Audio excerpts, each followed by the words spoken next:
Russia thought that its slow and steady rate of advance would win the Ukraine war. It had no intention of being the hare in this race. Russia was more than happy to be the tortoise, albeit one that moved so slowly that even that famous reptile would blush. Ukraine just broke the tortoise's shell. Using a brand new assault tactic, Ukraine has just ripped through the Russian front in Zaporizhia. It achieved a 3.5-kilometer breakthrough in one brutal push that will have Vladimir Putin wondering what on earth just happened. News of that push comes from United 24 media, which said on October 12th that Ukraine's specially created assault troops have done exactly what they were designed to do. They've pushed back against the Russian defenses, applying so much pressure that those defenses broke so thoroughly that Ukraine was able to liberate a village. That village is Mali Shabaki, which is now hosting the Ukrainian 24th Separate Assault Battalion, also known as IDAR, which operates alongside Ukraine's 33rd Separate Assault Regiment. Together, those units destroyed the Russian forces in Mali Shabaki so decisively that they were able to roll into the village and once again raise the Ukrainian flag. We see that in a reel shared on Facebook, which announced Mali's liberation along with a message. Units of the 24th Separate Assault Battalion IDAR, together with their brothers-in-arms from the 33rd Separate Assault Regiment, raised the Ukrainian flag in the settlement of Mali Shabaki in the Zaporizhia front, the post declared. The settlement is under the control of the Defense Forces of Ukraine. The post hailed the coordination of the two units involved, which we can see in the use of the Ukrainian word pobratimami. This word loosely translates to brothers-in-arms, showcasing that Ukraine's new assault strategy is bonding these troops better than ever before. Russia may attack in uncoordinated waves to get results. Ukraine counters Russia's gains through teamwork, dedication, and an ability to unleash coordinated hell on its opponents. Remember the name Shabaki too. We'll be coming back to that in a moment. For now, there's a certain level of extra symbolism attached to Ukraine's act of raising its flag in the recaptured village. Such an act is common, of course. Raising a flag has always been a symbol of victory. However, Ukraine may have just used this opportunity to counter something Russia has been doing with increasing frequency in recent months: infiltrating villages to falsely raise flags even though Russia hasn't captured anything. We need only take a look at what happened at Verbova to see that new Russian tactic in action. At the beginning of October, Russia claimed that its troops had captured the small village. This is the settlement of Verbova that is in the Dnipropetrovsk region of Ukraine, rather than its more famous cousin in the Zaporizhia region. Russia was lying, as the handful of its soldiers who entered Verbova were destroyed by Ukraine within minutes. Russia's propaganda play with the fake flag raising is explored in one of our videos, so check it out if you want to learn more. But you only really need to know two things. Russia fakes its flag raising, Ukraine does it because it recaptures territory. Further confirmation that Mali Shabaki is in Ukraine's hands comes from Colonel Valentin Manko, who leads the Assault Forces Directorate of the Armed Forces of Ukraine. In a Facebook video, he confirmed that the Mali Shabaki assault was a success, in addition to adding some extra information. Manko says that Ukraine also managed to clear the nearby and the similarly named village of Shabaki during its assault, which is why we told you to remember the name. Plus, Ukraine's assault troops also managed to partially liberate another small village named Stepova, making October 12th an extremely productive day for Ukraine as it attempts to push deeper into occupied parts of Zaporizhia. A productive day for Ukraine is a very bad day for Russia, and Manko explained just how bad. The village clearances and liberations were part of a concerted Ukrainian push into Zaporizhia that saw it regain a large amount of territory in a single day. As Euromaidan press reports, Ukraine managed to move 3.5 kilometers forward into Zaporizhia along a 5-kilometer line of the front. That amounts to a 3.1-mile wide contingent of Ukraine's forces pushing just over 2 miles into Zaporizhia, demolishing Russian forces as they went, and perhaps setting the stage for more assaults in the future. This wasn't just a very bad day for Russia, it was outright painful. As CNN reported on October 1st, Russia was already having to deal with the pace of its advance slowing substantially following a summer offensive that failed to achieve any of the objectives that Putin had outlined for his troops. September saw Russia take just 259 square kilometers of Ukraine for the entire month, which amounts to about 100 square miles. That was 44% less territory than Russia managed to occupy in August, which brings us back to what Ukraine just achieved. Russia advancing slowly means that every piece of territory it gains is like gold dust to Putin, as he attempts to create the perception that Ukraine can't stop Russia from winning the war. When Russia loses territory to Ukraine's counter-assaults, that perception is shattered. Mali Shabaki just proved that Ukraine is just as capable of taking terrain as Russia, and with Ukraine's new assault strategy, this may just be the beginning of Putin's problems. We'll revisit the topic of Ukraine's new assaults later in the video, but before that, the recapture of Mali Shabaki and the surrounding villages will hurt Russia for another reason, as Euromaidan Press points out. It says that Russia had only managed to reach the outskirts of Mali Shebaki and the surrounding villages as recently as March 2025, following a push into the nearby settlement of Pyatikati. That March push had allowed Russia to advance 4 kilometers deep into Ukraine across a 10-kilometer front line. Ukraine struck back, the outlet says, retaking Shebaki in the process, but the village was subjected to a counter-assault by Russia in July, leading to Russia seizing the territory that Ukraine had mostly just regained. So this wasn't any old counter-offensive by Ukraine. It was the period at the end of a run-on sentence that was being written as back as far as March of this year. The back and forth over these villages is over, at least for now, and it's Ukraine that has come out on top. On the surface, what Ukraine achieved on October 12th may look fairly small. Liberating a couple of villages is great, as is managing such a deep push through the Russian lines, but it still all amounts to a fairly small amount of territory. However, taking a wider view of the Ukraine war reveals that Ukraine liberating Mali Shebaki is just one part of a much larger trend happening all across the country right now.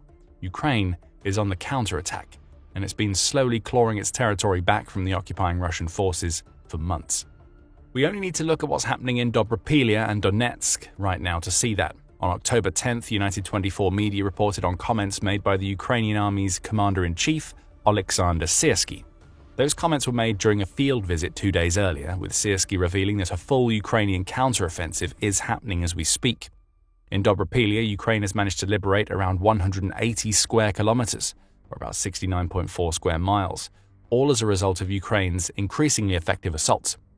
In Donetsk, the liberation is going even better. About 212.9 square kilometers have been liberated in that sector of the war, Syrsky says, which amounts to around 82 square miles.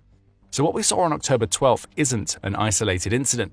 It's Ukraine continuing an approach in Zaporizhia that has already been proven to work in Dobropilya and Donetsk. Russia is claiming settlements with limited numbers of troops, and Ukraine is starting to make it pay with its counter-assaults.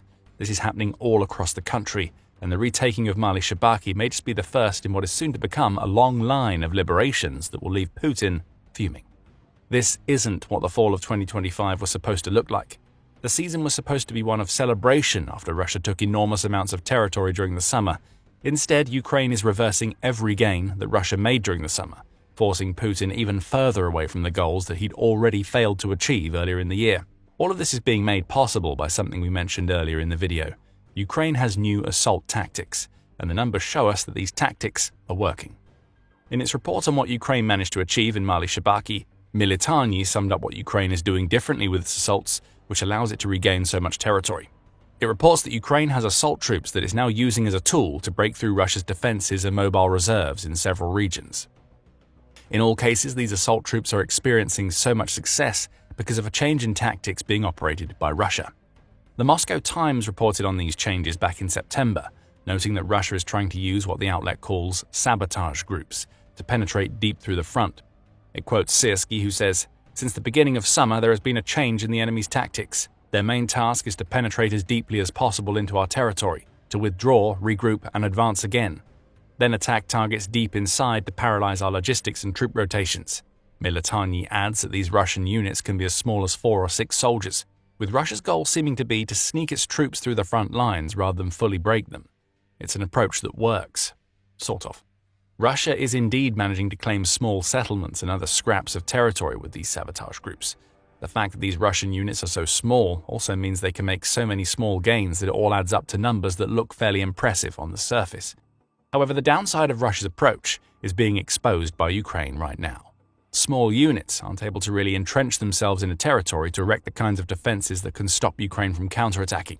Russia's infiltration units aren't backed by armor, and the holes they punch into the front lines are so narrow that Ukraine is able to close them quickly. Once the holes are closed, Russia's soldiers are encircled and prevented from gaining access to supplies or reinforcements. Ukraine launches its assaults. Russia's forces lose the territory they had claimed. Ukraine has created a brand new branch of its military to conduct these territory-regaining assaults, and it works differently from the Air Assault Forces, or DSHV as Syrsky explains. The air assault troops are an elite infantry unit that can attack, defend and raid, the Ukrainian army's commander-in-chief says. And assault units are rapid reaction units. They operate where it's most difficult, do not have fixed defense lines and are called upon to break through the enemy's first line. Russia wants to infiltrate. Ukraine is now countering with small units of its own that react in real time to every advance that Russia makes. Writing in his Medium column, The Strategic Edge, Former US soldier and federal agent Brian Eislin goes into even deeper depth on Ukraine's new assault forces. He says that Ukraine has built a mobile reserve that is free-flowing and active in all parts of the country. That reserve is designed specifically to break Russian defenses, particularly in regions where Russia has made gains as a result of its use of smaller units.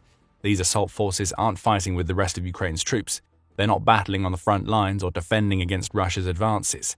Instead, they're dedicating themselves to launching attacks, and they've been exceptionally successful over the last couple of months.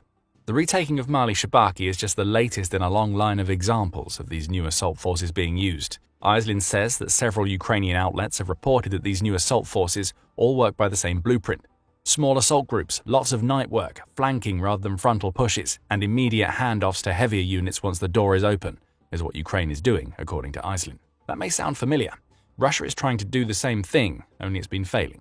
We mentioned earlier that Ukraine has made cutting off the gaps on the front lines that Russia's infiltrators create a part of its strategy. Without those gaps, Russia can't send reinforcements or heavy units it needs to make its gains more permanent. Ukraine doesn't have that problem. Its assault groups are doing the same thing that Russia's groups are doing, only they have the muscle backing them up to make it work. Perhaps this is a symptom of Ukraine's defensive posture versus Russia's offensive one. Russia may not be able to make its new strategy work because it's stretching itself too thin with its offensives, and as United 24 media noted in October, Russia has already burned through most of its armor. Russia's heavy units may not be coming because they're simply not there.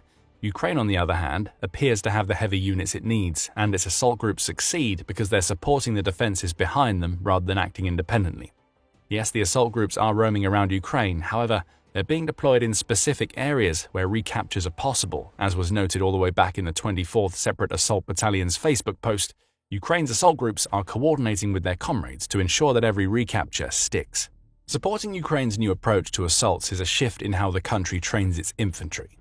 The Kyiv Post highlighted this in an October 10th report, where it said that these changes in training have come about because the Ukraine war battlefield is evolving. The outlet points out that drones have become the main threat in the war, which has resulted in infantry units often staying inside fortified trenches rather than launching the all-out assaults they had in the past.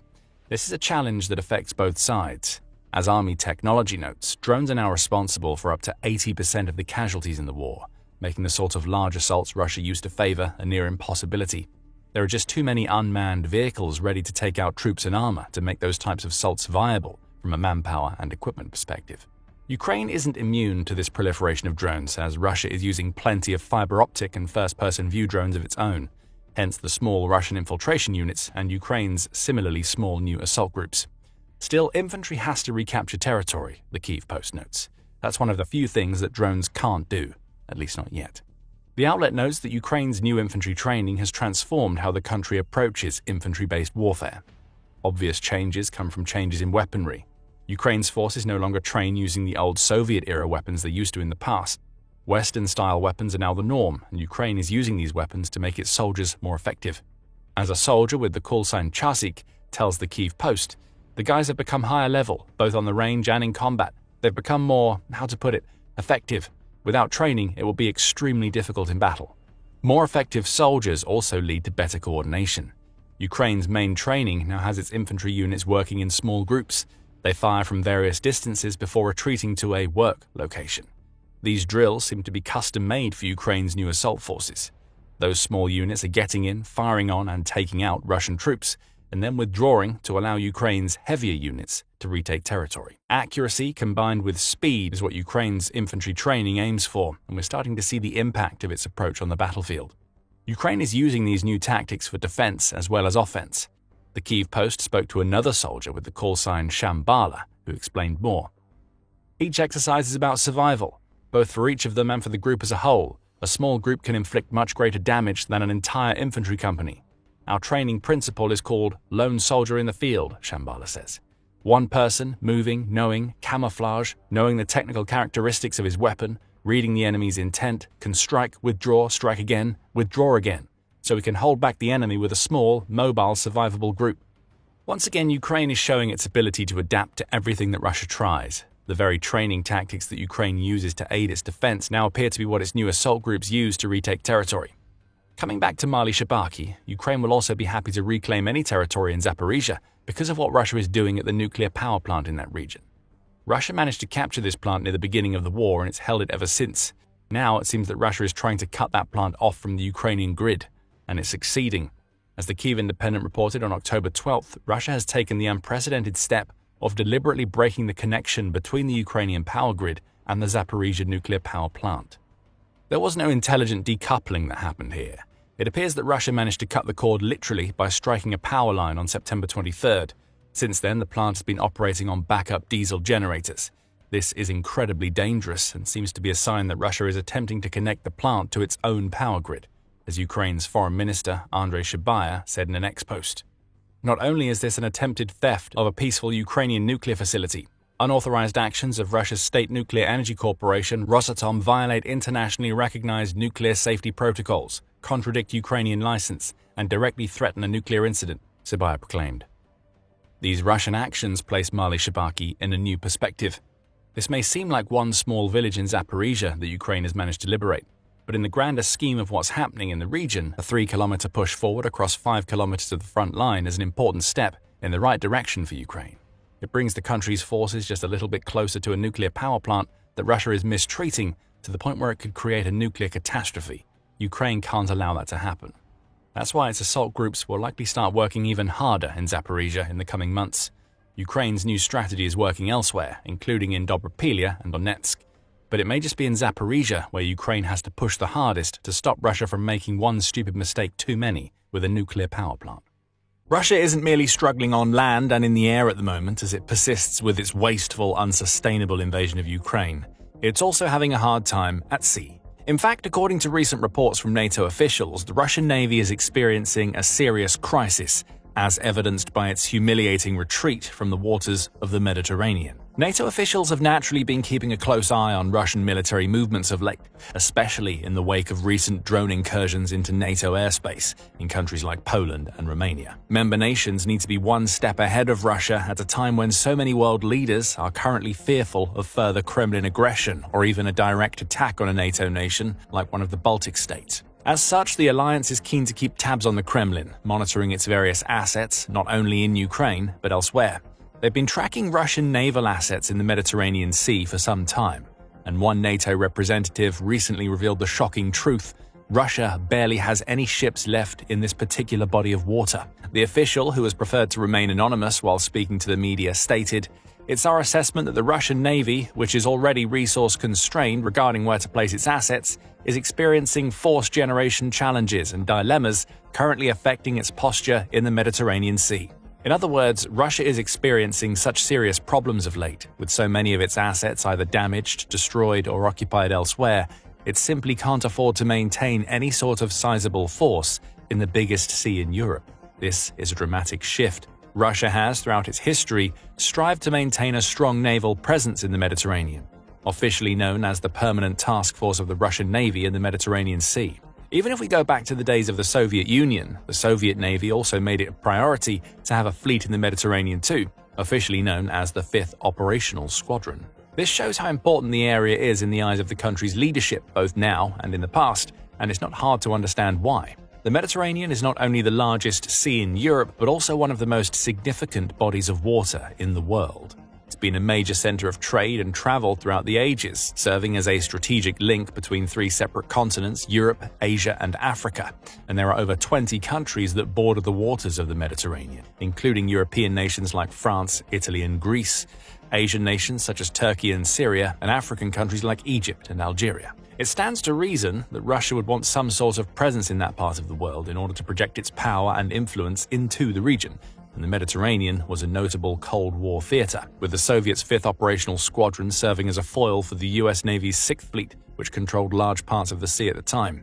Times have changed since then. The Soviet Union is no more and the Cold War has come to an end, but Russia has continued to operate vessels in the area, setting up its permanent task force in the Mediterranean Sea in 2013. This allows the Kremlin to maintain some sort of pressure towards NATO's southern flank, rather than effectively allowing the US and Europe to almost entirely control the area. It also gives Russia the opportunity to keep a close eye on movements and trade routes across the water, along with the possibility to intervene and disrupt those routes should it feel the need to do so, plus the ability to support any allies it may have in the region.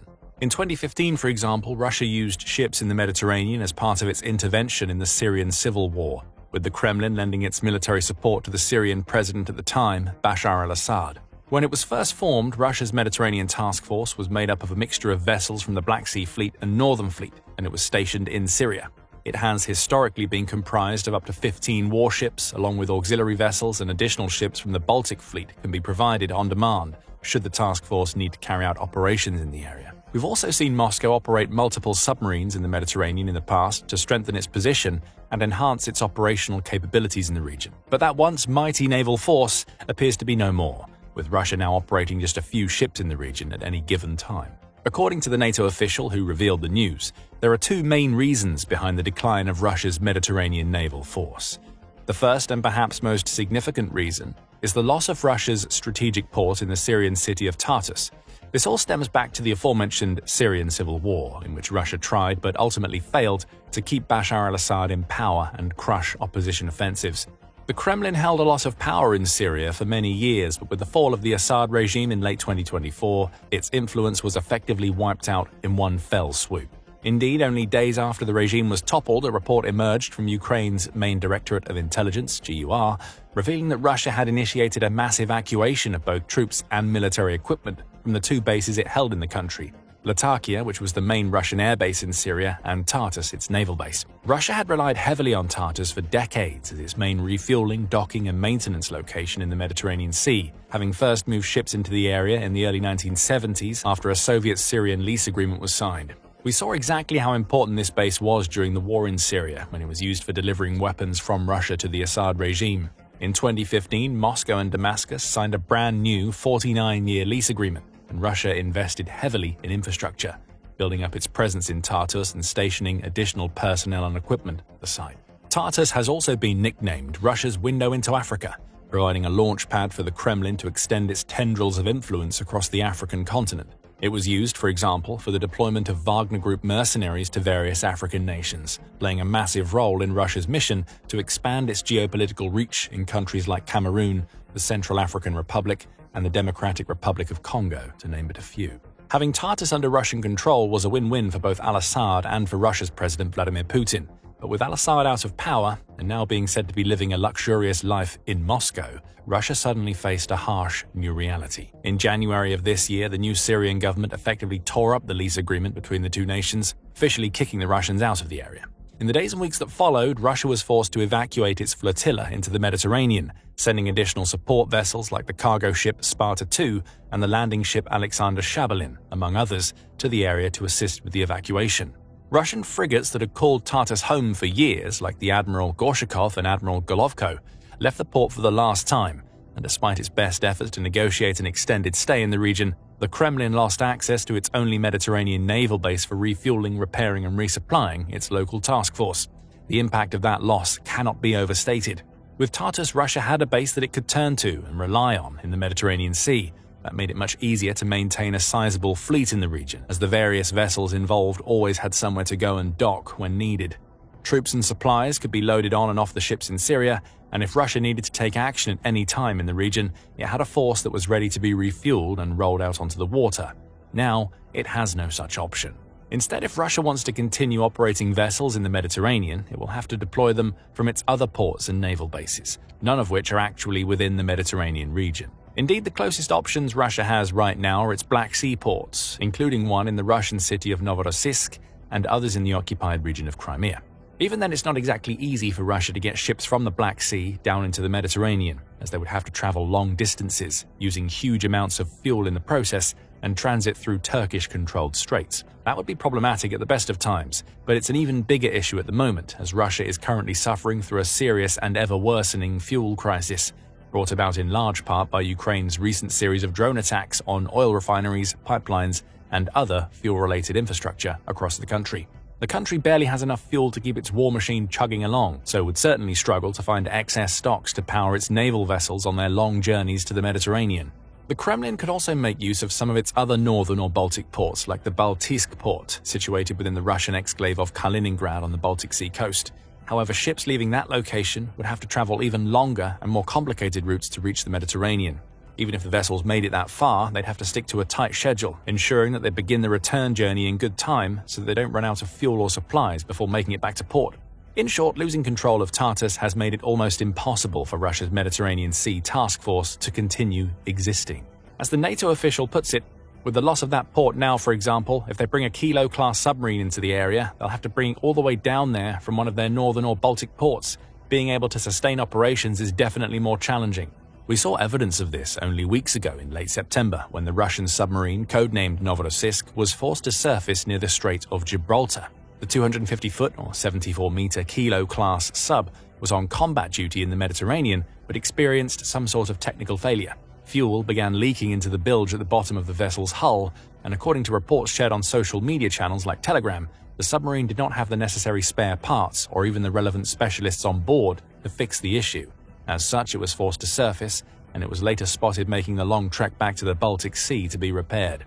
This is a whole new level of challenge for the Russian Navy to handle. While it is still possible for them to get vessels, like the submarine, down to the Mediterranean, the absence of any official base or even a friendly port in the area means that every trip is far riskier than before, because if something goes wrong, help is a long, long way away.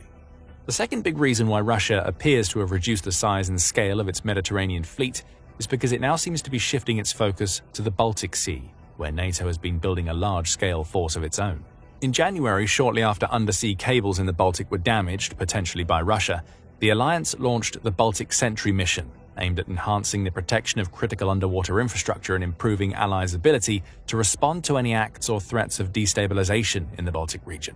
Announcing the initiative, NATO's Secretary-General Mark Rutte said, "By working together with all allies, we will do what it takes to ensure the safety and security not only of our critical infrastructure, but of all that we hold dear." This mission has involved the deployment of NATO frigates, patrol aircraft, drones, and national monitoring assets, strengthening the alliance's posture in the region while simultaneously putting pressure on Russia's Baltic fleet. In response, the Kremlin appears to have redirected and repositioned many of its naval assets to this area, attempting to build up a force that might counter NATO's expansion and protect Russian interests and shipping routes. But the sad fact of the matter for Russia is that its best efforts simply aren't good enough. While the Kremlin does not release official data regarding how many ships make up its Baltic fleet, an open-source report that was published earlier this year by the International Institute for Strategic Studies found that it includes around 69 vessels in total. Compared to the full might of the naval forces that NATO members can deploy, that's not a big number.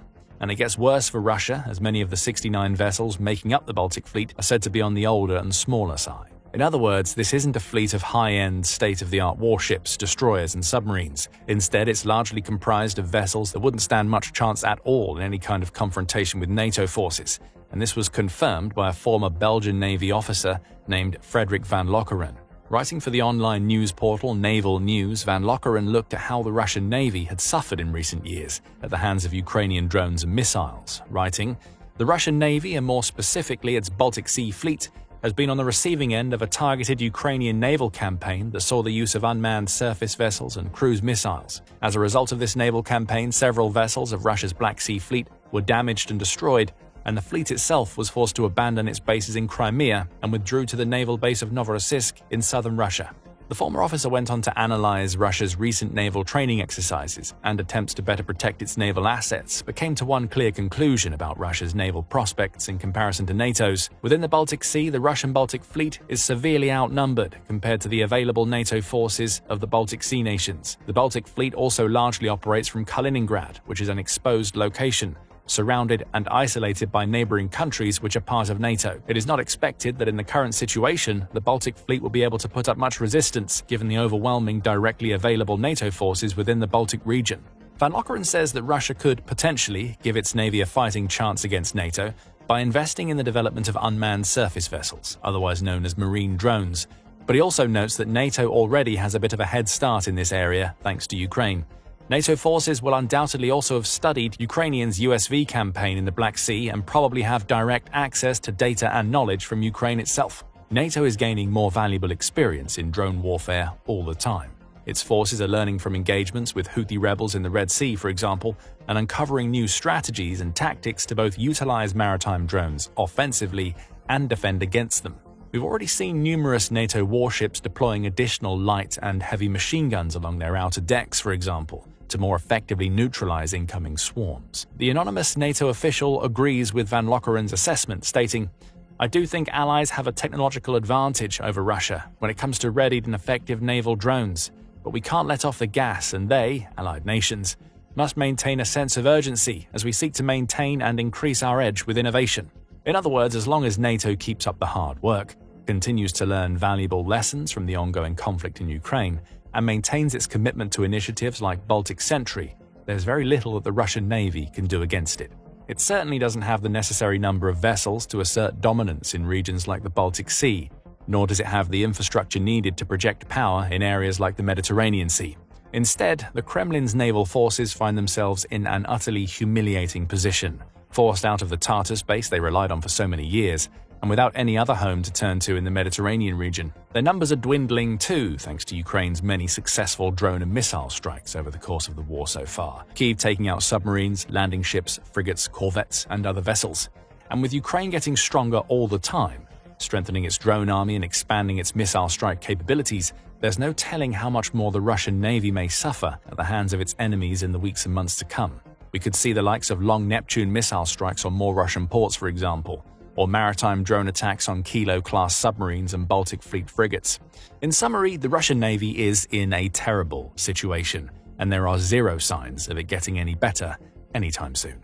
It was intended to be one of Russia's most effective weapons, a stealth missile fired from Russia's supposed fifth-generation fighter jet, the Su-57, that could evade air defenses and strike a target with immense force. Powerful, hidden, seemingly unstoppable. For Vladimir Putin, this missile was supposed to represent one of the greatest threats that Russia could pose to Ukraine's cities. And now, one of those missiles is a flaming piece of junk. Ukraine took out one of Russia's stealthiest missiles, and it did it with a weapon that was never designed to counter missiles. And Putin rages as Ukraine strikes his stealth missile using cheap tech.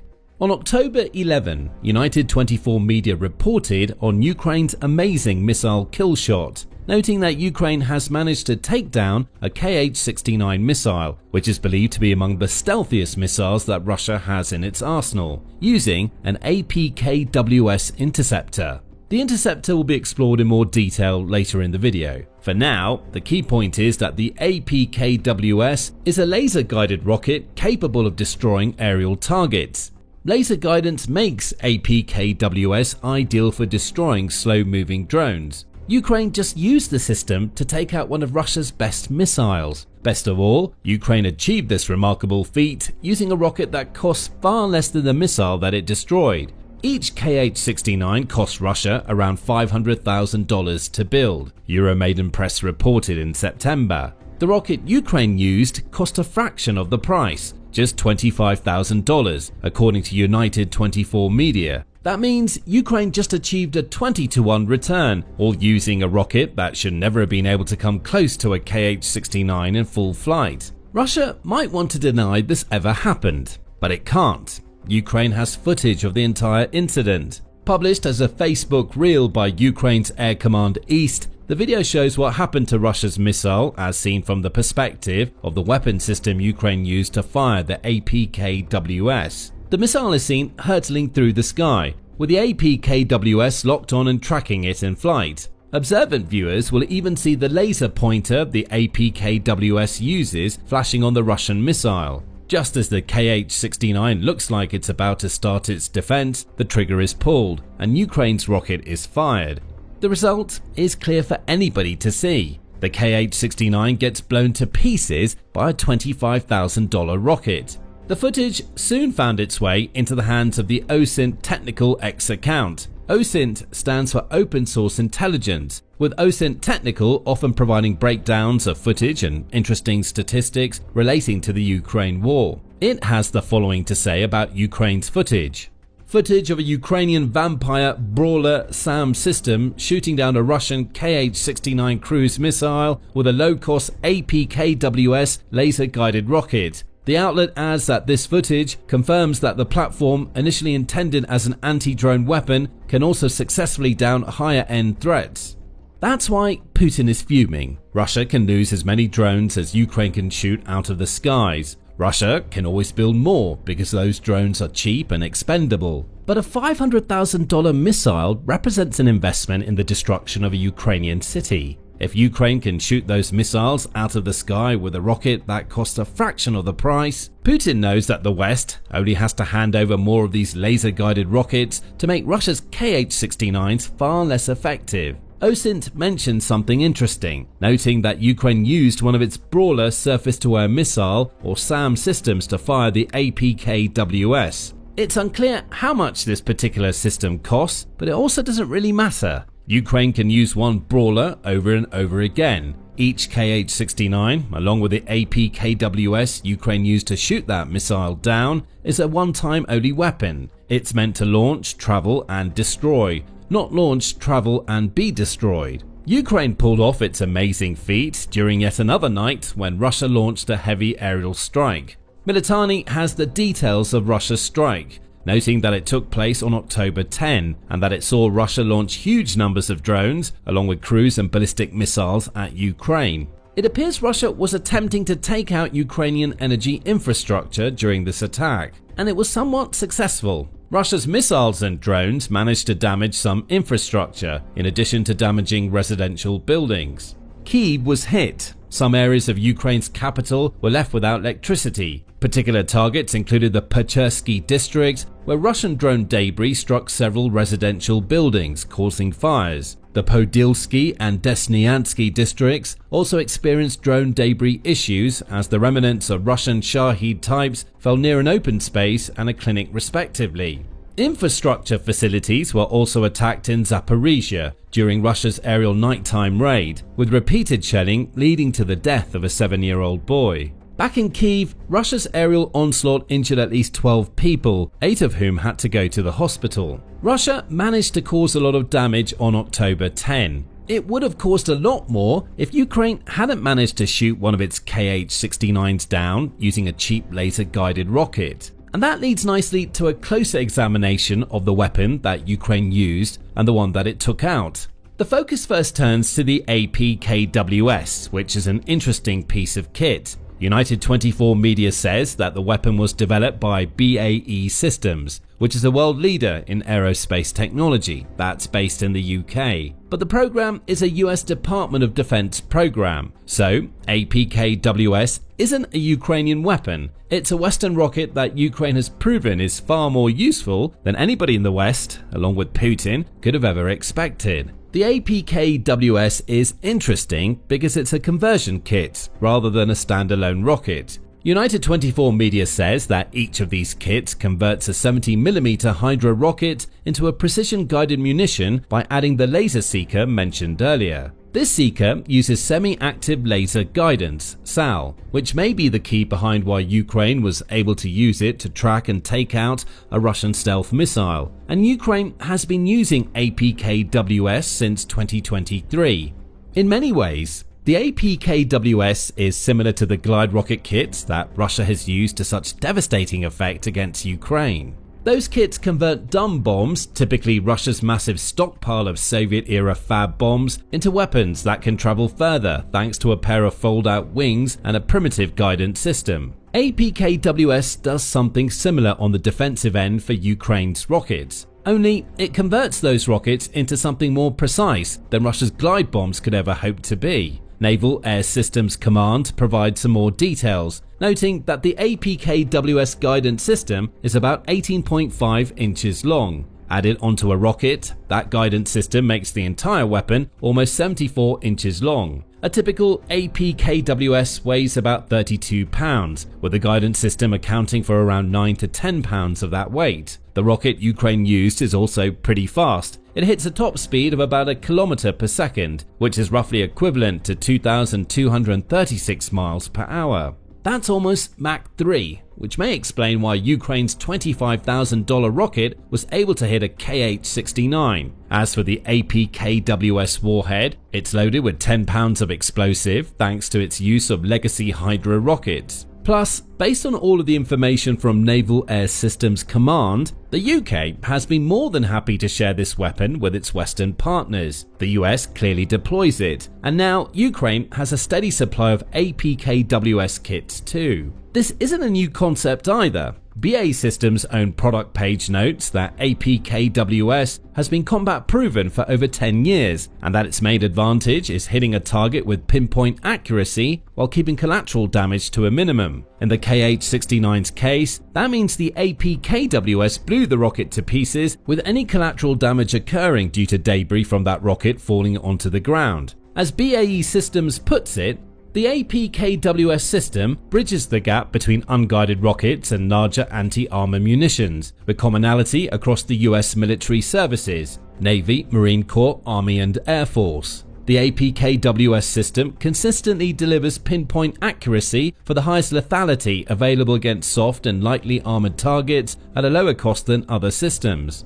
That bridging of the gap is what's worked in Ukraine's favor. A standard rocket would never have been able to take out a KH-69, barring a 1 in a million shot that would have required luck over accuracy. As for the larger anti-armor munitions BAE mentions, Ukraine has a very limited supply of those, and they're much more expensive than the APKWS. Ukraine does use these types of systems, with the US-made Patriot perhaps being the most famous example. But if it can achieve the same results using a $25,000 rocket instead of an air defense missile that costs many times more, then those heavier systems can be reversed for even worse threats than those Russia unleashed on October 10. The APKWS is hardly some ancient weapon. It's actually a very clever piece of kit that Ukraine has used to great effect for years, though never quite in the way that it was used on October 10. It's a weapon system that's perfect for dealing with drones and stationary threats, which is what makes it all the more impressive that Ukraine just destroyed one of Russia's premier missiles using a rocket and one of these kits.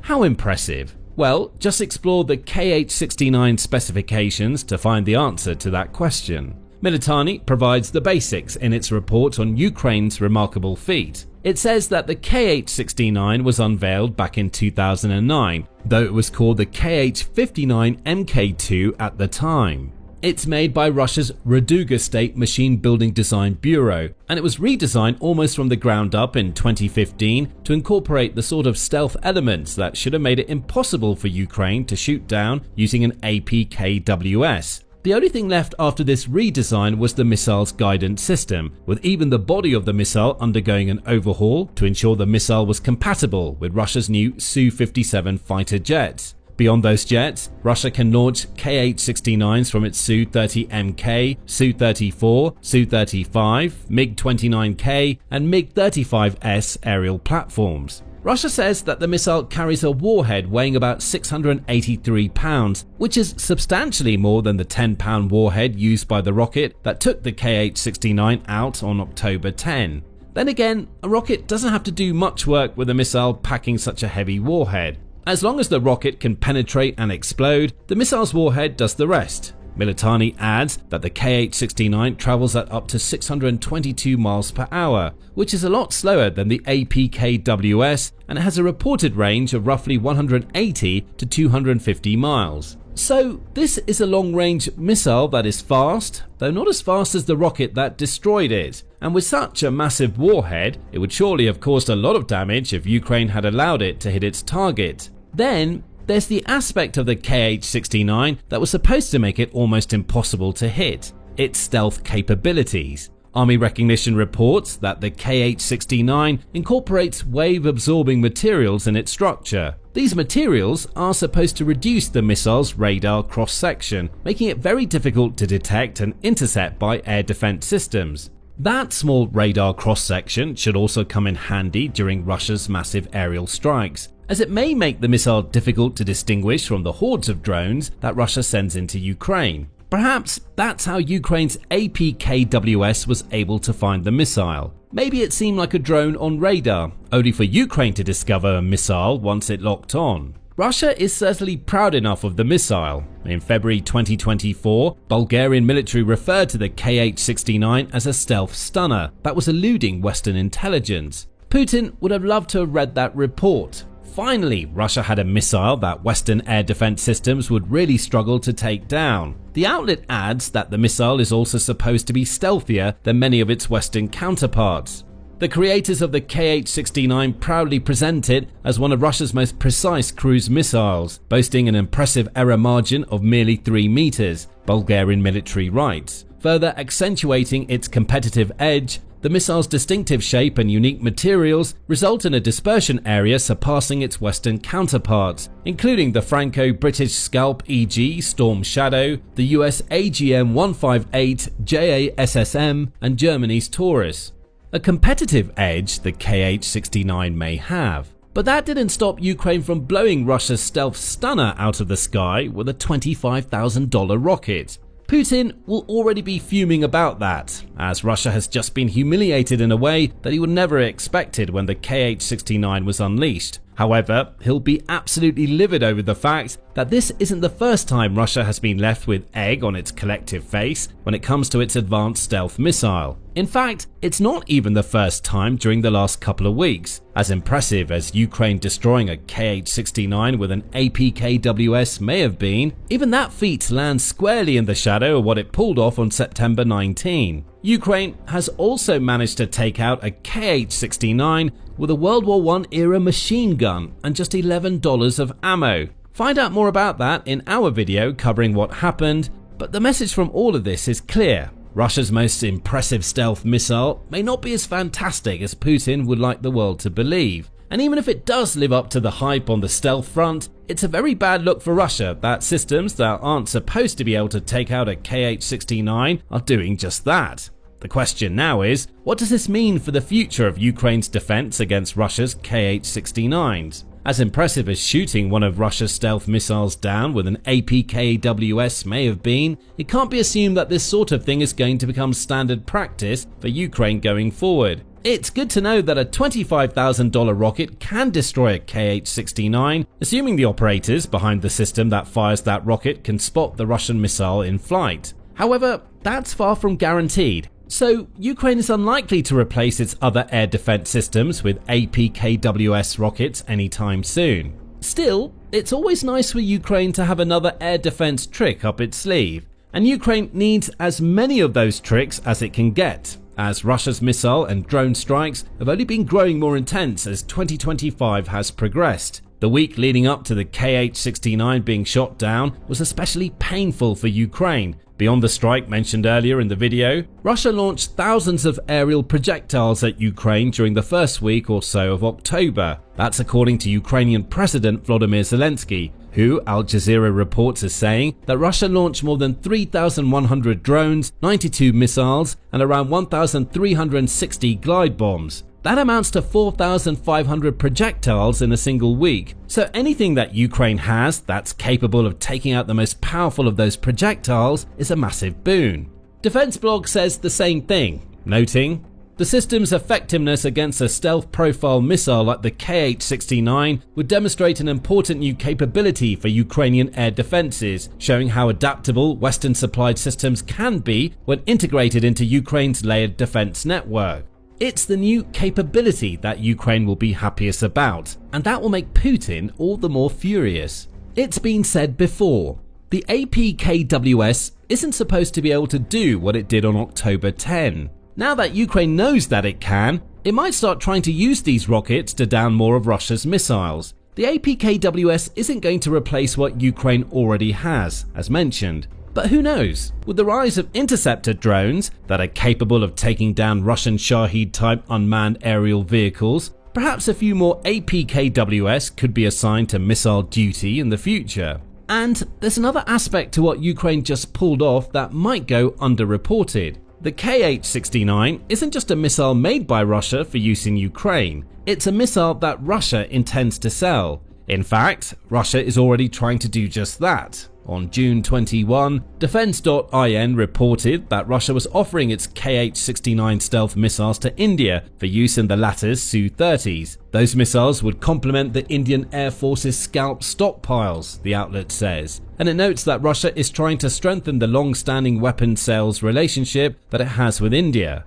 That's a relationship that certainly requires some strengthening. Over the last couple of decades, India's reliance on Russia's weapons has been decreasing. That's according to the Center for Countering Disinformation, which said in December 2024 that India got 76% of its weapons imports from Russia in 2009. By 2023, that percentage was down to 36%, representing a clear trend away from Russia's weapons for India. Perhaps Russia had hoped that its offer of Kh-69 missiles to India would help to reverse that trend. Now, the question has to be asked, will India even be interested in a supposed stealth missile that can be taken out by a $25,000 rocket? It can be assumed that the $500,000 price tag for the Kh-69 that was mentioned earlier is Russia's manufacturing cost, rather than what it would see the missile for. A markup is likely, and India will need to buy dozens of these missiles to ensure a decent stockpile. Is it going to take that risk now that it can see what's happening to the Kh-69 in Ukraine? Perhaps. Or perhaps not. And if India does decide to avoid the Kh-69, then what happened on October 10 may have had an unintended and positive side effect for Ukraine. The country was just trying to defend itself against yet another Russian aerial strike. But more Kh-69 humiliation may end up making the missile a very hard sell for Russia, which in turn damages a weapons industry that's already started to struggle once the Ukraine war started. Vladimir Putin thought he had the perfect strategy for the Ukraine war. At least, he had the perfect strategy after his initial attempt to seize Ukraine within a week utterly failed. All Russia needed to do was wear Ukraine down through sheer numbers. Eventually, the defense would collapse and Russia could take Ukraine quickly afterward. That was over 3 years ago. Russia has made minimal territorial gains since then, especially when weighed against its significant losses. Now, Putin is dealing with a war that's lasted longer than it should and has served as a catalogue of his inability to deliver on his promises. Putin's massive failures in the Ukraine war are tearing Russia apart, and the future looks bleak for Putin's country. John Foreman sums it up easily in an October 10 interview with Times Radio. Foreman, who served as the UK's defence attaché to Moscow and Kyiv between 2019 and 2022, understands Putin better than most outside of Russia, and he has a clear opinion on how Putin has failed in Ukraine. When asked about how Russia's recent hybrid warfare strikes in Europe are linked to the Ukraine battlefield, Foreman says bluntly, "Yes, I think Russia has experienced a strategic catastrophe by invading Ukraine." Putin's biggest failure, Foreman says, is that Russia simply hasn't taken the amount of territory that it should have. 2025 in particular has been a bad one for Putin. As Foreman says of Russia, its entire year's advance has been tiny, and it seems to be winding down now and resetting for 2026. Foreman isn't wrong. Russia started the year by making some of its smallest territorial advances at any point during the Ukraine war. By April, a clear slowdown was emerging, as Al Jazeera reported at the time. It highlighted figures published by both the UK Ministry of Defence and the Institute for the Study of War, or ISW. Both organisations offered slightly different outlooks on Russia's advances, though they both concluded that they were slow. The Ministry of Defence said that Russia had managed to claim just 126 square miles of Ukraine in January. By February, that number was down to 76 square miles, and it went down again to 55 square miles in March. According to the ISW, Russia's gains were a little better, but by no means impressive. January saw Russia claim 165 square miles of Ukraine, the ISW said, followed by 137 square miles in February and 78 square miles in March. In both cases, there's a clear downward trend. But Putin at least had big plans for the summer. He organised a massive summer offensive with the goals of creating a buffer zone in Sumy and finally taking the key logistical city of Pokrovsk in the Donetsk region. Putin dedicated almost thousands upon thousands of troops to these goals, only to see Russia's military utterly fail to achieve them. Yes, Russia gained more Ukrainian territory in the summer than it did in the early winter and spring, but it didn't gain the territory it wanted, nor the territory that it needed to make more substantial gains later on. Now, as Foreman points out, Russia is on the downswing again. On October 1st, CNN reported on claims by the Deep State Monitoring Group that Russia had managed to capture just 100 square miles of Ukraine in September. That's right back down to the sort of numbers that we saw at the beginning of 2025, and it's indicative of yet another blunder by Putin. Worse yet, says Deep State, these types of numbers showcase just how badly Putin's Ukraine war is really going. Last month, the enemy occupied 44% less territory than in August, Deep State claims. Over the course of the month, the Russians managed to occupy 0.04% of the country's total area, bringing the total figure to 19.04%. Of course, Russia is trying to put as positive a spin on all of this as possible. When the Deep State report came out, Russia was claiming that it had managed to take about 5,000 square kilometers, or about 1,930 square miles of land in Ukraine this year. Even that, as inflated as the number appears to be, is hardly impressive for Russia. As the Kyiv Post reported on October 8, Russia surpassed the million casualties mark during the summer, and it's lost 281,000 soldiers and counting in 2025. And that's without even covering that Ukraine has been on a tear of retaking territory since the end of the summer. These are massive failures in anybody's book other than Putin's. And perhaps the biggest failure of Russia's leader is that he shows no sign of changing course. Peace certainly isn't on Putin's agenda, as Foreman told Times Radio. I think Putin's overall political intent remains the same, to bring Ukraine to heel, and we have the chances of peace have become more remote. That will lead to Putin also ramping up Russia's hybrid and cyber threats against Europe, which could yet be another mistake that ends up hurting Russia than helping it. That point will be addressed in a moment. First, Foreman seems to be right on the money when it comes to Putin's refusal to accept peace, which in turn consigns Russia to yet more months or even years of a war, which has already cost it dear. Almost everybody who's in some way a stakeholder in the Ukraine war believes that Putin doesn't intend to declare peace. The European Union's or EU's Kaja Kallas said as much in the wake of Putin's groundbreaking visit to meet US President Donald Trump in Alaska back in August. But the harsh reality is that Russia has no intention of ending this war anytime soon, Kallas wrote on X on August 16. Even as delegations met, Russia launched new attacks on Ukraine. Putin continues to drag out negotiations and he hopes to get away with it. He left Anchorage without making any commitments to end the killing.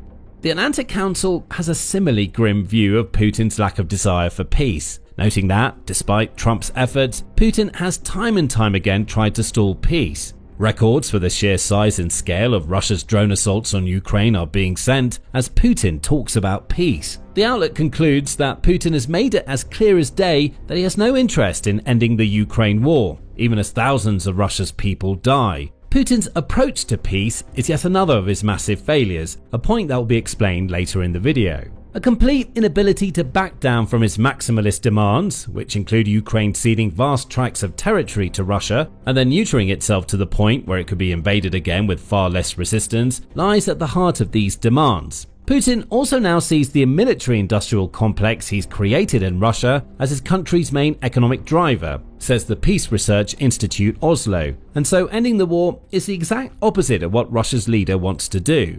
Putin has backed Russia into a corner from which there's no escape, and there are hints that even people inside Russia are starting to see the Ukraine war as a hopeless endeavor. Coming back to the Alaska peace talks for a moment, Foreman says that some inside Russia believe that they ended up being worse for Russia than anybody might have thought. While Foreman downplays the idea that those talks were a disaster for Putin, he did tell Times Radio, I just call it a complete waste of time and effort. Trump trying to Hail Mary a peace deal without any preparation at the last minute was never going to work. That's not the Russian approach. I think the Russian wording now is it's a waste of time, didn't lead anywhere. That's in stark contrast to how Russia's political elite felt following the Alaska meeting. On August 16, Reuters reported that Russian politicians were hailing the Alaska meeting as a triumph for Russia that would take the country a step closer to achieving the version of peace that it wants. One of those people was Andrei Klishus, who the outlet says is the senior lawmaker for the United Russia Party that Putin helms. The meeting in Alaska confirmed Russia's desire for peace, long-term and fair, Klishus said. The chair of the Foreign Affairs Committee in the upper house of the Kremlin, Konstantin Kosachev, was also happy. The very fact of the meeting in Alaska, its tone and its outcome represent a significant and joint success for both presidents, each of whom made a tremendous personal contribution to achieving the best possible result at this time. So what's changed since August? It's possible that these types of comments were just examples of Russian politicians licking the boots of their leader to curry favour. However, Putin often uses those who support him as mouthpieces, so it's perhaps more likely that these kinds of messages were intended for Trump. Putin wants to convince Trump that he'd done a good job and was moving the war closer to a peace settlement, all as Russia continued to bomb Ukraine as it always had. Putin thought he had Trump figured out. He didn't. That's yet another strategic failure on Putin's part that's caused serious damage to Russia, and it may be why the waste of time opinion is now becoming prevalent, per Foreman's claims. So, Putin is having to try different things to distract from his many Ukraine failures, which leads back to the point mentioned earlier, Russia's cyber and hybrid warfare attacks against Europe during the last few months. The Atlantic Council outlined some of these attacks in an October 9 piece, in which it labels Putin as a geopolitical gangster who's trying to intimidate Europe. A wave of Russian drones flew into Poland at the beginning of September. Russian fighter jets entered Estonian airspace a few days later. There have also been Russian drone sightings in countries like Germany, Denmark, Norway, and the Netherlands, all of which are EU and NATO nations that express immense support for Ukraine. These are the types of attacks that Foreman is talking about, and they appear to become a key part of Putin's Ukraine war strategy. Russia's leader is trying to use hybrid warfare to stop Ukraine's allies from offering support. Plus, as Ukraine's President Volodymyr Zelenskyy noted on October 12, Putin is also trying to take Western eyes off the Ukraine war. Russia is now taking advantage of the moment, the fact that the Middle East and domestic issues in every country are getting maximum attention, Zelenskyy wrote on X. He's not wrong. Foreman also told Times Radio what Russia's plan for Europe is likely to be going forward. I do see, the ramping up of these threats, whether it's cyber, whether it's espionage, whether it's sabotage, whether it's incursions, whether it's at sea or not. The evidence is out. Is part of that to ultimately to stop us supporting Ukraine. Herein lies what may end up being another of Putin's strategic failures. Putin's goal is to make Ukraine's European allies so wary of Russia that they stop supporting Ukraine, keep them focused on themselves, and Ukraine will grow weaker. However, Putin simply steeled the collective resolve of NATO's European members. They're now considering military responses against Russia's hybrid warfare threats, as discussed in a video earlier in October. Check out that video to learn more. But even more than uniting NATO and the EU against him, Putin is doing exactly what he's trying to make the rest of Europe do with Russia's cyber and hybrid attacks, taking eyes off the Ukraine war. Dividing his country's military attention between Ukraine and Europe means that Putin isn't thinking about how to fix the many strategic mistakes he's made during the war. Perhaps Putin is so egocentric that he believes he's made no mistakes at all. Or he might have surrounded himself with so many yes men that he has no idea that Russia's territorial gains are nowhere near as impressive as he tries to make them sound when he talks about them. Whatever the case may be, the focus on Europe may be Putin's biggest mistake of all. Ukraine is a far more significant problem for Russia, and Putin seems incapable of changing an approach to the Ukraine war that's been slowly killing Russia for over 3 years. And that leads to how all of this is tearing Russia apart. That's happening even if Putin doesn't see it, and it starts with Russia's geopolitical status. Thanks to Putin's actions after Alaska, the pandering to Trump that Russia thought that would keep the US at least partially on Russia's side is now failing. Any support Russia had from the US since Trump became president is gone, and Trump is openly talking about offering more support to Ukraine than he has at any other point since he took office. Trump has said that he believes Ukraine has the ability to retake the territory that it's lost to Russia, which is a complete turnaround from his earlier assertions that Ukraine holds no cards. The Lowy Institute even believes that Trump may be right, noting that Russia is bleeding soldiers on the battlefield and is also dealing with Ukrainian strikes against energy infrastructure that are hurting the country economically. The Associated Press adds that Trump now claims that he's considering sending Tomahawk missiles to Ukraine. Those missiles can travel for around 1,500 miles, which would put all relevant parts of Russia in Ukraine's crosshairs, assuming that Trump follows through. That's a big assumption, of course. Trump may just be talking to demonstrate to Putin what might happen if Russia's leader doesn't play ball. But even if that's the case, the change in US rhetoric is a startling showcase of just how badly Putin has failed to play the US at a game that he thought he was winning. The topic of Ukraine's energy infrastructure strikes was mentioned a moment ago. Those have been extensive. On October 5, The Economist reported that Ukraine had hit around half of Russia's major oil refineries in August and September alone. noting that as much as 40% of Russia's refining capacity has been taken offline. Gasoline exports are lower, the same goes for diesel, and in many Russian regions, gasoline shortages are forcing queues at the pumps and restrictions on how much gasoline a customer can buy. Those refinery attacks may also be carried out with US help, which is yet another shot at Putin's belief that he had played Trump like a fiddle. On October 12, Reuters reported that the Financial Times claims that the US has been providing Ukraine with intelligence that enables Ukraine's long-range strikes to zero in on effective targets. How true this is remains to be seen, but there's no denying that Ukraine has enjoyed massive success with these strikes. Ukraine hits its targets more often than not, and that may be because the US is now giving it a helping hand. These kinds of attacks may still not be enough to push Putin away from his failed course when it comes to the Ukraine war. When asked if he sees the strikes leading to economic problems for Russia, Foreman points out that Putin can take on more debt, cut spending elsewhere, and continue to lean on Russia's national reserve. He adds that the likes of China and India buying Russian oil, as well as North Korea supplying Russia with weapons, all play in Putin's favor. But even with all of those caveats, Foreman still says to Times Radio, "There's no doubt that Russia is under severe economic difficulties.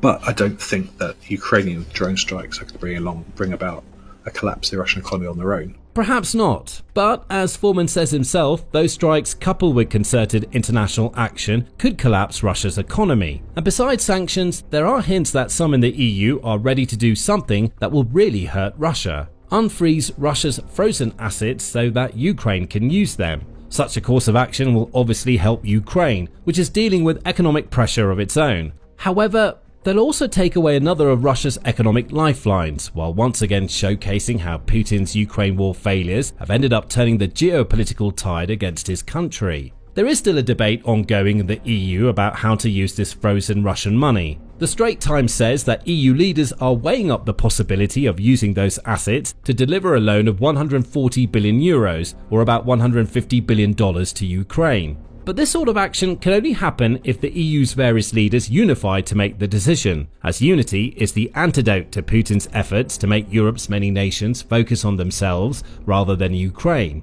Still, there might be one more issue that threatens to tear Russia apart more than any other, and that issue is the simple fact that Putin is a 73-year-old man who isn't going to live forever. Realistically, Russia's leader may only have a few more years to achieve his goals. But if Putin dies, there doesn't seem to be any sort of replacement for the cult of personality type figure, as Foreman dubs Putin waiting in the wings.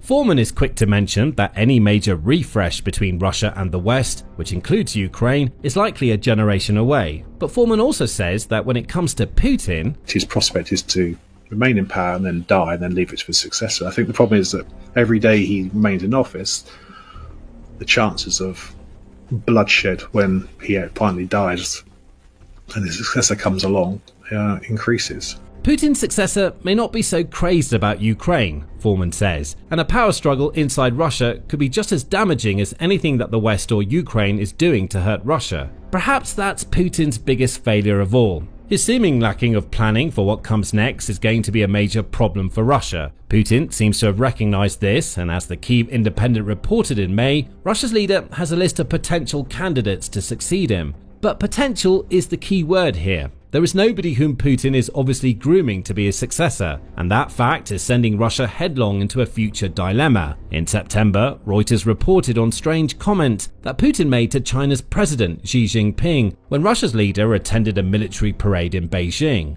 Human organs can be continuously transplanted, Putin reportedly said through his translator. The longer you live, the younger you become, and you can even achieve immortality. Is Putin's solution to the succession problem simply not to die? Immortality may be on Putin's mind, but that's pure fantasy. And maybe this sort of comment is Putin's roundabout way of acknowledging his biggest failure of all. Russia's leader hasn't prepared his country for what comes after decades of Putin's rule. Organ transplants won't save Putin, and the many mistakes that Putin has made in Ukraine and within his own country will end up tearing Russia apart. How do you force an occupier out of your territory? In the mainland, Ukraine has provided the big answer to that question by meeting Russia's invading forces with a fierce defense and, at times, launching counteroffensives to retake what Russia attempts to steal. However, Crimea is a different story. Ukraine isn't fighting directly on the peninsula. Instead, its strategy is much simpler. Make life so difficult for the 800,000 or so Russians who have moved to Crimea that they have to leave and Putin loses control. October 13th saw Ukraine take another step toward executing that strategy. A giant fireball has erupted over Crimea as Ukraine just broke Russia's backbone. That fireball, the Kyiv Independent reports, was a result of Ukrainian drones striking the largest Russian oil depot in the Crimean city of Feodosia. The strike, which took place overnight on October 13th, was part of a wider strike against several targets in Crimea, and it caused a blaze so massive that Russia couldn't cover up the reality of what really happened. And how could that blaze not be massive? As an unnamed source from Ukraine's security service, or SBU, told the Kyiv Independent, Ukraine's drones took out several massive fuel tanks in one sitting. Drones hit at least 5 tanks. A large-scale fire is recorded on the territory of the oil depot, the source said. And we don't have to take their word for it. There is also footage that is already circulating on social media showing the sheer scale of the blaze that Ukraine sparked. One of those videos has been shared by an unexpected source, a man named Jürgen Naudit, the managing director of an education company who makes it very clear that he stands for Ukraine in his X biography, shared a 5-second clip to X. Feodosia will not receive any gasoline, Naudit says gleefully, while adding that Russia's oil depot had intercepted several Ukrainian drones.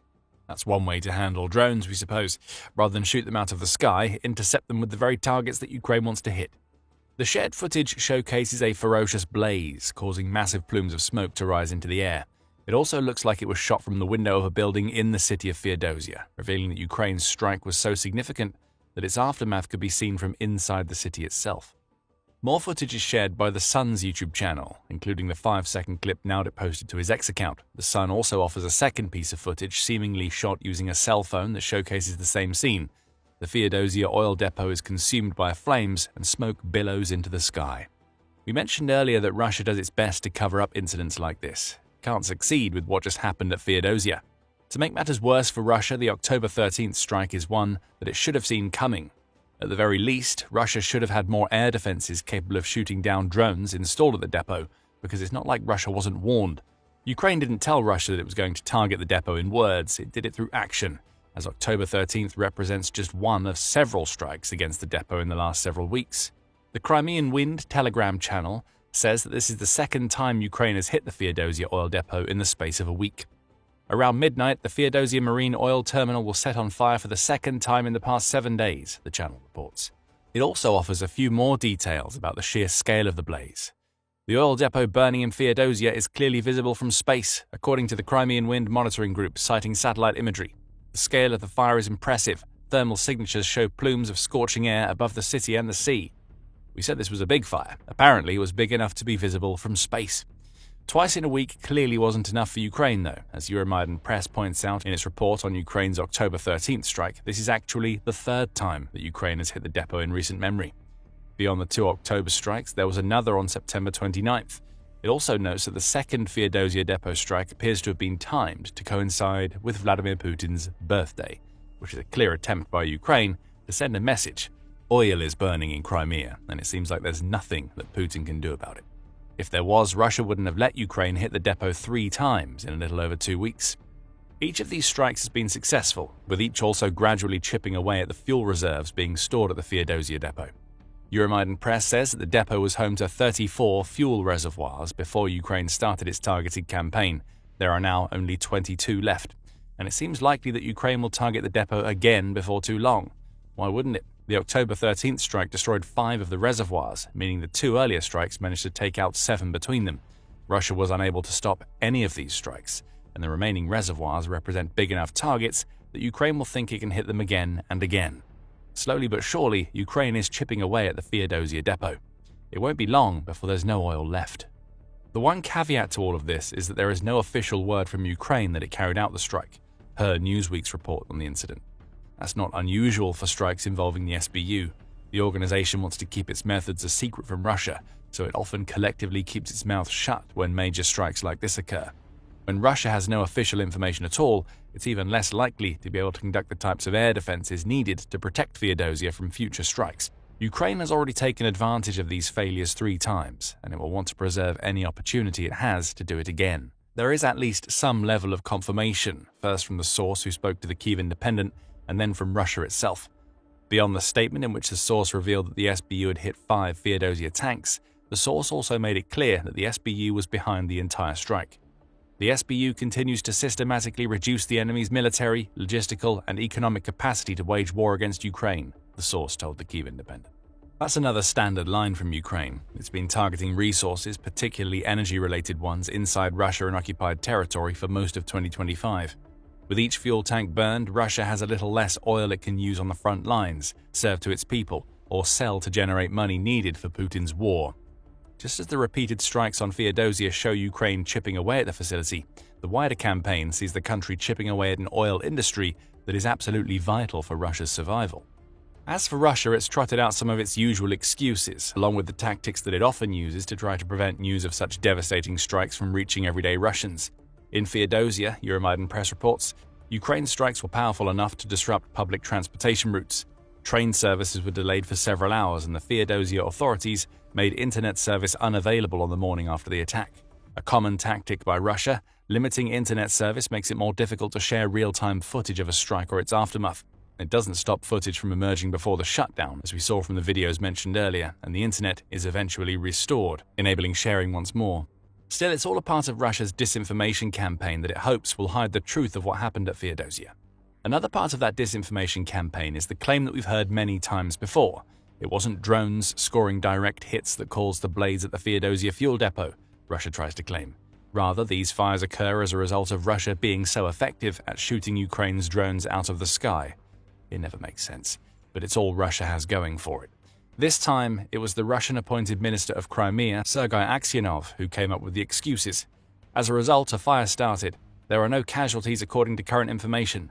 All relevant services are already working on the site. Preliminary reports indicate that the air defenses shot down more than 20 unmanned aircraft, Aksyonov said in a statement. Note the focus on unmanned aircraft being shot down rather than scoring any direct hits. Russia wants the people who read these statements to believe that the aftermath of Ukraine's drone strikes is caused by debris falling out of the sky rather than Ukraine hitting its targets. That isn't the case, of course. But unless Russia feels it can frame Ukraine's achievements as terrorist attacks, it will always focus on shooting drones down rather than those drones doing what Ukraine sent them to do. We can take Aksionov's words as official confirmation that Ukraine took out 5 fuel tanks at Feodosia. A fire started is an understated way of confirming the massive inferno we see in the footage from the site. The Kyiv Independent adds more figures to Russia's interception claims. According to the outlet, Russia's defense ministry has confirmed that what happened in Feodosia was part of a larger series of strikes that Russia supposedly thwarted. Ukraine sent 103 drones into Russian and occupied territories, the ministry says, all of which were intercepted. Around 40 of those drones went to Crimea, suggesting that the 20 that Aksyonov mentions are just part of a larger horde. We'll come back to that point in a moment. First, let's zoom in a little closer on the Feodosia depot that Ukraine has targeted so many times over the last couple of weeks. We already know that it's the largest depot in the city and that it's rapidly running out of the fuel reserves Russia stores there due to Ukraine's strikes. The Kyiv Independent adds that the depot is located around 155 miles away from Ukrainian-controlled territory, putting it well in range of Ukraine's drones and even some of its long-range missiles. The depot can hold up to 250,000 tons of fuel, much of which goes towards supporting Russia's forces. However, the depot is also a multifunctional facility, the outlet says. It's also used to support the transshipment of Russia's oil products between sea vessels, rail tankers, and road transport. So Ukraine didn't just take out fuel on October 13th. It caused a fire so massive that it'll likely shut down a key logistical hub in Feodosia. Now that we know that the depot can hold 250,000 tons of fuel, we can also do some maths to determine just how much fuel Russia has lost thanks to Ukraine's repeated strikes. We mentioned earlier that Feodosia is usually home to 34 fuel reservoirs, and that only 22 remain after Ukraine's 3 strikes. Assuming each of those reservoirs holds an equal amount, that means each one can store a touch over 7,350 tons of fuel. Feodosia has lost 12 of its reservoirs, which amounts to 88,235 tons of fuel that has burned thanks to Ukraine. That's a lot of fuel that isn't going to make it to the front lines. A little while ago, we mentioned that Russia claims to have shot down 40 drones over Crimea, with 20 of those drones apparently being taken out in Feodosia. That implies that Feodosia's fuel depot wasn't Ukraine's only target on October 13th, and it wasn't. There were 2 others, both of which are also part of Russia's energy infrastructure, though they serve different purposes than the oil depot. Military has the details in an October 13th report. It highlights that the open-source intelligence telegram channel Dnipro Osint has revealed that Ukraine also managed to hit a pair of electrical substations. The first was in Simferopol, where Ukraine took out a 330 kilovolt substation, with the second being a 220 kilovolt substation in Kaffa. The latter has been confirmed by NASA's FIRMS satellite monitoring system, the outlet reports. These substations play a crucial role in occupied Crimea's power setup, Military says. They're part of what it calls a power bridge to Crimea that includes several overhead cable transmission lines that connect Crimea to the Russian region of Krasnodar Krai via the Kerch Strait. These power lines connect to substations inside Crimea, from which electricity is distributed through the Crimean Peninsula. So Ukraine didn't just take out Russian oil on October 13th. It also tried to cut the power to Crimea, giving the occupying citizens a little taste of what Russia is doing to Ukraine's people. This was an eye for an eye. After all, Russia's attacks have been causing power outages all across Ukraine. Pravda reported on these outages on the same day that Ukraine launched its aerial assault on Crimea, noting that the regions of Donetsk and Dnipropetrovsk have been forced to introduce controlled emergency power outages. Sumy, Poltava, and Kirovograd are also dealing with these outages, as are Kharkiv, Chernihiv, and Zaporizhia. Ukraine is trying to hit Russian citizens where it hurts, without killing those civilians with its strikes.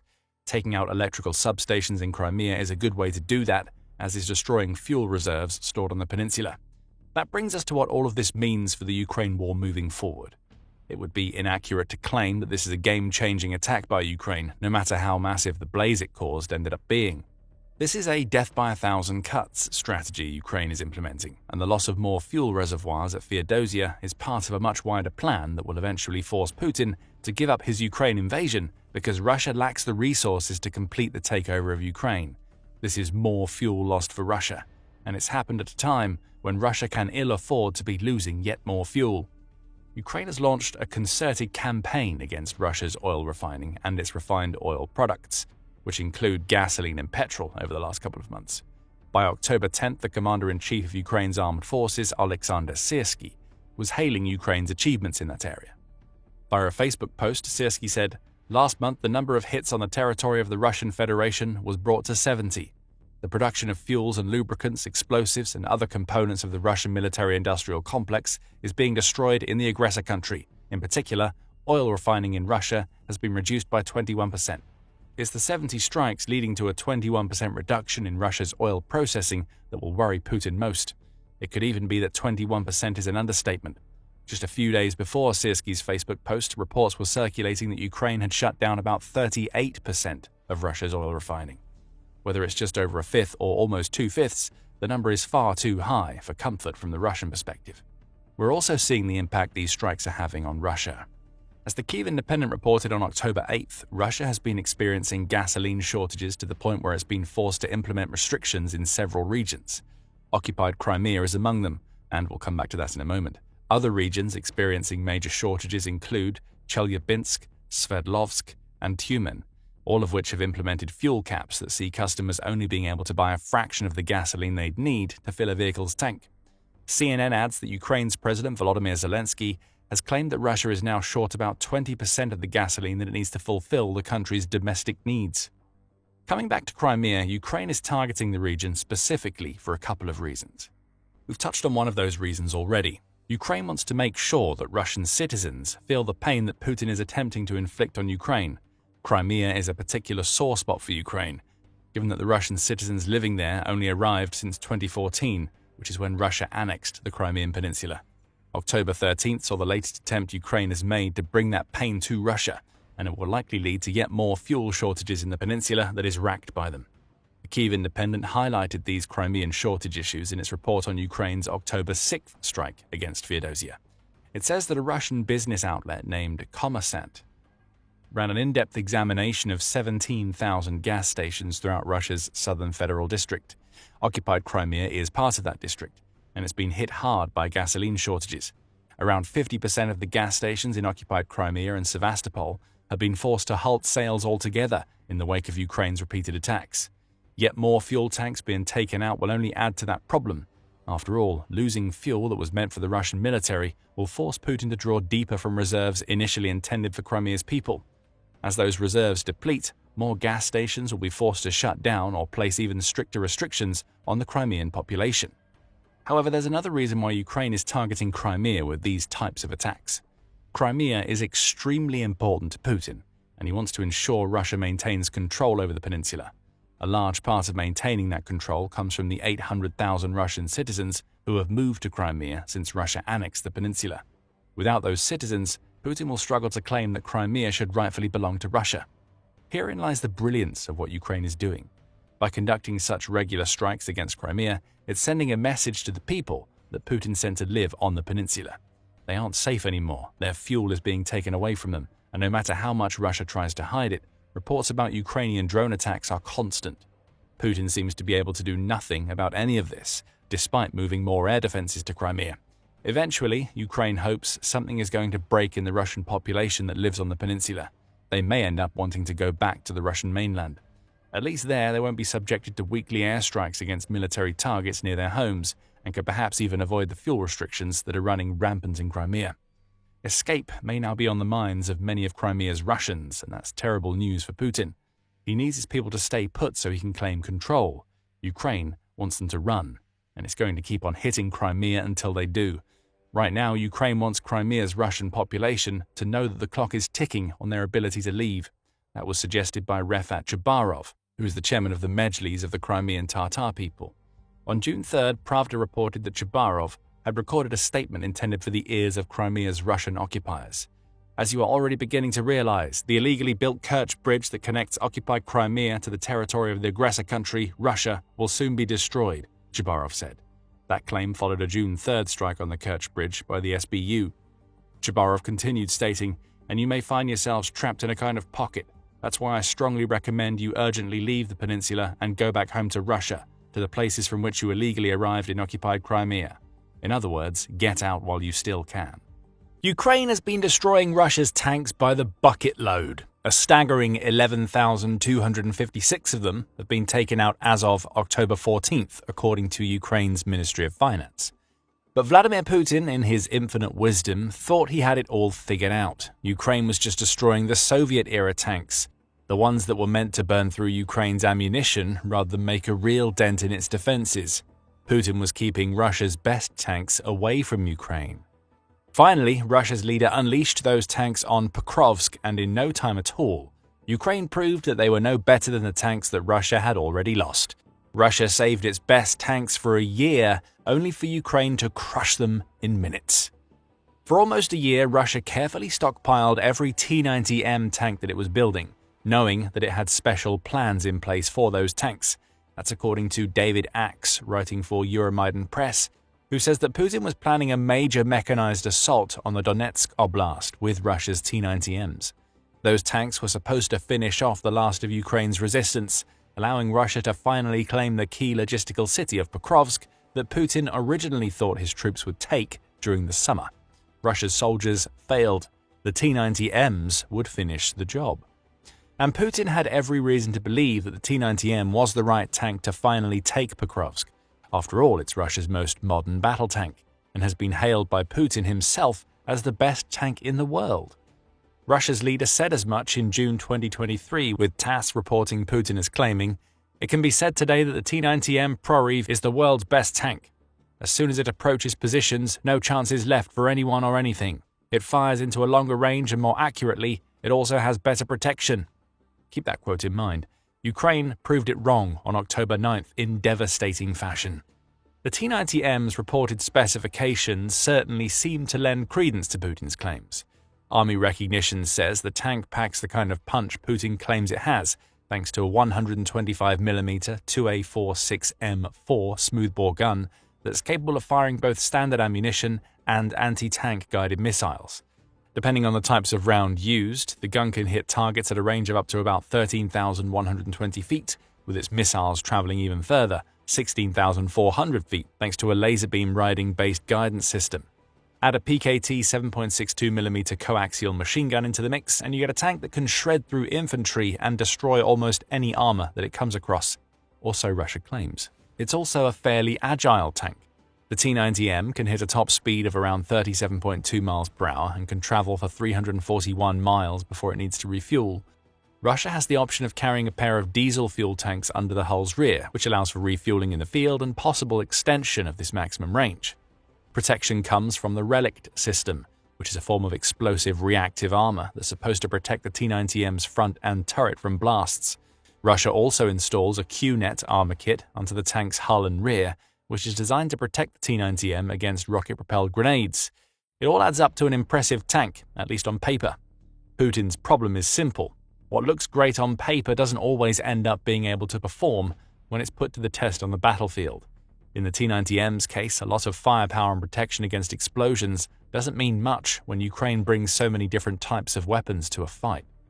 Still, Putin thought he had the right tank for launching a new mechanized assault near Pokrovsk on October 9th.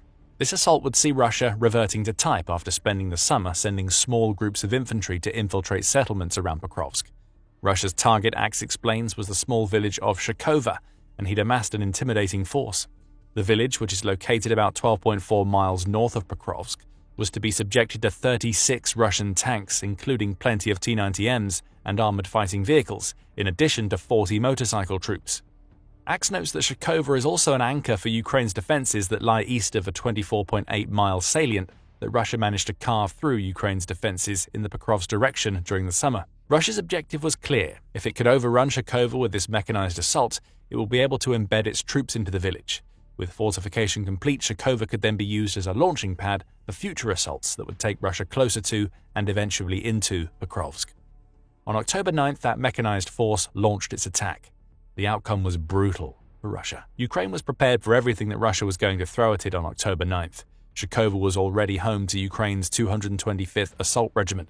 Their numbers have been supplemented by operatives from the notorious 1st Azov Corps, which spent the latter part of the summer coordinating the retaking of several settlements near Pokrovsk from Russia. Those two units worked together to construct a defense that would overcome Russia's mechanized assault. The assault came in waves, as the 1st Azov Corps recounted in a telegram post in the battle's aftermath. The enemy carried out offensive actions in several waves and from different directions, the group said. Initially, groups of motorcyclists advanced, followed by columns of armored vehicles, tanks and armored personnel carriers with infantry. That seems like a Putin-approved approach. Rather than sending the tanks and armored vehicles in first, Russia sent in its vulnerable motorcycle troops to soak up Ukraine's ammunition. The idea may have been to leave Ukraine's defenses without the ammo needed to take on the tanks that followed.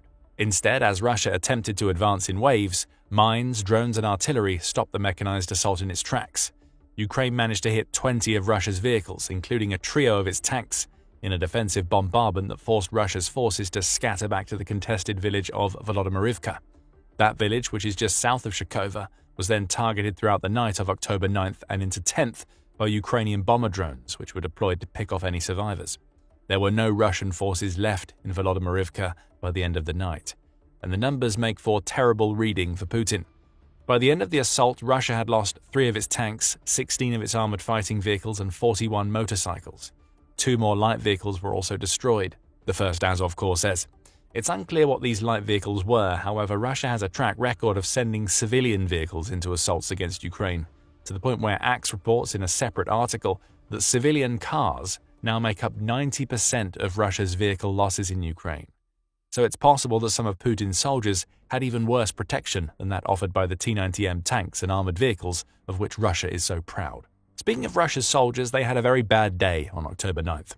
The 1st Azov Corps says that confirmed enemy losses amounted to 107 irreversible and 51 medical. We can assume that means 107 dead and 51 injured, which accounts for the majority of the troops Russia sent to assault Shakova. Axe adds that it isn't clear which of Russia's units it dedicated to the mechanized assault.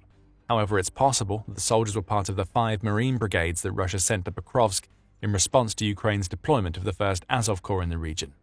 If that's the case, the Russian troops that died in droves in the Shakova attack were among the best that Russia has to offer outside of its special forces. Even Russia's best can't do much when the tanks they drive aren't as good as their leader claims them to be. What happened on October 9th was a humiliation for Russia. For months, Russia kept its best tanks off the battlefield, confident that those tanks were finally in a position to succeed.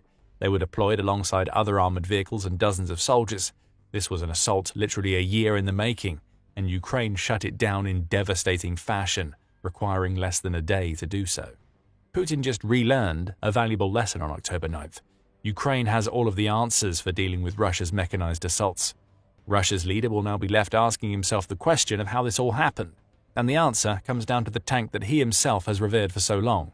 The reality that Putin is now realizing is that the T-90M is far from the tank he claims it to be. Rather, it's yet another relic of the Soviet era that has been dressed up for the modern day and is being paraded as the world's best tank, even as results show that it doesn't deserve that distinction. The T-90M is simply a symptom of Russia's overconfidence in the outdated technology that it still uses.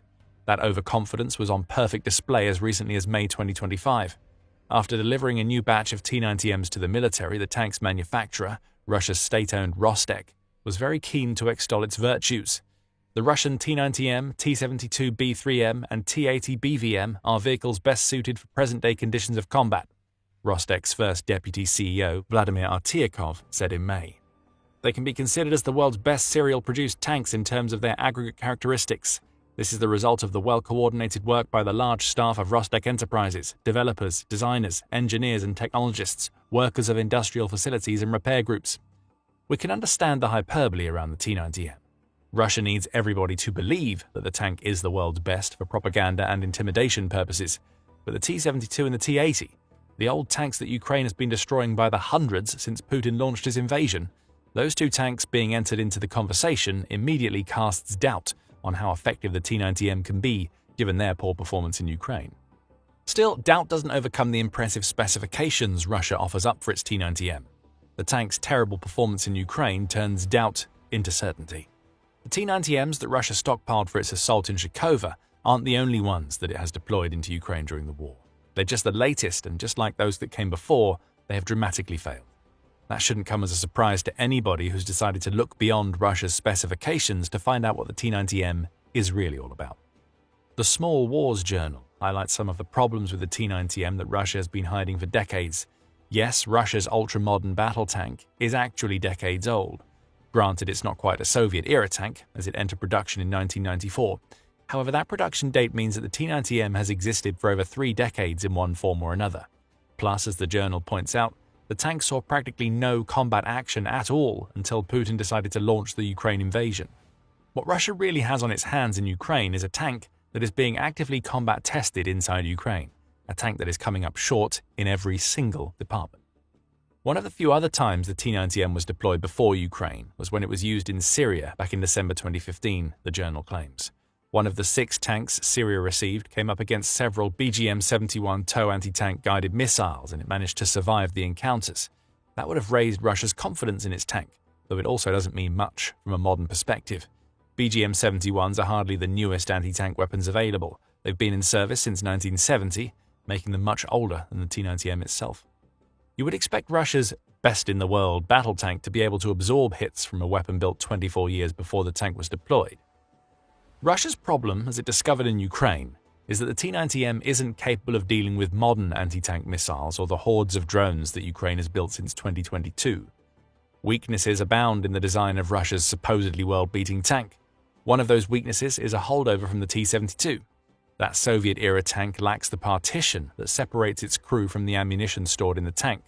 Without that partition, the T-72's ammunition exploding destroys both tank and crew. The T-90M has the same lack of a partition, with Russia instead favoring a carousel that makes the tank a death trap if it's struck by a top-down weapon. Guess what Ukraine has? Drones, Javelin missiles, and several other anti-tank weapons against which the T-90M was completely untested before the Ukraine war exposed its fatal flaws. The best tank in the world still carries many of the Soviet-era design flaws that have led to so many thousands of its older brethren becoming little more than flaming wreckages on the Ukrainian battlefield. It's not just these types of structural design flaws that make the T-90M a far weaker tank than Russia claims. The tank is also plagued with technical issues. Take its turret, for instance. In addition to being vulnerable to top-down strikes, that turret also has an interesting design flaw. The flaw was exposed by Forbes in May 2022, which named the issue spinning turret syndrome.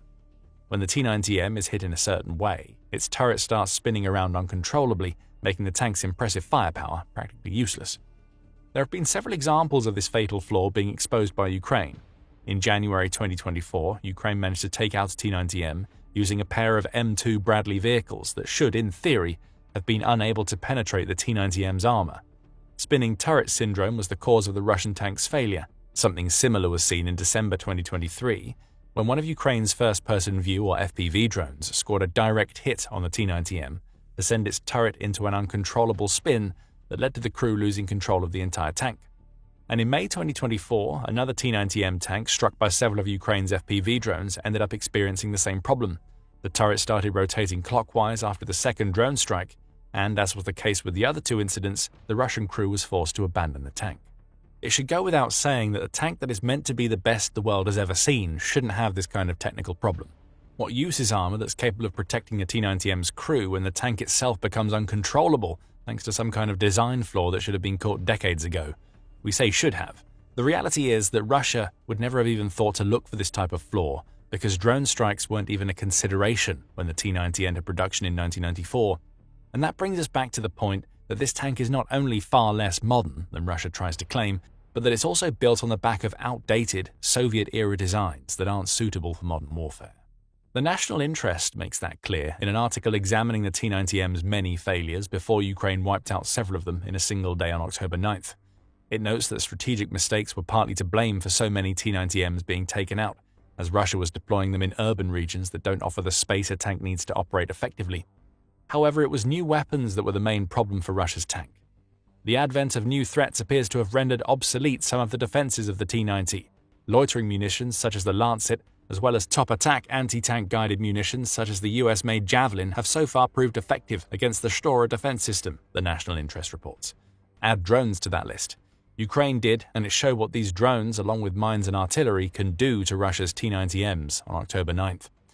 Given that its most modern tank has failed so often in Ukraine, you would be forgiven for thinking that Russia is going to give up the ghost on the T-90M. You would be incorrect. Russia is not only going to keep on pushing with the tank, but it's also looking to boost its stockpiles even further. Whether it can or not is another matter. In June, United 24 media reported that Russia was significantly expanding the production of the T-90M. It quoted the Conflict Intelligence Team, which claims that Russia managed to build between 280 and 300 of these tanks in 2024, which represented a marked increase on the numbers built in previous years. There were between 60 and 70 T-90Ms made in 2022, followed by Russia building between 140 and 180 of the tanks the following year. The thing is, that supposed mass production isn't going to do much to replace the enormous numbers of tanks Russia has lost in Ukraine. We told you in the introduction to this video that Ukraine claims to have destroyed 11,251 of Russia's tanks. That amounts to about 3,000 per year, so a T-90M production schedule that only produces a tenth of that number isn't going to worry Ukraine when it's already proven many times, and again on October 9th, that it can destroy T-90Ms just as easily as it takes out Russia's older tanks. So why is Russia trying to mass-produce the T-90M when it's clearly a failure? United 24 media hints that Russia is trying to stockpile for the future. Whether that means it's rebuilding its tank stock or it's getting ready for a time when it'll be able to start selling the T-90M isn't clear. Perhaps that means the T-90Ms Russia deployed to Shkova were pulled from the stockpiles Russia is trying to save because of the combination of past tank losses and the country's failure to take Pokrovsk during the summer. We can't say for sure. But what does seem more certain is that Russia may have a very hard time selling T-90Ms after Ukraine. Frankly, it was having a hard enough time even before the war started. Russia seemed to be onto a winner back in 2019. That's when India committed to buying 469 T-90Ms in an order that Meta Defense estimated to be worth about $2 billion. That amounts to a per-unit cost of over $4.2 million, which may make it clear why Russia is trying to mass-produce the T-90. Earning over $1 billion per year from 280 to 300 of these tanks would be helpful, given that Putin is spending billions on the Ukraine war. However, India wasn't happy with the T-90s it received from Russia. By September 2020, the tank was being criticized for its poor performance. Global Defense Corps also adds that the Indian Army used the T-90s it had back in 2017 as part of a Russian tank biathlon that included 19 countries. India lost that biathlon because its T-90s malfunctioned. By 2024, the national interest was reporting that India was rebuilding its T-90s almost from the ground up to make them tanks that could actually be usable in modern warfare. And a couple of years prior, Global Defense Corps said that India had ditched future plans to buy T-90s, preferring instead the French Leclerc tank. Much of this happened before Putin started the war in Ukraine. In other words, the T-90M was already seen as a failure by one of Russia's main weapons customers long before it proved itself to be one in Ukraine. All of this brings us back to October 9th and what Ukraine achieved against Russia's mechanized assault. The T-90M's faults were again on display, as it not only failed to help Russia complete that assault, but was also so powerless against Ukraine's drones, mines and artillery that the assault lasted for less than a day. Russia will likely continue to deploy T-90Ms from its stockpiles. Ukraine will just keep destroying them, turning the world's best tank into little more than an afterthought on the battlefield. All hope is lost. That's the message coming from the Russian soldiers who are currently fighting against Ukraine in the Yunkivka pocket in Ukraine's Sumy Oblast. Those troops are starving. They're running out of supplies and equipment. Nothing they can do can save them from the Ukrainian onslaught. And Vladimir Putin doesn't care. Far from doing whatever he can to save his soldiers in Sumy, Putin has abandoned his own troops. Surrounded and doomed, those soldiers have been left to die in Ukraine's kill zone.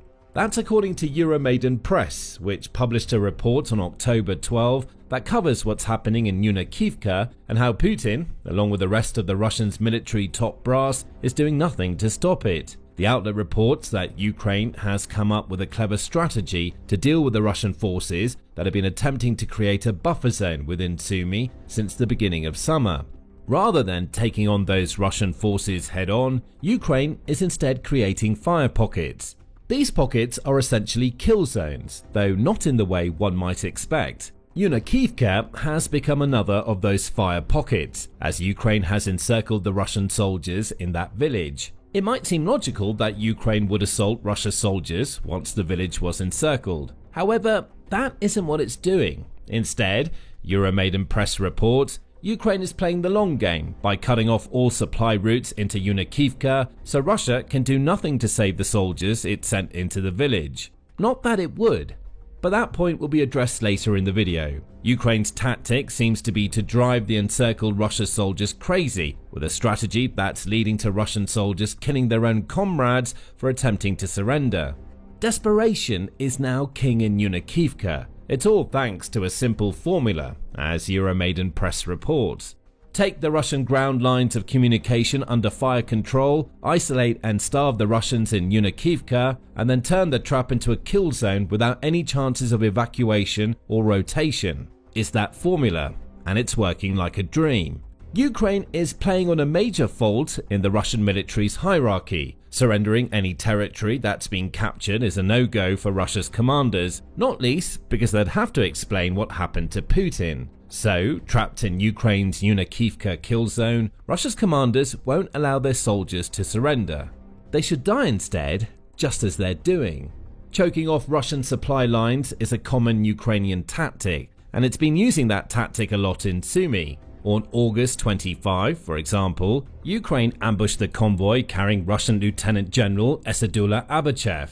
The general was en route to Sumy to help organize the already failing summer offensive in that region, only for him to be maimed in a Ukrainian drone attack. Interestingly, Ukraine preceded that strike by destroying a bridge close to Yunkivka. That suggests what is now seen in the village is the result of several weeks of hard work by Ukraine's forces to isolate Russia's soldiers. The Guardian adds that Ukraine has also conducted strikes against several trains that were supposed to provide supplies to Russian troops operating in Sumy, again showcasing a smart strategy of cutting Russia's forces off from what they need to launch assaults. This systematic destruction of supply lines is working wonders in Sumy. Now, Russia's soldiers in Yunkivka are paying the price. It was mentioned earlier that Ukraine has turned that village into a kill zone, though not the type that one might expect. The country has talked about drone-based kill zones in the past, with the theory being that it uses multiple layers of drones to create no man's lands across the front lines. In September, RBC Ukraine reported that Ukraine was planning to create an 18.6-mile kill zone across the front, for instance. Loaded with drones, that kill zone would serve both as an early warning system for Ukraine's defenders and a means to destroy Russian soldiers before they ever get close to the territory they're trying to take. Ukraine seems to have created a smaller version of this type of kill zone around Yunkivka, but where it's starting to use kill zones elsewhere as a complement to assaults designed to retake occupied territory, the kill zone in Yunkivka is all about making it impossible for the trapped soldiers to escape. That in turn means that Ukraine doesn't have to go on the attack in the village. Euromaidan Press explains why Ukraine doesn't want to do that. Yunakiivka's open layout with scattered and burned out buildings offers no cover and no reason for the Ukrainians to engage in a storming operation, which would only cost losses in an attritional battle that can hardly be won against an opponent with more troops on the ground, the outlet says. Ukraine has no interest in fighting what could be a losing battle to reclaim its lost village. So, as mentioned earlier, it's taking advantage of the Russian desire to hold on to every scrap of territory it claims. Let Russia keep Yunakiivka, Ukraine seems to be saying. Why? Russia soldiers are trapped. They can't leave because Ukraine's drones will kill them, and with their supply lines cut off, Ukraine doesn't even have to attack. Ukraine just has to wait the Yunakiivka occupiers out. Or, perhaps more accurately, starve those occupiers until they have no choice other than surrender or die. Euromaidan Press says that Ukraine knows that it has the advantage everywhere except in terms of pure numbers of soldiers in Yunakiivka. It also points out that Russia's forces have already tried to push out of Yunakiivka only to have that push destroyed by Ukraine. Now, Ukraine is essentially holding Russia's soldiers in place, keeping them imprisoned in the village they were once so proud to claim. In doing so, Ukraine is also able to use troops that it would have sent to fight for Yunakiivka elsewhere in Sumy, all as the Russian soldiers in that village wait for help that will probably never come. Eventually, those troops will starve, and for many in Ukraine, that will be a form of poetic justice.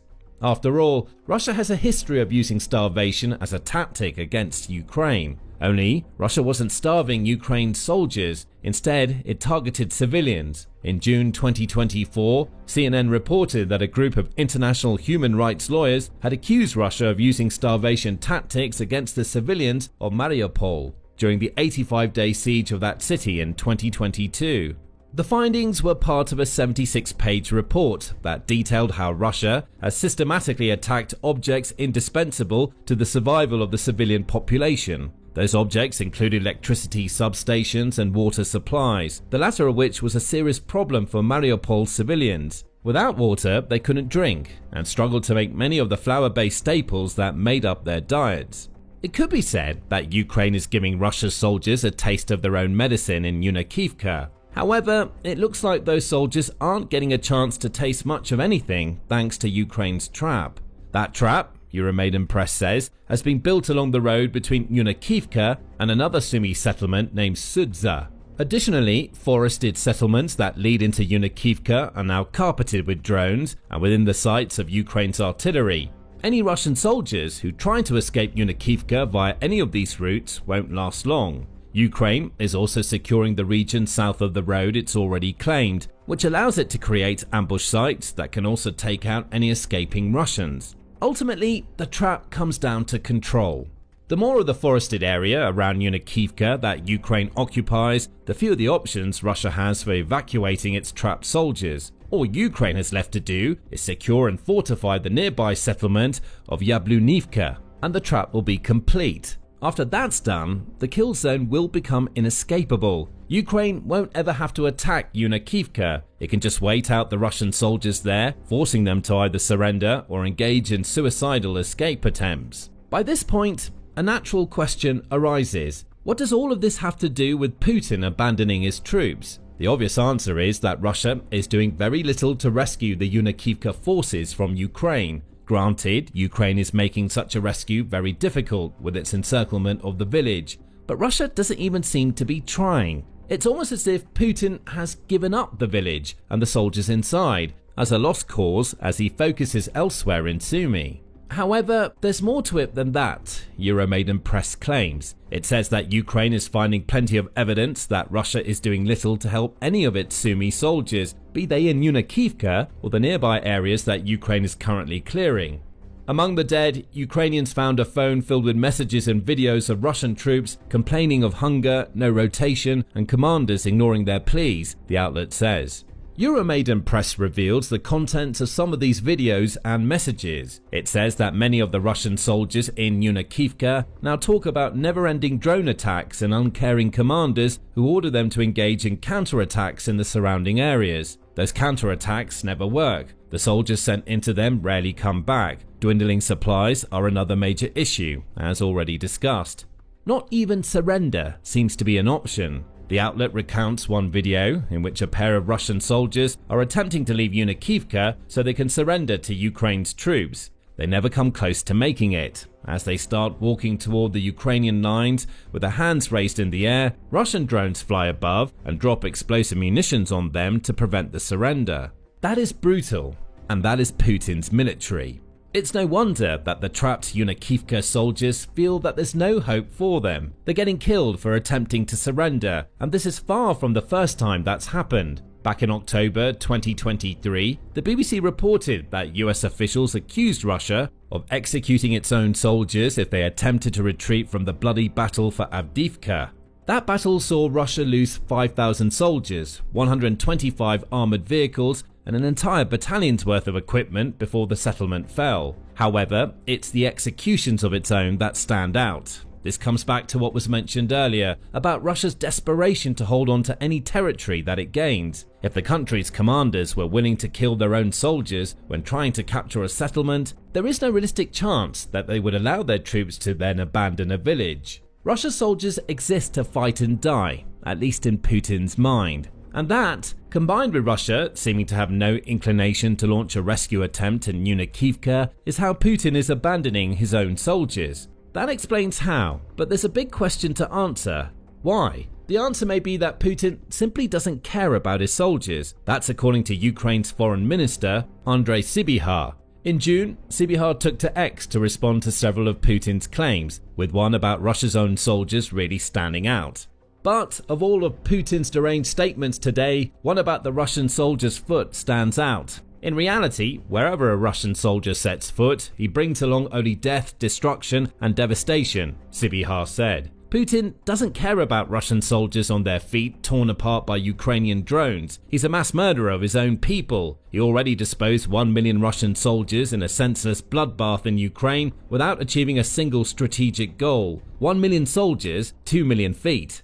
Sybiha's comments were made in response to an earlier Putin claim that anywhere a Russian soldier sets foot belongs to Russia. I've said it before, Russians and Ukrainians are one people, Putin exclaimed. In this sense, all of Ukraine is ours. There's an old rule that wherever a Russian soldier sets foot, that's ours. Ukraine's foreign minister is pointing out how ridiculous that claim is, especially as so many of Russia's soldiers are dying on land that is supposedly theirs. And dying is what Russia's soldiers are doing, in droves. Sybiha says 1 million Russians are casualties of the Ukraine war, but the number has grown substantially since then. Ukraine's Ministry of Finance highlights that, reporting that Russia has lost 1,123,950 of its soldiers between when Putin launched his invasion and October 13. On October 12 alone, 1,140 Russian soldiers were sacrificed for Putin's ambition, and there'll be many more thousands, perhaps even millions to come, as Putin shows no sign of stopping. Russia's leader is happy to pay the price for Ukraine in the blood of his own soldiers. And the terrible truth is that Russia is still a long way away from getting what it wants. According to Al Jazeera, Russia currently controls approximately 20% of Ukraine's territory. While much of that territory was captured during the initial stages of the invasion, even an approximation of how much that territory has cost Russia reflects very poorly on Putin's strategy. For every percent of Ukraine that Russia has gained, Putin has allowed around 56,197 of his soldiers to be wounded, killed, or captured. There is still 80% of Ukraine to go. If Russia posts the same kinds of numbers to take the rest of Ukraine, it will have lost another 4,495,800 of its soldiers by the time Ukraine is fully under Russian control. That isn't sustainable. But it also doesn't matter to Putin because any gains, no matter how small, are worth the sacrifice. That's according to Politico, which wrote on October 13 that Russia is absolutely bleeding troops for what it calls microscopic gains. During the first 8 months of 2025, the outlet says, Russia has lost 281,550 soldiers to death, injury, or capture. But what's really disturbing is the claim made by a joint report between Media Zona and the BBC that reveals that Russia's rate of deaths to injury is far worse than expected. Due to the lack of a normal system of evacuating the wounded from the battlefield, there are only 1.3 wounded soldiers per 1 dead, the report says. This signals a low level of survival of the wounded, who are poorly trained in tactical medicine and are usually abandoned without help after injury. The lack of a system for evacuating soldiers tells the whole story about what's happening in Kyiv. Putin isn't leaving those soldiers to die because Russia can't break through Ukraine's lines to get them, even with Ukraine making that breakthrough as difficult as possible. An evacuation isn't happening because Putin and his cronies care so little about their soldiers that they haven't even bothered to come up with any defined plans on how to evacuate them when they're injured. Why should Putin bother with that? There are millions more Russians he can send to the front lines to replace those that he abandoned. And that thought process leads to the root of why Putin is happy to abandon soldiers who are stuck in Ukraine's trap. Russia's president sees his soldiers as little more than cannon fodder. To him, the trapped Kyiv troops are little more than a potential distraction for Ukraine that might allow Russia to make advances elsewhere. Even with Ukraine taking the slow and steady approach in Kyiv, it's still dedicating soldiers to encircling the settlement. Ukraine still has to use drones and artillery to cut off escape routes. These are all resources that Ukraine can't deploy anywhere else in Sumy, and that's all that Putin really sees. The abandoned troops can die for all Putin cares. At least, that means Ukraine has spent another bullet or bomb. Putin's treatment of his soldiers as cannon fodder was highlighted in an article Leon Aron wrote for The Spectator in October 2024. He pointed out that Russia is now raiding prisons and calling on its youngest people to fight in Ukraine, knowing that many of those he sends will never make it back. Aron concludes his article with a question. How many thousands, or more likely tens of thousands of boys, will be killed before Russia begins to oppose the war? Aron asks. For now, no amount of protest from Russia's mothers and wives will stop the Kremlin from turning legions of their husbands and sons into cannon fodder. The soldiers in Kyiv are just numbers to add to those that Putin has already sacrificed. They've outlived their usefulness as an attacking threat, so Putin is happy to let them die. However, there's something about Putin's callous nature that he doesn't seem to know. Abandoning soldiers undermines Russia's combat strength. The Guardian's Jack Watling made that point back in March 2022, and his words have proven prophetic. Russia's ruthless treatment of its own soldiers, while concealable at a small scale, has now brought about operational repercussions, Watling wrote.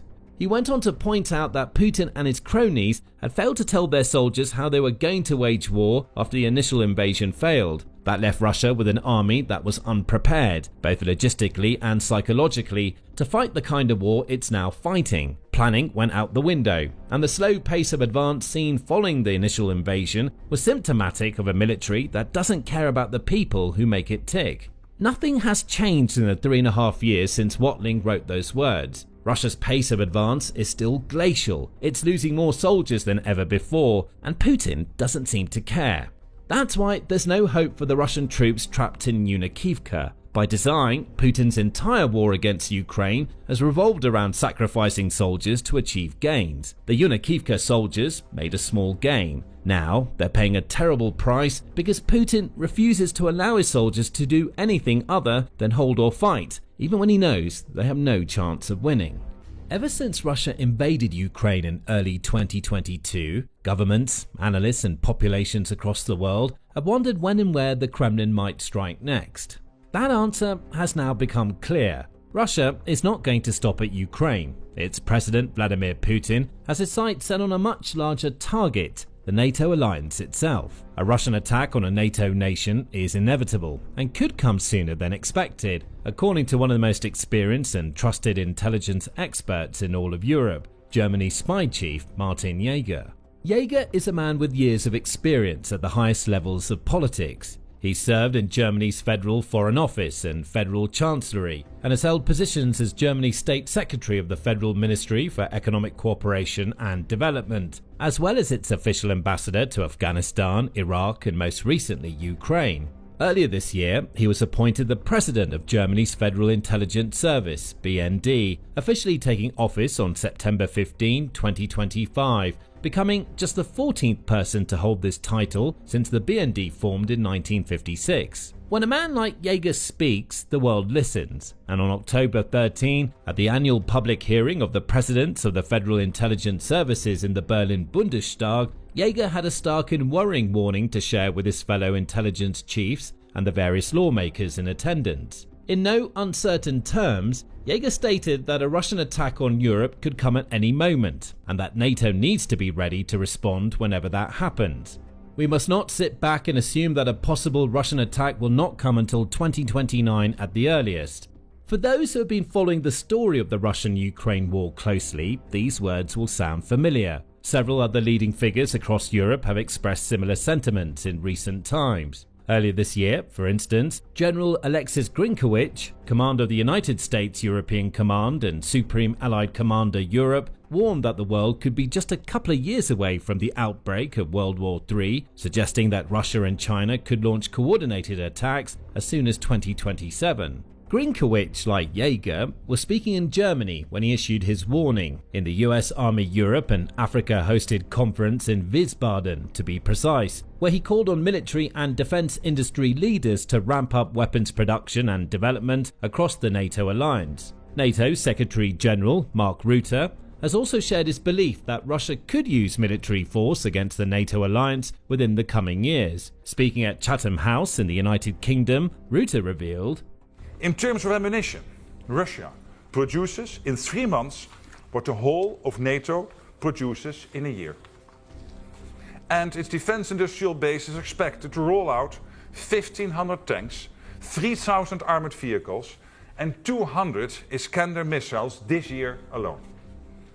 Russia could be ready to use military force against NATO within 5 years."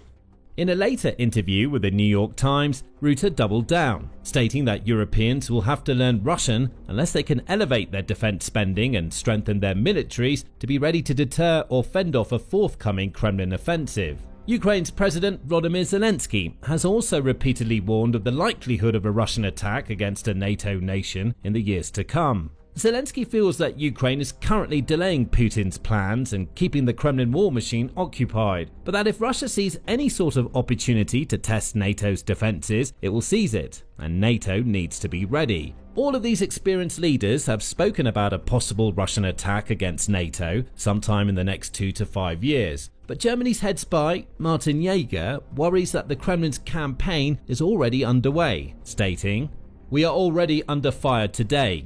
The BND president believes that the lines between war and peace are becoming increasingly murky, explaining, Russia is concealing its true intentions, but in fact it's probing our borders. At best, Europe is in a state of cold peace, one that could flare into a hot confrontation at any moment. We must prepare ourselves for further escalation of the situation." Yeager's comments echo those of the German Chancellor, Friedrich Merz, who said on September 29, "Let me put it in a sentence that may be a little shocking at first glance. We are not at war, but we're no longer at peace either." Just like Yeager, Merz argues that even though NATO troops are not yet on the ground fighting against Russian forces directly, and no official declaration of war has been made by either side, the relationship between the Kremlin and the NATO alliance can no longer be described as anything close to peaceful. The state of play may not be quite severe enough to be classified as war either, but sits somewhere in between the two extremes, as Russia is quite clearly taking sneaky yet solid steps to undermine the NATO alliance, destabilize European democracy, divide society, and strike fear, panic, and confusion into the general public. It does this in various ways, including the recent Russian drone incursions into NATO airspace in countries like Poland and Estonia, as well as cyber attacks, sabotage, and online disinformation campaigns. As Yeager notes, the means Moscow uses are well known: attempted manipulation of elections and public opinion, propaganda, provocations, disinformation, espionage, sabotage, airspace violation by drones and fighter jets, contract killings, persecution of opposition figures living abroad. The spy chief continued, "The hybrid means Russia uses to achieve this are now ubiquitous. The frequency of these new individual incidents represents a new level of confrontation, a confrontation in which Russia regards us as an adversary and a belligerent party." He went on to express his belief that Germany represented Russia's primary target in Europe, given the fact that it's the largest of all European Union nations and has played such a prominent role in supporting Ukraine throughout the war so far. Arguing that Russia is intent on expanding its sphere of influence, Jaeger claimed, "To achieve this goal, Russia will not shy away from direct military confrontation with NATO if necessary." Sinan Selen, president of the German Federal Office for the Protection of the Constitution, BFV, agrees, calling Russia the main perpetrator in the preparation and implementation of acts of sabotage in Germany and other European countries. Selen went on to condemn Moscow's actions as undoubtedly aggressive, offensive, and increasingly escalatory, adding, "Russia is aggressively pursuing its political ambitions against Germany, the EU, and its Western allies. Russian services continuously adjust the levels of escalation of their activities with a strategic aim of weakening liberal democracies. As a result, we detect a wide range of espionage, disinformation, interference, sabotage, and cyber attacks conducted by foreign actors and states in Germany." There's plenty of evidence to back this up, with the most obvious examples being the aforementioned cases of Russian drones flying beyond Ukraine and into the airspace of NATO nations. Most notably, on September 10, more than 20 drones travelled all the way across Ukraine and onward into Poland. Soon after, the Polish Air Force, along with several NATO allies, scrambled aircraft and shot down several of the drones, with the Polish government going on to invoke Article 4 of the NATO treaty. Numerous world leaders expressed shock and horror in the wake of the incident, and NATO responded rapidly with the announcement of Operation Eastern Sentry on September 12, a new initiative aimed at strengthening the alliance's eastern flank, involving air, sea and ground assets from multiple member nations deployed all across Eastern Europe. Only a day later, Romania was also forced to scramble fighter jets of its own after detecting a drone in its airspace at the same time as a Russian attack was taking place on Ukrainian infrastructure not far from the nation's border. Again, mere days later, yet another incident occurred, with 3 Russian MiG-31 fighter jets reportedly entering Estonian airspace for a period of 12 minutes, according to the Estonian Foreign Ministry. This incursion occurred over the Gulf of Finland and was not the first, but in fact the 4th time that Russia had violated Estonian airspace in 2025 alone, with the foreign minister stating, "Russia has already violated Estonia's airspace 4 times this year, which in itself is unacceptable, but today's incursion, involving 3 fighter aircraft entering our airspace, is unprecedentedly brazen."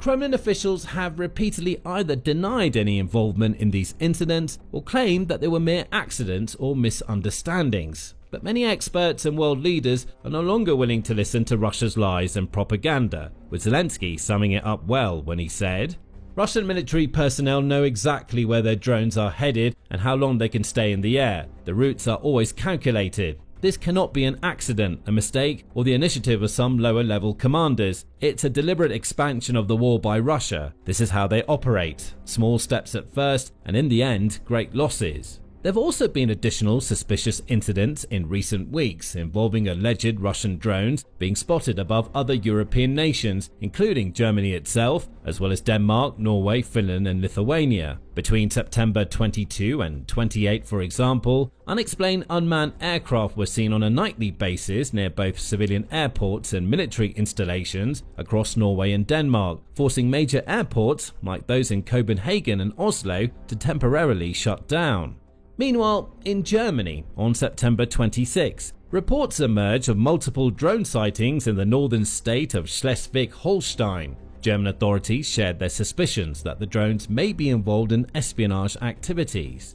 A day later, on September 27, another suspicious drone was sighted near a power plant in Finland, near Rovaniemi. And that very same day, 3 drones were also seen in the air around Vilnius airport in Lithuania, causing several commercial flights to be delayed. While there hasn't been any official confirmation that these drones all came from Russia or were part of the Kremlin's campaign to spy on, interfere in and disrupt European society, the timing and nature of the incident is highly suspicious, to say the least. It cannot be a mere coincidence that so many airspace violations and unusual drone activities have taken place all within such a short span of time. Instead, many military analysts and leaders feel confident that these events are all linked and all tied back to the same place, Moscow.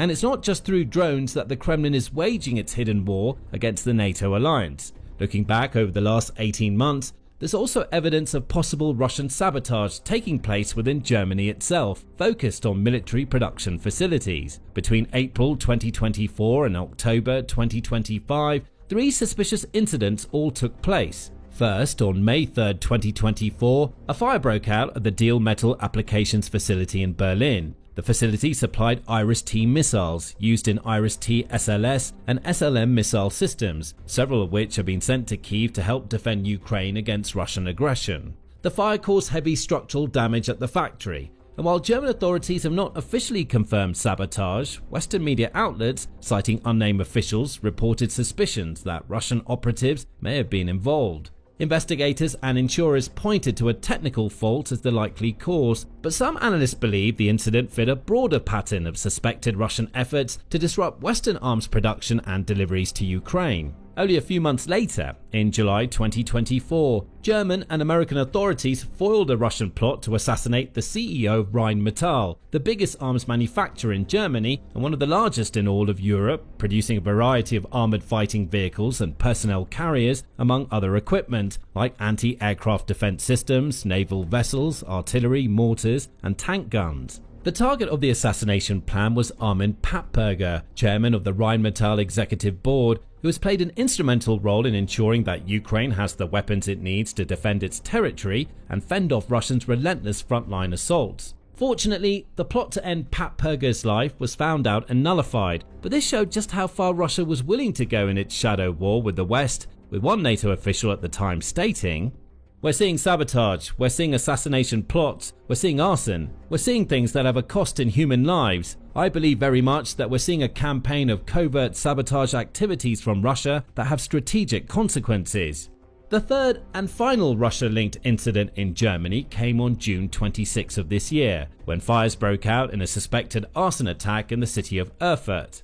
There, multiple Rheinmetall manned military trucks were set ablaze, and pro-Russian Telegram channels celebrated the incident and claimed responsibility. Reporting tied the attack to Russian operatives, though German authorities have not publicly confirmed Russian authorship, and police have since opened a sabotage investigation. In the previous 18 months, stretching back to 2022, only one similarly suspicious incident was recorded in the German defense industry, a cyber attack on Rheinmetall's civilian and industrial division headquarters in Dusseldorf in April 2023. Attribution was linked to the Black Basta ransomware group, and German authorities did not officially pin the operation on Russian hackers, though analysts noted that the attack aligned with other Kremlin-affiliated cyber tactics. Germany has also made several arrests of Russian nationals relating to activities of sabotage and espionage since the war started, with one Russian arrested in Munich in January of this year over a plot to sabotage German tank production. More than 10 Russia-linked suspects have also been detained between 2024 and 2025, and this sort of thing is not only happening in Germany. Far and wide across Europe and within NATO member states' borders, Russia has been engaged in a long-running and multi-layered sabotage campaign, doing everything from targeting the supply lines of weapons for Ukraine to disrupting the course of democracy. Numerous security officials across Europe have highlighted this threat, citing incidents of Russian agents paying off local people to carry out risky crimes on the Kremlin's behalf.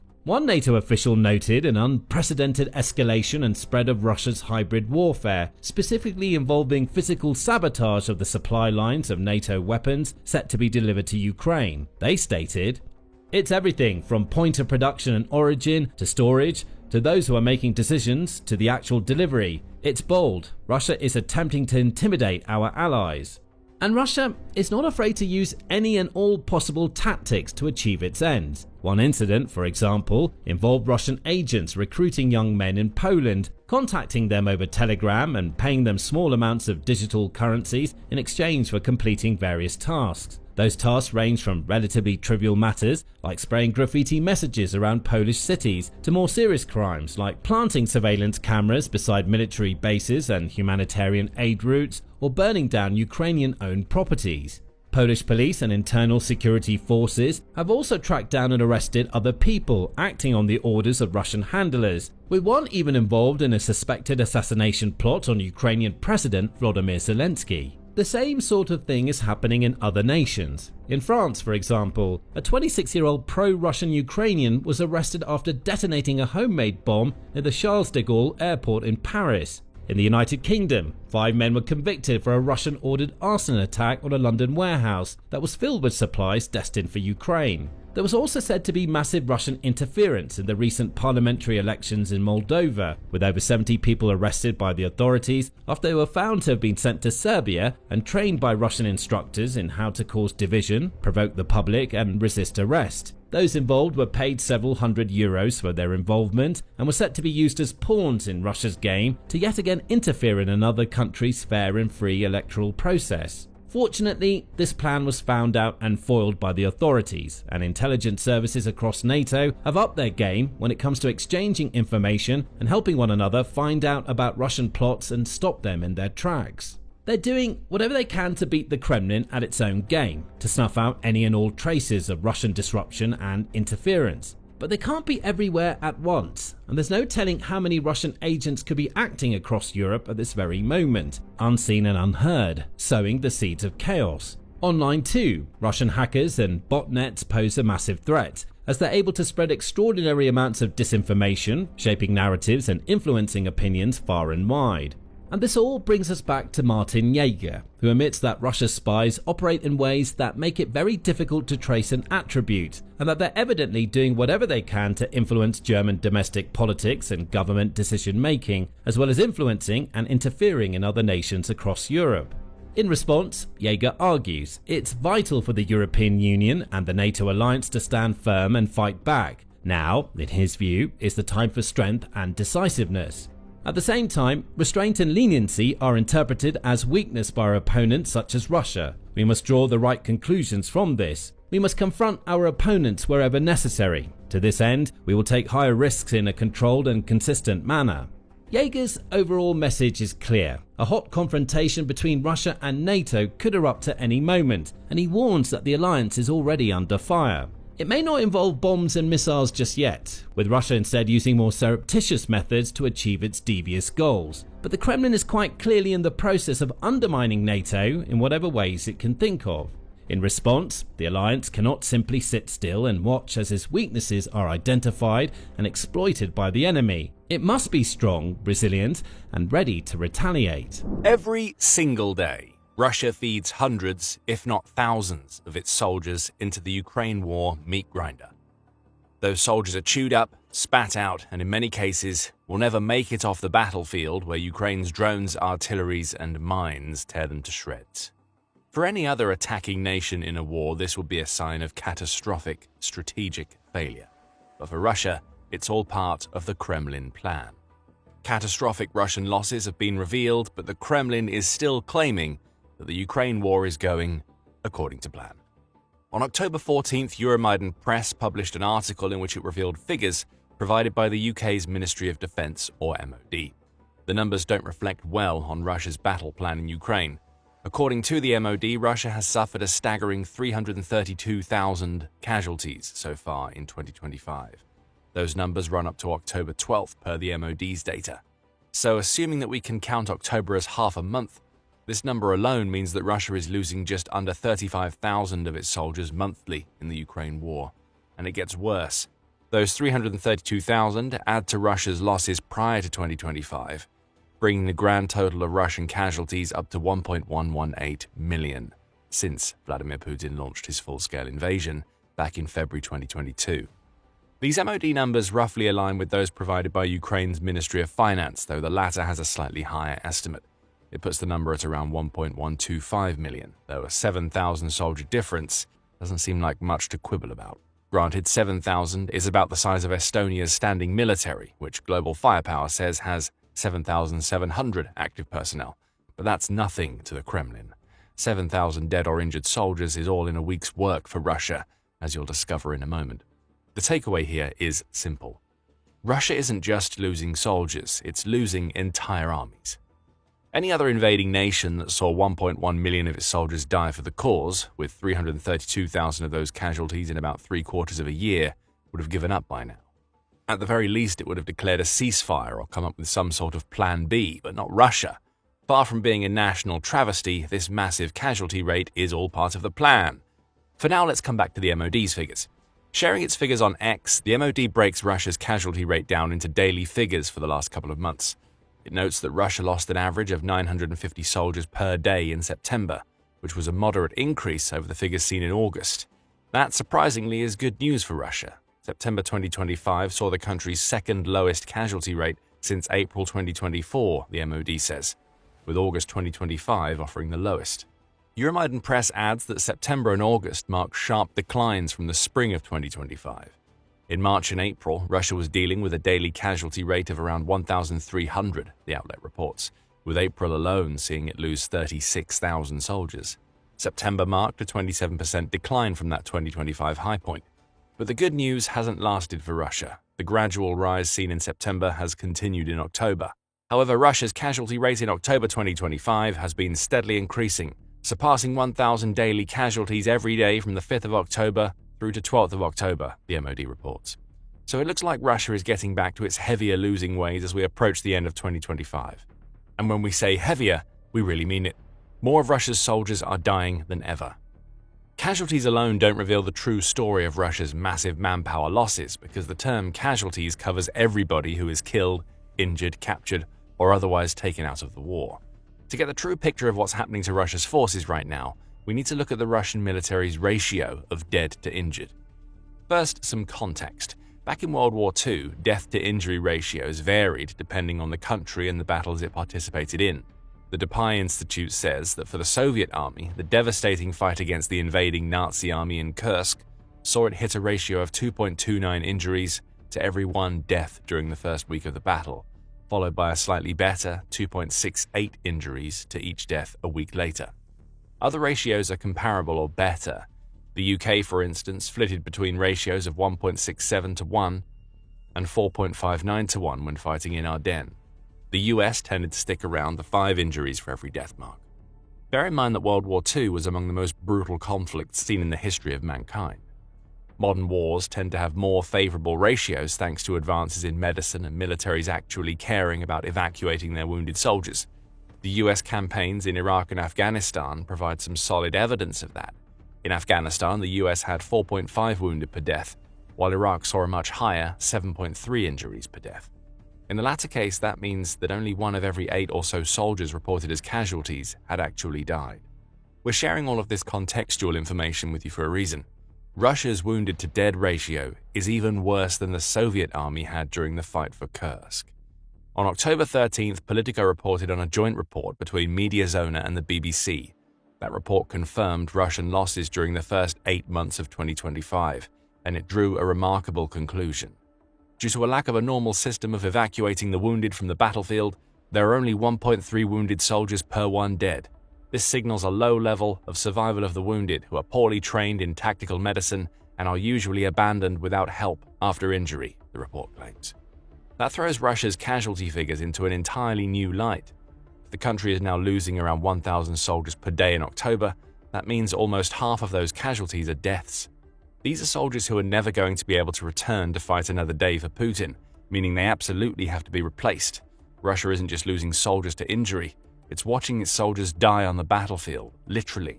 With no real evacuation plans in place, the Kremlin is happily sacrificing the lives of soldiers who could have been saved if Russia were waging anything that even remotely resembles what we know to be a modern war. Russia's wounded-to-dead ratio is worse than the Battle of Kursk in World War II, which still stands as the single largest battle in the history of war. But perhaps that battle helps us figure out why this is all part of Russia's plan. As devastating as the Battle of Kursk was for the Soviet Union, it still managed to win the fight.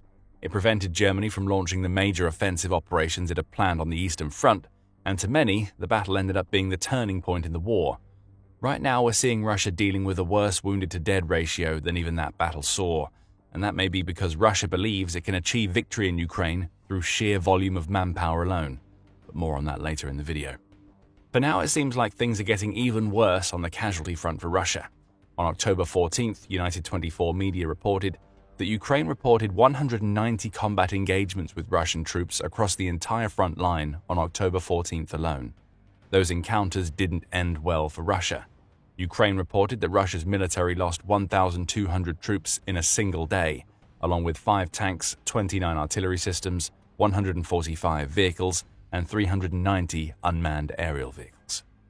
Ukraine also conducted many strikes against Russia, the outlet reports, with a particular focus on Russia's command posts and equipment. Over the past day, the Defense Forces' aviation, missile forces, and artillery have struck 7 areas of concentration of personnel and equipment, 3 command posts, and 2 artillery pieces of the Russian invaders, a general staff report states. So not only is Ukraine causing massive casualties for Russia, but it's also targeting the types of infrastructure that Russia needs to organize its future assaults. The logic here is simple. Every command post taken down leads to a less organized Russian assault in the future.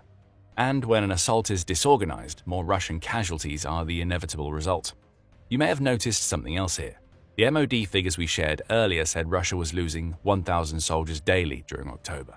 On October 14th, Russia lost 200 more than that in a single day, which suggests that the already grim figures for the month are only going to get worse for Russia. This is a far cry from what seemed to be Russia learning a lesson from its massive casualty rate during the late summer and early fall.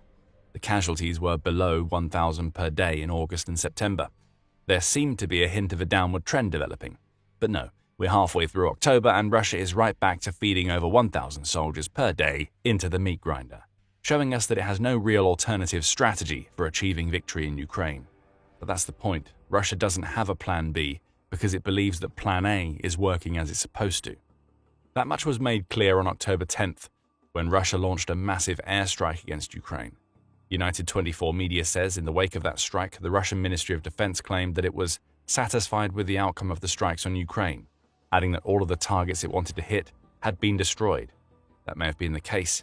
However, October 10th was also a day when Russia, once again, lost over 1,000 of its soldiers. RBC Ukraine notes that the Ukrainian military's October 11th report covering the previous day revealed that Russia had lost 1,060 soldiers on the day that the Russian Defense Ministry was lauding its own strikes.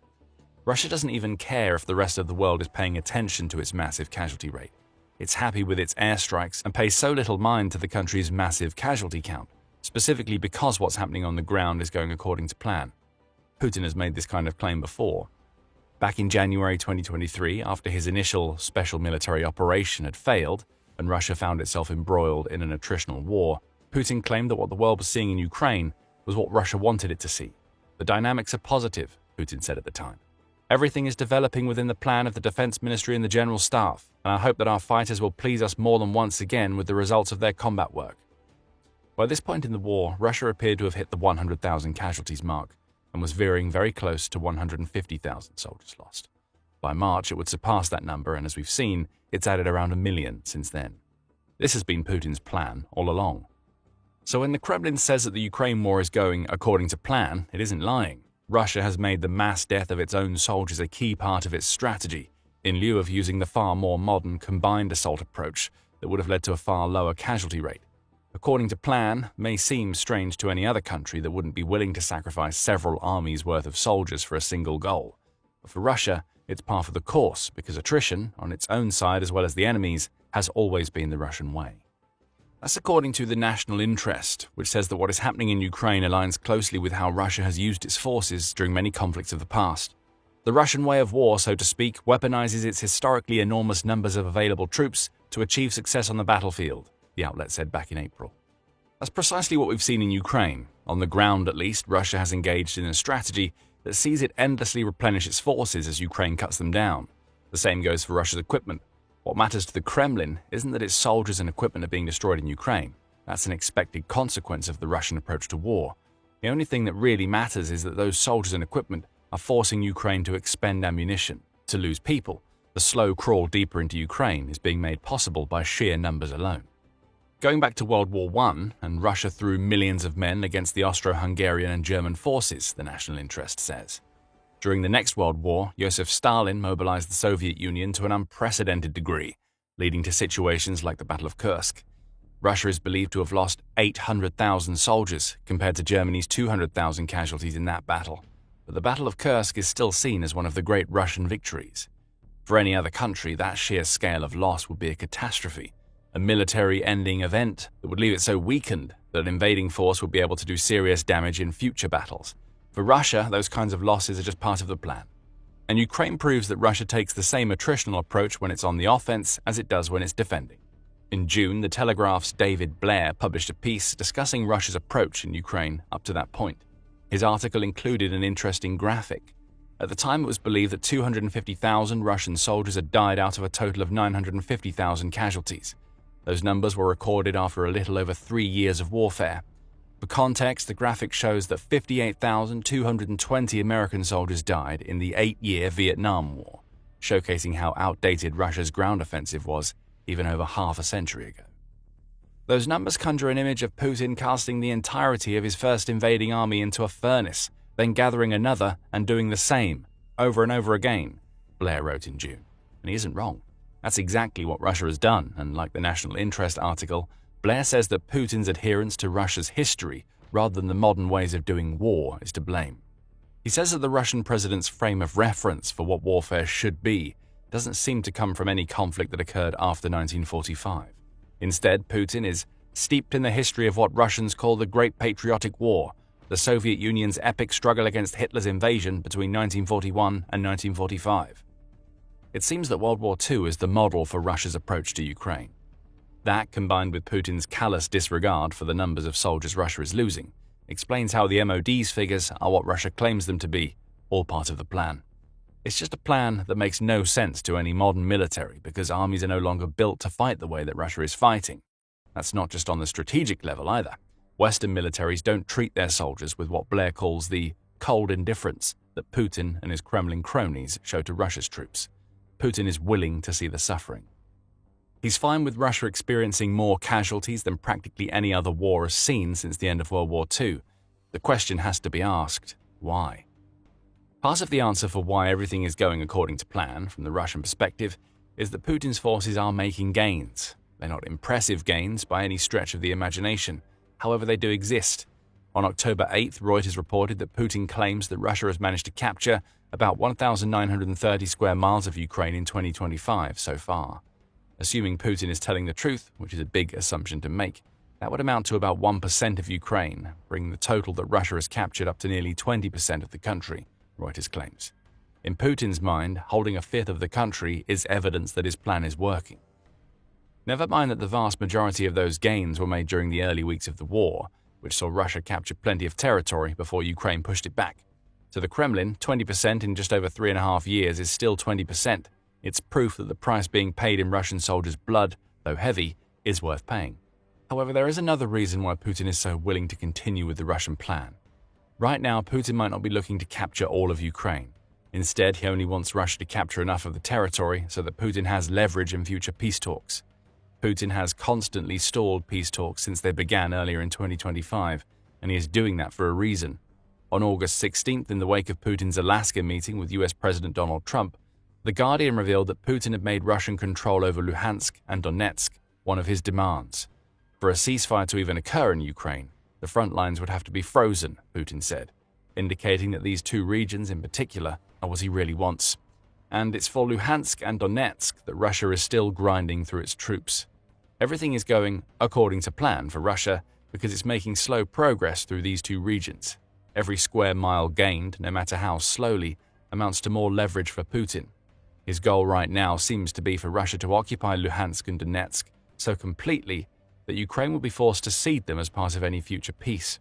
Until that occupation is completed, the plan will stay in place. Russia will dedicate many more hundreds of thousands, perhaps even millions of its soldiers to the cause. Their loss will be worth it in Putin's mind, because every casualty takes him closer to etching himself into the annals of history as the Russian leader who returned Ukraine to its rightful owners. It's a twisted outlook, and it may end up being this very Russian plan that undoes Russia. In April, George Barros of the Institute for the Study of War, or ISW, spoke to the New York Post. He said that the combination of Russia's massive losses and the enormous amounts of money the country is shelling out for its soldiers can't last. The system for generating fighters worked for 2.5 years, but it's starting to fail, Barros claimed. Russia is constrained by the laws of economics, scarce resources, and there isn't an endless manpower resource in Russia. One ISW report adds that the major economic problems being caused by Russia's high casualty rate are likely to mature within another 12 to 18 months. That's right around the end of 2026, and it means that Russia's plan may be running on a deadline. Doc Brown may have not needed roads to get where he was going in Back to the Future, but Russia absolutely needs them to conduct its assaults on Ukraine. Without roads, Russia can't bring the full force of its mechanized units to bear on the city of Pokrovsk, which is only making it harder for them to capture this vital logistical hub. Ukraine understands the importance of the roads near Pokrovsk all too well, and it's making sure those roads have become death traps for Russia's forces. The Russian army in Pokrovsk is being wiped out on Ukraine's roads of death. No one survives the ride because Ukraine has made taking those roads a kamikaze endeavor. That's according to Euromaidan Press, which reported on October 14th that Ukraine has taken the roads of death strategy that worked so well for it several times in the past to a new level near Pokrovsk. Ukraine isn't holding anything back, the outlet reports, as it's sending its best drone units to patrol the roads leading into and around Pokrovsk. Those drones are on constant patrol. They're looking for anything bearing Russian colors, and when they find what they're looking for, those drones take out their targets, all in an effort to cripple Russia's logistical network to ensure all future attacks on Pokrovsk are far weaker than they could otherwise have been. This isn't a direct assault by Ukraine. It's the brilliant weakening of a Pokrovsk force that was 110,000 troops strong at the start of the summer and has been wearing away ever since. It's thanks to these drones establishing what soldiers on the ground are calling roads of death that Russia's latest Pokrovsk offensives have failed so badly. In many cases, those offensives collapse before they've even had the chance to properly begin, which is pushing Putin and his generals into a complete rethink of how Russia can take a city that Ukraine is defending so well. Precision lies at the heart of what Ukraine is doing, Euromaidan Press reports. Complete accuracy is essential when trying to make the roads around Pokrovsk unusable from a Russian logistics standpoint. The outlet says that there are several geolocated videos highlighting the effectiveness of Ukraine's approach, including one where a Russian UAZ van erupts into flames after being struck by one of Ukraine's drones on the roads of death. To showcase just how precise Ukraine is being in its latest defensive strategy, that drone didn't strike the van's engine bay or hit it from the side. Ukraine flew an unmanned vehicle right into the van's open window, only detonating that drone's payload once it was inside. You can only imagine the grisly fate of the Russians driving the van. Another incident saw a Ukrainian drone catch sight of a Russian T-80 tank as it attempted to make its way along another road near Pokrovsk. Hilariously, that tank was trying to sneak along the road as it made its way to provide fire support for an ongoing Russian offensive, Euromaidan Press says.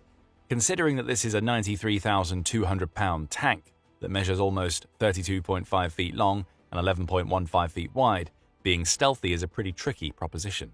The tank would have been easily spotted by Ukraine's army of patrolling drones, and once it was, Ukraine had another destroyed tank to add to over 11,200 that Ukraine has consigned to the scrap heap since Putin launched his invasion.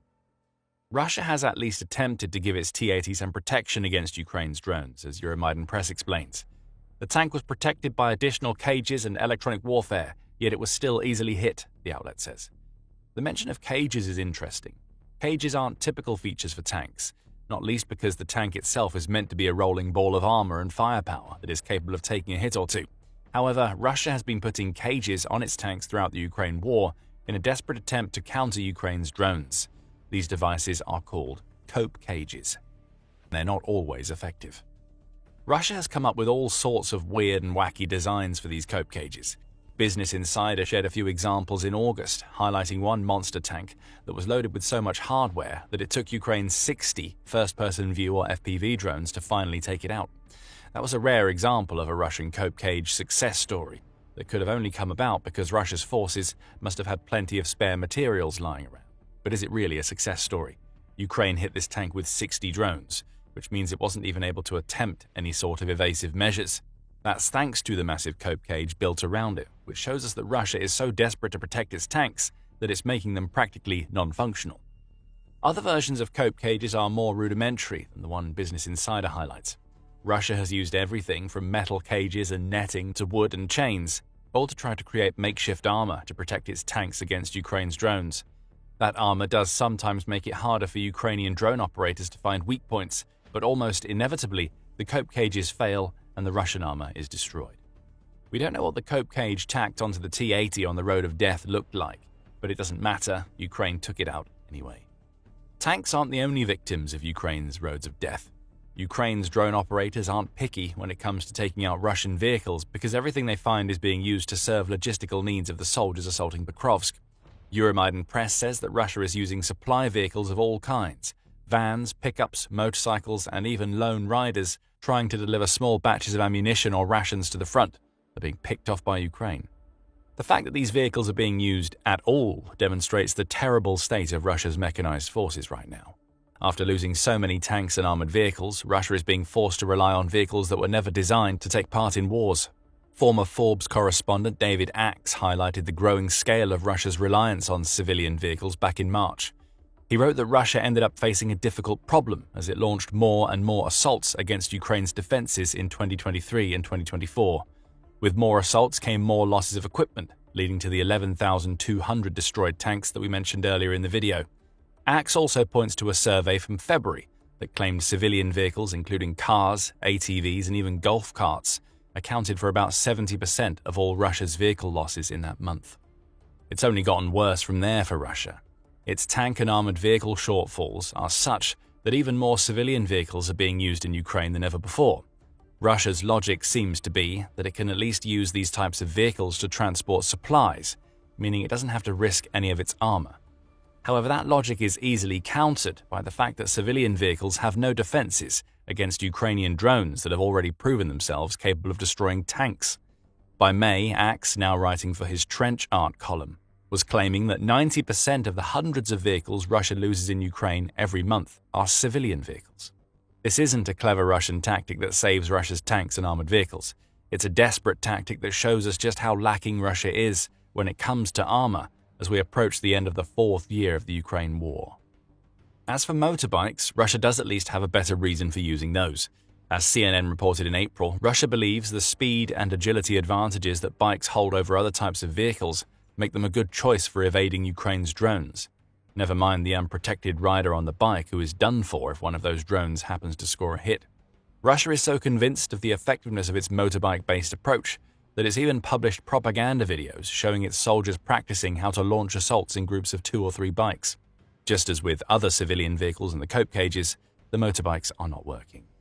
As soon as they try to take any of Ukraine's roads of death, those bikes are being taken out by the very drones they're supposed to be capable of avoiding. The result of Russia's attempted approaches in Pokrovsk is that the roads of death are now littered with the wreckage of vehicles that come in all shapes and sizes. Drone operators relentlessly hunt down any movement, as confirmed by footage from both sides showing the aftermath of the Ukrainian strikes, twisted metal, burning wrecks, and craters every few meters, Euromaidan Press reports. And the craziest thing about all of this is that Russia should have learned this lesson several times over by now. Ukraine's creation of impenetrable roads of death using drones is far from a new tactic. It's done the same thing several times before. Take Kursk as an example.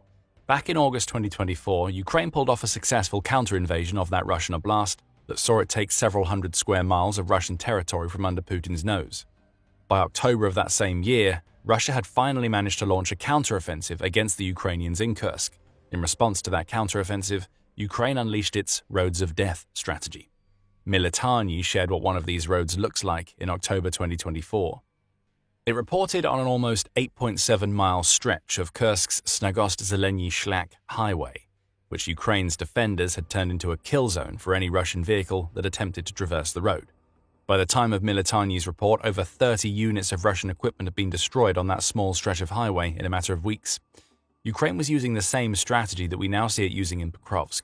Drones were being unleashed onto roads to create an impenetrable barrier. Those drones patrolled constantly, taking out anything they came across.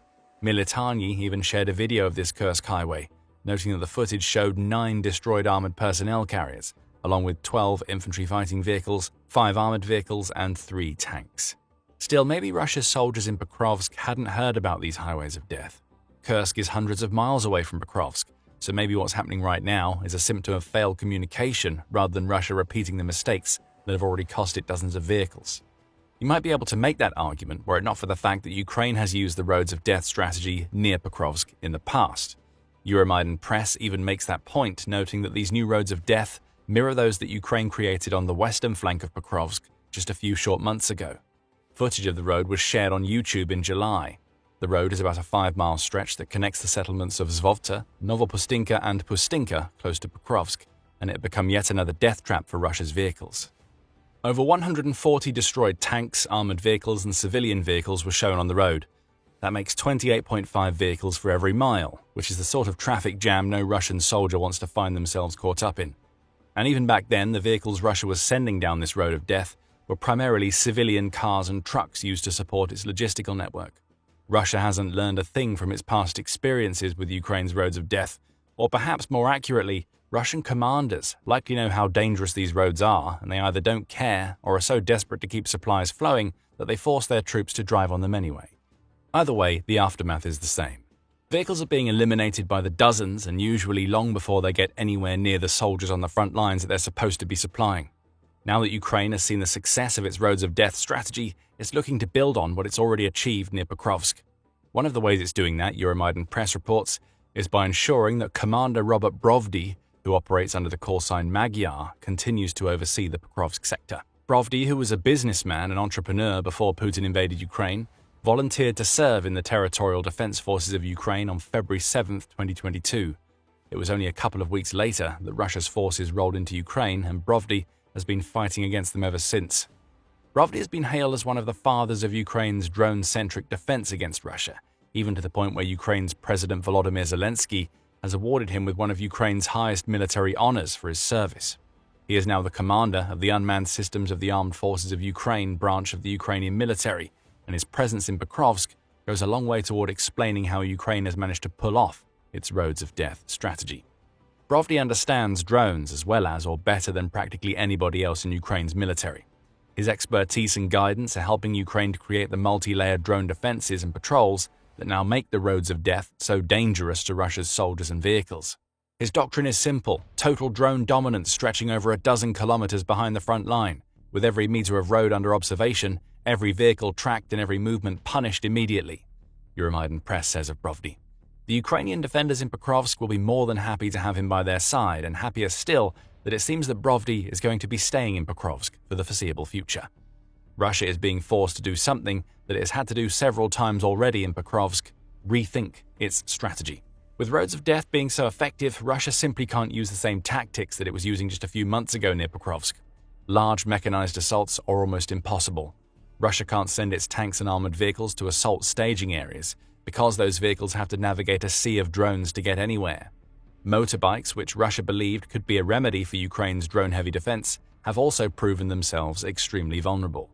Faced with these problems, Euromaidan Press reports, Russia has had to pull back the scale of its assaults to the point where it's sending tiny fire teams, often containing 3 soldiers or fewer, to infiltrate Ukraine's defensive positions. RBC Ukraine also reported on this shift in Russian tactics early in September. It said that Russia had deployed several of its marine units to Pokrovsk to execute what Russia hoped would be a decisive breakthrough in the region. The problem is that breakthroughs can't happen, or at least can't be sustained, without armor offering fire support. That armor isn't available due to Ukraine's roads of death, so Russia is relying on the small groups we've already mentioned. A report by the 7th Army Corps of the Air Assault Forces of the Armed Forces of Ukraine explains what Russia is trying to do now that its mechanized assaults have been rendered useless. The enemy's main goal in Pokrovsk: to get as close as possible to the positions of drone operators or mortar crews to try to disperse our defense forces, gain a foothold in new positions, and also expand the boundaries of the grey zone, the 7th Army Corps said in a Facebook post.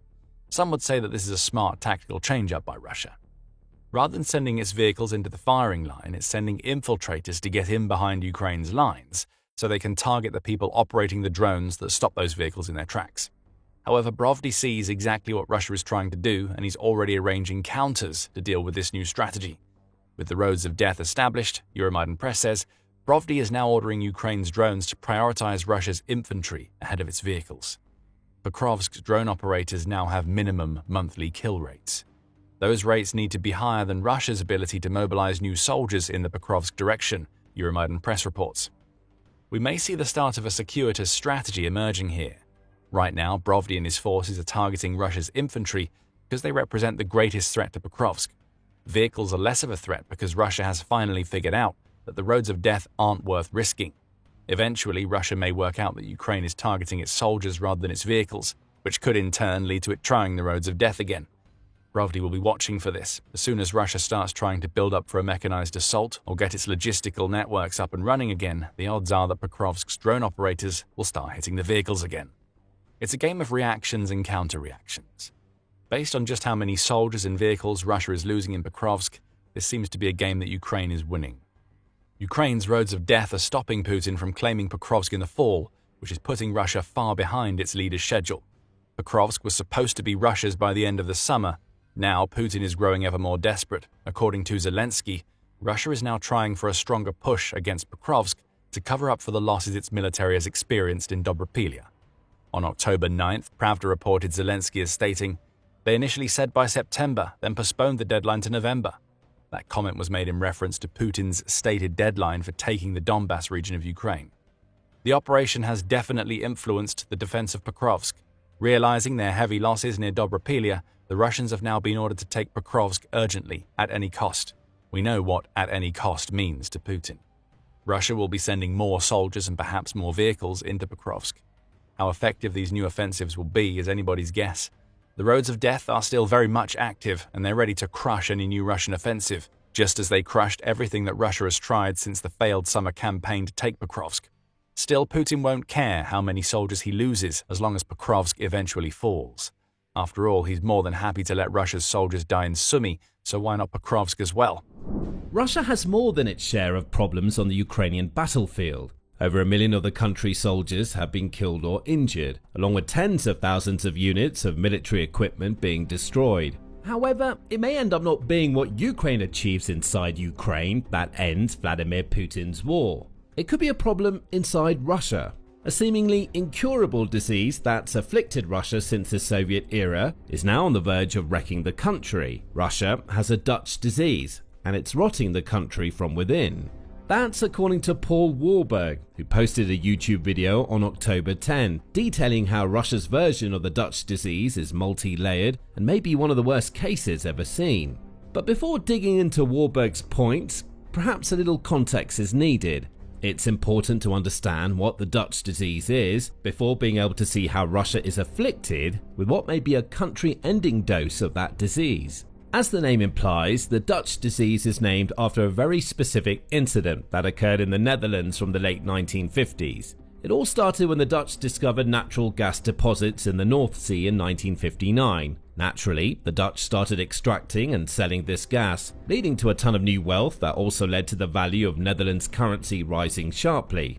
That all sounds great until the downside becomes clear. A single product having this much of an effect on a country isn't great for the other products that the country sells. As the Netherlands enjoyed the newfound wealth being generated by its energy industry, other business sectors inside the country started to collapse. The Dutch guilder, getting so much stronger, had the unintended side effect of weakening Dutch exports of non-energy products. Unemployment skyrocketed from 1.1% to 5.1% as businesses outside the energy sector were forced to close their doors for several reasons. Those companies couldn't make as much money as they needed to make, and they were also dealing with a surging industry that could offer better wages to their potential employees. Everybody wanted to work in Dutch oil and gas, and other Dutch industries started collapsing as a result. This situation illustrates what happens when a nation places all of its eggs into a single sector's basket. Nobody can blame the Netherlands for trying to make as much money as it could from its newfound gas and oil deposits. Any other nation would do the same thing. However, the sheer pace of the surge of the country's energy industry shattered everything around it. That's the Dutch disease in a nutshell. And right now, Russia has a terrible case of this disease that could cause its economy to collapse long before Ukraine can physically expel Russia's invaders from its territory. And that leads back to Warburg's video, which he opens by highlighting the size of the catastrophe that looms large in Russia's future. But when you look at the Russian economy right now, they are actually afflicted with this very specific economic disease, not just at one level, but on multiple different levels that gets worse the deeper you look. And, just as with the Dutch, it all starts with Russia's energy industry. Highlighted by Warburg as the most significant symptom of Russia's Dutch disease, Russia's energy industry is on its knees right now. That's especially the case for its gasoline and refined oil sectors, which have been under constant Ukrainian bombardment for the last couple of months. On October 14 alone, the Kyiv Independent reported that Russia has asked its Federal Anti-Monopoly Service to impose maximum prices at gas stations across the country. That's happening because there are major shortages that are creating supply and demand issues. With gas stations receiving so little of the gasoline that they sell, some are raising their prices to take advantage of the demand for a product that is now in very limited supply. Russia is trying to force the prices back down through legislation, but that doesn't change the fact that many of its gas stations simply don't have enough of the product that they need to sell. Many of Russia's gas stations have stopped selling altogether. In the country's southern federal district alone, 220 gas stations, which amount to 14% of the district's total, have suspended fuel sales entirely. Russia, of course, claims that this is a temporary problem. On October 13, Russia's finance minister, Anton Siluanov, tried to claim that Russia has this problem under control. Regarding the specific issue of fuel prices in certain regions, it's clear that there are currently some supply constraints, which, I'm confident, will be overcome in the near future. Reuters reports Siluanov as claiming. He's wrong. The supply constraints he mentions are being caused by Ukraine's long-range drone strikes, and those strikes aren't just going to stop because Russia hopes that they will. And this is a direct result of Ukrainian strikes on Russian energy infrastructure, in particular Russian oil refineries, which are not letting up, they are only increasing with each passing day.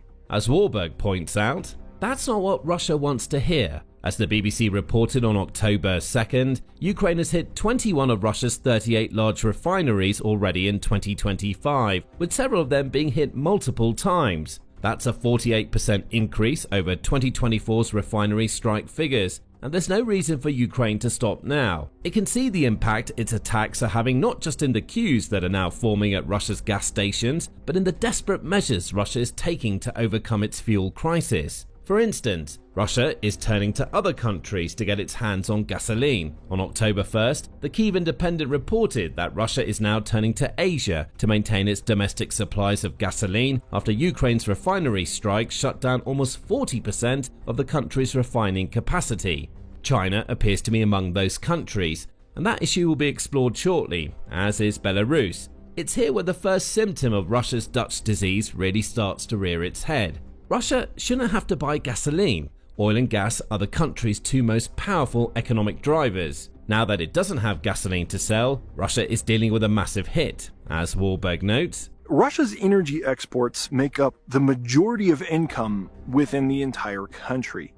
Even those incomes that don't come directly from energy exports often come indirectly from energy exports. In other words, businesses that support Russia's energy industry, like the gasoline stations already mentioned, will struggle whenever Russia's overall energy sector is hurting. That's the Dutch disease Russia suffers from, at least on the surface level. It goes much deeper, but before explaining how, it's worth exploring a painful little irony that Russia is dealing with right now. China is one of the countries from which Russia is going to be buying refined oil products to make up for the shortfall it's currently experiencing. China, of course, has been one of Russia's main customers for crude oil since the Ukraine war began. China bought more than 100 million tons of Russian crude in 2024 alone, taking advantage of cut price rates along the way. Warburg notes that Russia's oil sales to China were likely barely profitable due to China having Russia over a barrel as one of its few remaining major customers. The irony is that the crude oil China has bought so much of is now being sold back to Russia in the form of refined products that carry higher prices than crude.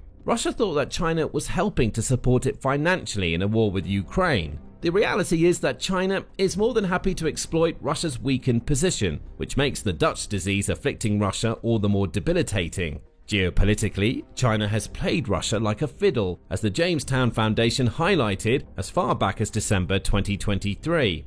Russia is being increasingly forced to supply strategic resources to partners on highly unfavorable terms in exchange for minor displays of political support and assistance, the foundation said almost 2 years ago. Not a lot has changed, outside of China taking its exploitation of Russia's vulnerability further by using its refined oil products to earn back some of the money Putin had hoped that he could dedicate to the Ukraine war. Now, Russia's struggling gasoline industry was mentioned as the major symptom of its Dutch disease. Others run much deeper. as becomes clear from Wahlberg's offhand comment about how even industries that support Russia's energy sector are dependent on the success of that sector. The same goes for almost every other industry in Russia, for the simple reason that Russia is a massive country. It's here where the genius of Ukraine's refinery striking strategy really comes into play. Wahlberg notes that Russia's refineries are spread all over the country, so Ukraine has responded by hitting as many as it can, as deep as its weapons will allow it to strike.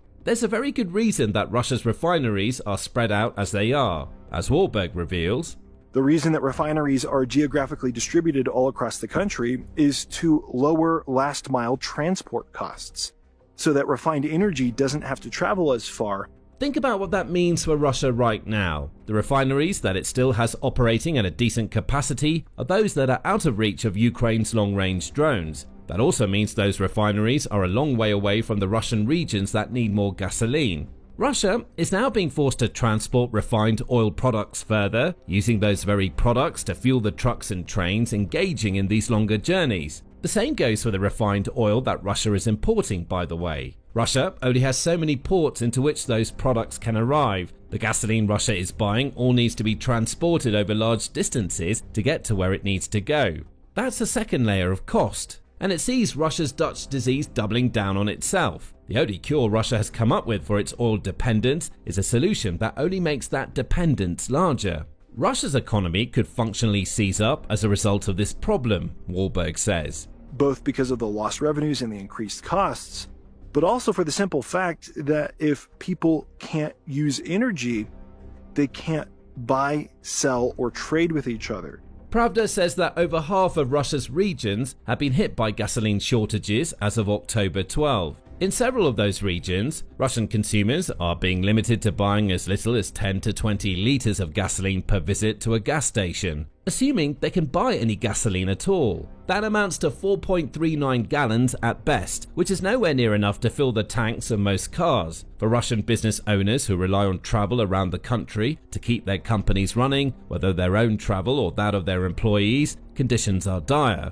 Cars can barely fill up enough to reach the limits of their own regions, never mind traveling into other areas of Russia. As mentioned earlier, the Dutch disease affects businesses outside of the one in which a country enriches itself. In the Netherlands case, a skyrocketing currency negatively impacted other sectors. For Russia, the loss of its most important products is causing issues because Russia can't keep up with its domestic companies' gasoline demands. And Russia can't do much to solve this Dutch disease problem either. After all, it's a problem that's existed for decades, and it's one that cannot be solved within the system of government under which Russia operates. Wahlberg makes this point, noting that the original carriers of the Dutch disease managed to recover because the Netherlands is a democratic nation. Russia, on the other hand, is an oligarchy. In a democratic country, the Netherlands had incentives to fix the problem, while in an oligarchy, a dictatorship, the people at the top had incentives to not care about the rest of the economy, but rather to lean into what made them personally more profitable. Russia's economic woes throughout the Ukraine war are well known, but its oligarchs aren't struggling. In August, Newsweek reported that Russia's richest billionaires are all getting wealthier very quickly. Over the last year alone, those oligarchs have added $20 billion to their collective wealth. It's a sort of short-sighted greed that is sure to be fed further now that Russia has so many problems with its main product. Again, supply and demand come into play. Russia's surviving oil refiners can now command more money for their products domestically because of the shortages Russia is experiencing. That's already evident. As France 24 reports, AI-92 and AI-95 gasoline are now trading at $900 and $1,000 per ton, respectively, which puts both close to their all-time highs. Russia's oligarchs are cashing in, and Putin is almost certainly among them, as the rest of Russia struggles. There is no incentive in Russia to fix this problem. The oligarchs won't allow it. Other industries are struggling as a result, as the Moscow Times highlighted in August. The previous July saw Russia's manufacturing sector shrink at its fastest rate since March 2022, the outlet says. The sector's Purchasing Managers Index dropped to 47 in July, down from 47.5 in June. Any number below 50 is a signal of a sector in decline, and this is exactly the sort of problem that the Dutch disease causes. Other sectors weaken as Russia plows its collective energy and money into the one sector that generates the most wealth. And if there's any doubt that energy is that wealth maker for Russia, consider the figures offered by the Oxford Institute for Energy Studies. It says that revenue from Russia's oil and gas industry accounts for between 30 and 50% of Russia's total federal budget in any given year, in addition to accounting for about 20% of Russia's gross domestic product. Putin doesn't want to change that. Russia actively strangles any innovators across all fields because control is more important than growth to Putin. Back in June, the Moscow Times reported that Putin claims that we need to strangle them, in reference to Western tech giants that might intend to invest in Russia. Those tech giants would provide opportunities for Russians outside of the oligarchy bubble to make successes of themselves, which would erode the control the oligarchy has over the rest of the population. So, the status quo has to stay in place. The Dutch disease must continue to fester. Of course, this creates an obvious issue, as Warburg explains. He notes that Russia doesn't have innovative brands that sell products to the rest of the world. The same goes for many other Russian industries. And it basically means that when you remove the energy sector, as has now happened, the Russian economy as a whole can quickly crumble like a house of cards. And that leads nicely into the next point. Russia's Dutch disease runs even deeper than already discussed. As noted earlier, much of Russia's federal budget is reliant on the country's energy sector. Guess where a lot of the money from that budget is going right now?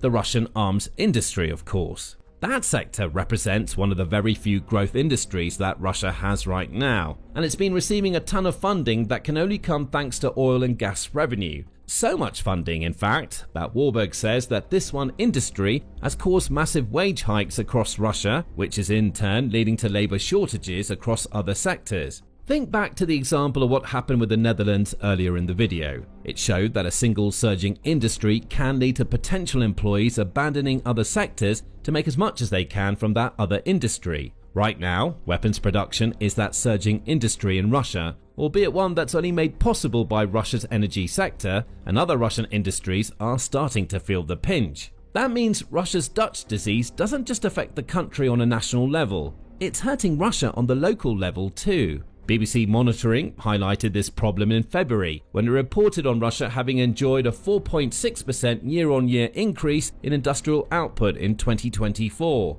That growth was fueled by sectors including metal fabrication, electronics, and machinery and equipment repair, all of which are intrinsically linked to the war economy Putin has created in Russia. But the impact was being felt elsewhere. BBC Monitoring said that 13% of Russia's businesses claimed to have a shortage of working capital during the first quarter of 2024.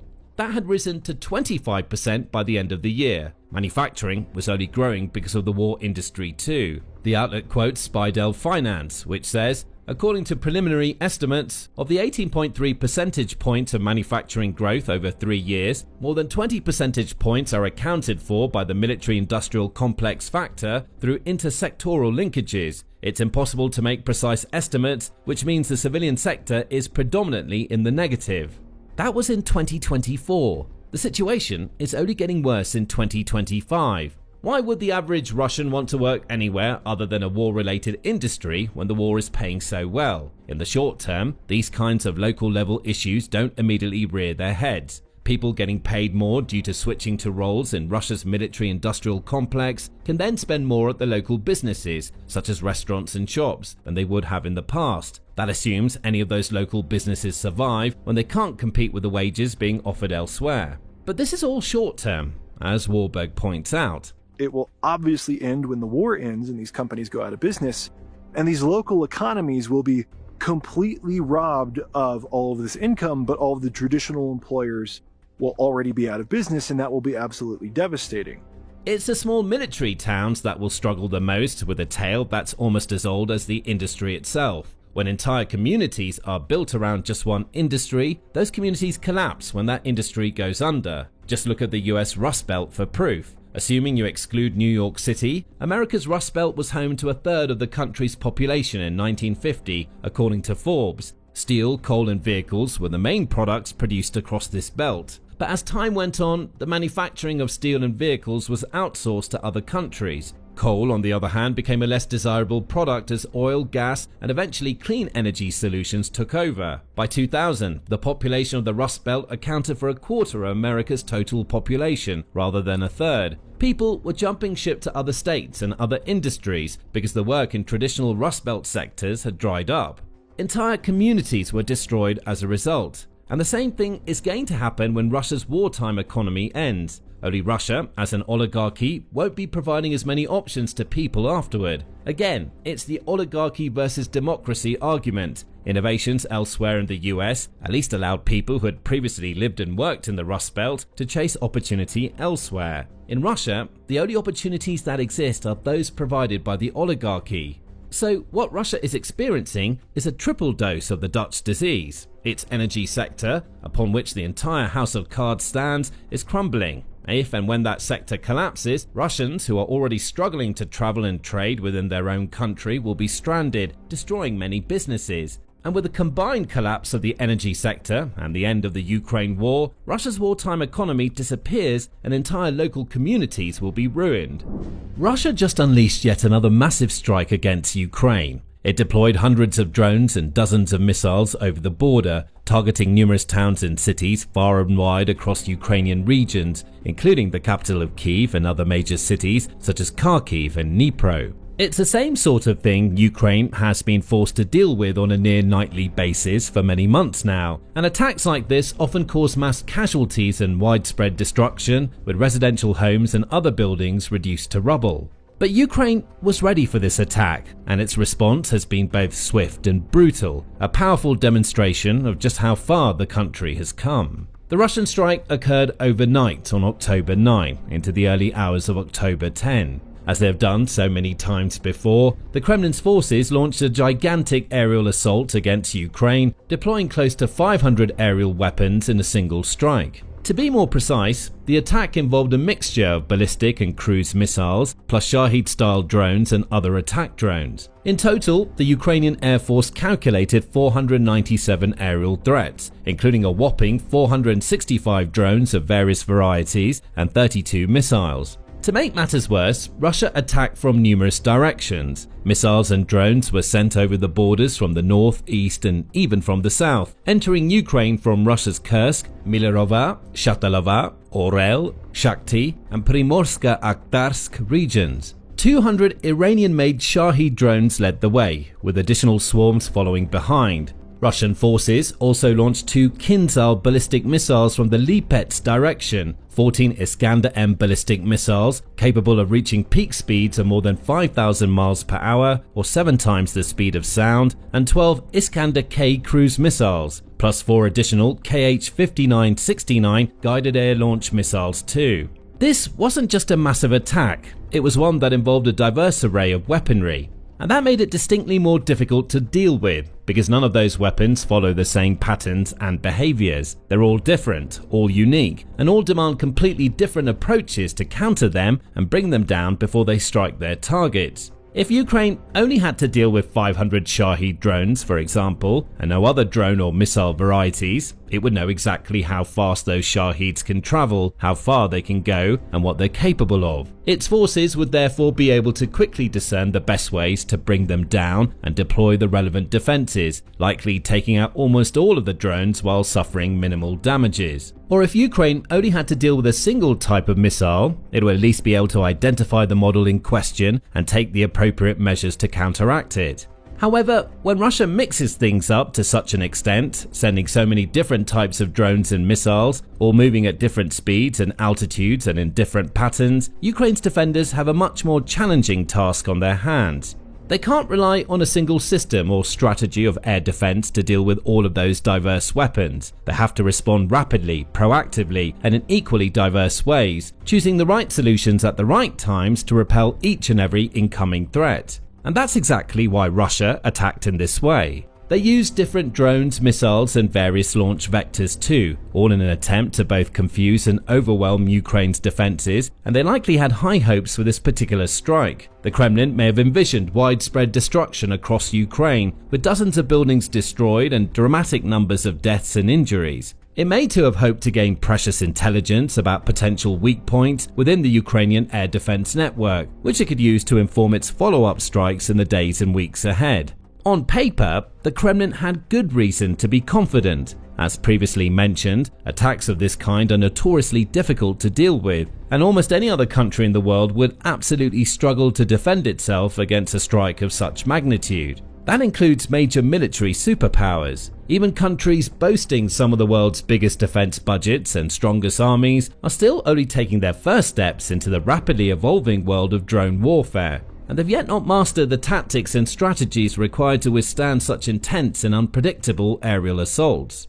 This was demonstrated when Russian drones recently entered Polish airspace. Poland's air force, supported by NATO allies, scrambled fighter jets to bring them down, but only managed to take out 4 drones in total, despite an estimated 19 to 23 of them entering the area.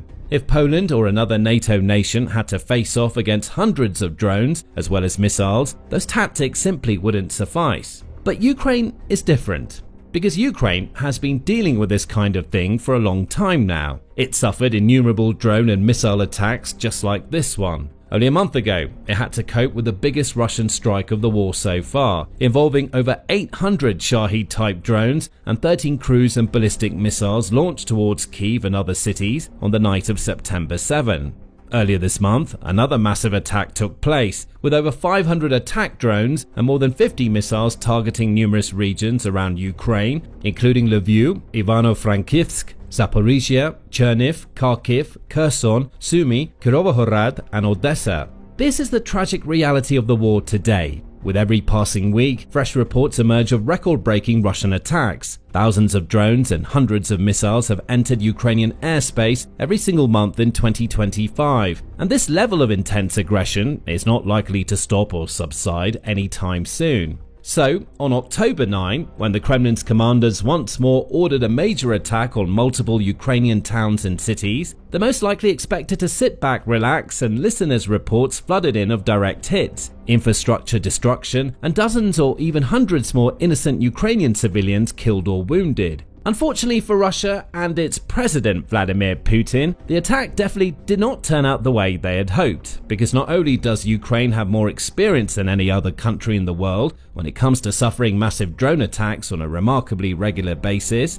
it's also better than almost any other country on the planet when it comes to countering those attacks too. And that's exactly what happened here. Despite the frightening scope and scale of the assault, Ukraine's integrated air defense network, which includes everything from mobile fire units to electronic warfare teams, fighter aviation crews, and surface-to-air missile brigades, responded rapidly and effectively. So, by 10 a.m. on October 10, the Ukrainian forces had successfully taken out almost every single aerial threat. In total, they brought down or suppressed 420 targets, including 405 of the enemy drones and multiple missiles, including a Kinzhal, 4 Iskander-Ms, 9 Iskander-Ks, and a Kh-59-69. This was confirmed in a Facebook post published on the official account for the Air Force Command of Ukrainian Armed Forces.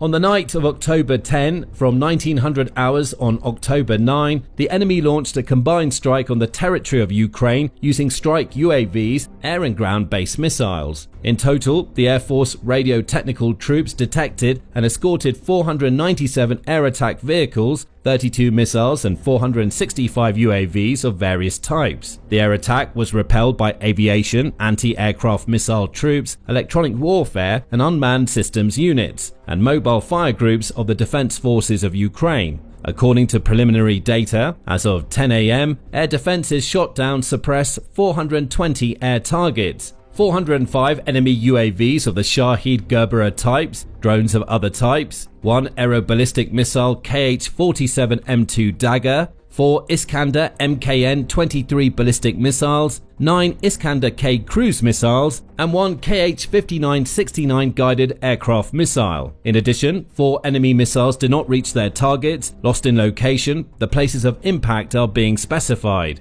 Direct hits of 13 missiles and 60 strike UAVs were recorded at 19 locations, and downed ones, fragments fell at 7 locations. So, not only did Ukraine manage to take out close to 85% of Russia's aerial weaponry, but several additional missiles failed to strike their targets, with just a small fraction, 13 missiles and 60 unmanned aerial vehicles, actually dealing damage. This just shows how incredibly effective Ukraine has become in regard to resisting and withstanding Russia's aerial attacks, and how impressive its vast and multi-layered air defense umbrella is today, thanks to both domestic developments and innovations, as well as invaluable support from Ukraine's many allies across the NATO alliance and Western world. Indeed, the very fact that Ukraine was able to bring down a Kinzhal, which is one of the fastest ballistic missiles in existence today, capable of reaching speeds of Mach 10 or more than 7,600 miles per hour, is perhaps the most impressive element of this entire story. It shows that Ukraine's defenders are making smart use of the sophisticated Western-supplied air defense systems like American Patriots and SAM-T batteries to counterattack hypersonic missiles that have in the past been described as unstoppable in the air. Every time Ukraine pulls off a feat like this, it undermines Russia's confidence and erodes any sliver of strategic advantage the Kremlin thinks it might have. It also validates Ukraine's strategy and proves that the country is on the right path, growing stronger and more resilient by the day. Of course, despite the numerous encouraging aspects of this incident, some of the drones and missiles still managed to bypass Ukraine's defenses and deal damage across the country. Ukraine's President Volodymyr Zelenskyy took to X to detail the full and frank impact of the attack, writing, "At many critical infrastructure sites, recovery efforts continue following Russia's strike on the energy sector. It was a cynical and calculated attack with more than 450 drones and over 30 missiles targeting everything that sustains normal life. Everything the Russians want to deprive us of. As of now, more than 20 people across the country have been reported injured. All are receiving the necessary assistance. Sadly, a child was killed in Zaporizhia as a result of the attack. My sincere condolences to the family and loved ones." The tragic loss of a young and innocent life reminds us that even when Ukraine is able to ably defend its territory against the vast majority of Russia's drones and missiles, those that manage to evade the interceptors, EW systems, and mobile fire units are still able to deal unspeakable damage. Zelenskyy continues, "In Kyiv, repair crews are working to restore power and water supply. Power outages have been reported in the Kyiv, Donetsk, Chernihiv, Cherkasy, Kharkiv, Sumy, Poltava, Odessa and Dnipro regions. Zaporizhia, Kirovohrad and Kherson regions are also recovering after the attack. All relevant services are working on recovery and first responders are operating wherever needed. I receive regular reports from Minister for Development of Communities and Territories, Oleksiy Kuleba, Minister of Energy, Svetlana Grinchuk, Minister of Internal Affairs, Igor Klimenenko, and local officials. Maximum efficiency is required from government representatives at all levels." Ending his tweet, Zelenskyy condemned the Kremlin's actions, noting that this was yet another case of Russia targeting civilian and energy infrastructure rather than viable military targets, while urging Ukraine's allies throughout Europe and across the Atlantic in North America to continue to enforce sanctions and send support to Ukraine. It's precisely the civilian and energy infrastructure that's the main target of Russia's strikes ahead of the heating season. Together, we can protect people from this terror. What's needed is not window dressing but decisive action from the United States, Europe and the G7 in delivering air defense systems and enforcing sanctions. We count on a response to this brutality from the G20 and from all those who speak of peace in their statements yet refrain from taking real steps. The world can defend itself against these crimes, and doing so will undoubtedly strengthen global security. Thank you to everyone who's helping. There's no doubt that Ukraine will indeed benefit from additional support from its allies in order to withstand whatever Russia sends its way in the weeks and months to come. However, in the meantime, this incident shows that Kyiv is doing quite a remarkable job of defending its land and fending off a large part of the Kremlin's threats. It takes a staggering level of air defenses, technology, strategy and coordination to be able to take out hundreds of drones and dozens of missiles in the span of a single night. But this is exactly what Ukraine did on October 9, and it's exactly what it's done on numerous other occasions in the weeks and months prior to that. Back on October 5, for instance, when Russia launched a similarly massive attack involving close to 550 aerial attack objects in total, fired from multiple directions, Ukrainian air defense systems successfully repelled 478 targets, including 439 Shahed and Gerberer drones, a Kinzhal missile, 32 Iskander-K cruise missiles, and 6 Kalibr cruise missiles too. The same sort of story repeats itself on a regular basis. Russia fires hundreds of drones Ukraine's way, and Ukraine somehow manages to bring almost all of them down, sending millions, if not billions of dollars worth of Russian military equipment up in smoke. Tragically, some losses do still occur, and Ukraine's people have been forced to grieve thousands of civilian casualties this year alone. The situation is neither stable nor sustainable, but the fact that the Ukrainian armed forces are able to consistently stop upwards of 80% of all incoming aerial threats is a cause for celebration. It's not enough to save every single life and keep every building intact, but it makes a massive difference in terms of limiting the levels of damage that the Kremlin's drones and missiles can do. It's worth noting too that Ukraine appears, on the whole, to be getting better and better bringing down Russian drones in vast quantities and minimizing the number of casualties and the amount of damage incurred with each successive attack on its territory. In the meantime, while Russia continues with these reckless and ruthless aerial assaults on civilian infrastructure like hospitals, homes and power stations, Ukraine responds with far more brutally efficient attacks of its own. Indeed, only a few days after this incident, on the 9th of October 13, Ukrainian drones struck the biggest Russian oil depot in the Crimean coastal city of Feodosia. A massive fire broke out in the wake of the attack, and a source from the Ukrainian Security Service, SBU, revealed the full extent of the damage, telling the Kyiv Independent, "Drones hit at least 5 tanks. A large-scale fire is recorded on the territory of the oil depot."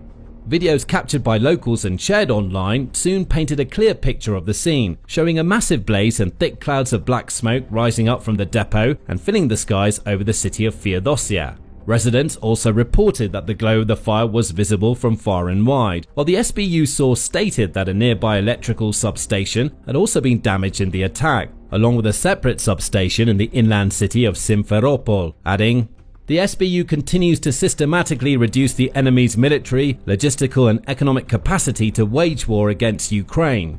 The Russian Defense Ministry, meanwhile, stated that it shot down over 100 Ukrainian drones across both Russian regions and occupied Ukrainian territories, including 40 above Crimea.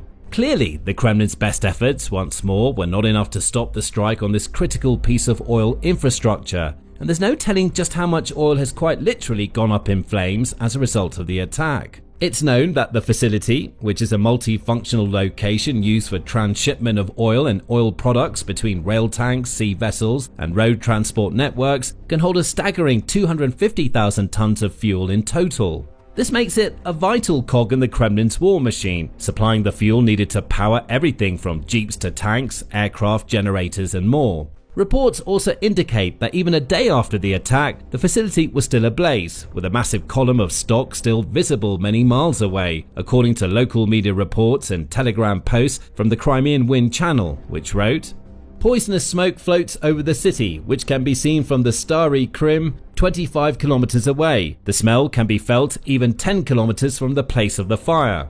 Crimean Wind also noted that more than 800 people had been evacuated from the area, revealing in additional posts that 6 fuel tanks were ablaze and a colossal column of smoke, measuring approximately 36 kilometers, 22 miles in length, was stretching across Crimea towards the Kerch Peninsula, demonstrating just how enormous the initial blaze must have been. This is yet another perfect example of the clear difference in tactics between the two sides. Russia throws everything it has at disparate targets all over Ukraine, relying on brute force to overwhelm its opposition and deal as much damage as it can to any people or buildings in its way, including innocent civilians and inoffensive pieces of infrastructure. Ukraine, meanwhile, chooses its targets far more carefully, picking off key pieces of Russia's fuel infrastructure one after another to plunge the country into a state of chaos. Its attacks have proven dramatically more effective than those of its enemy, as Russia currently faces an unprecedented fuel crisis, with prices rising by 50% or even more in some regions, and numerous gas stations forced to either shut down entirely or limit the amount and types of fuel that customers are allowed to purchase. At the beginning of 2025,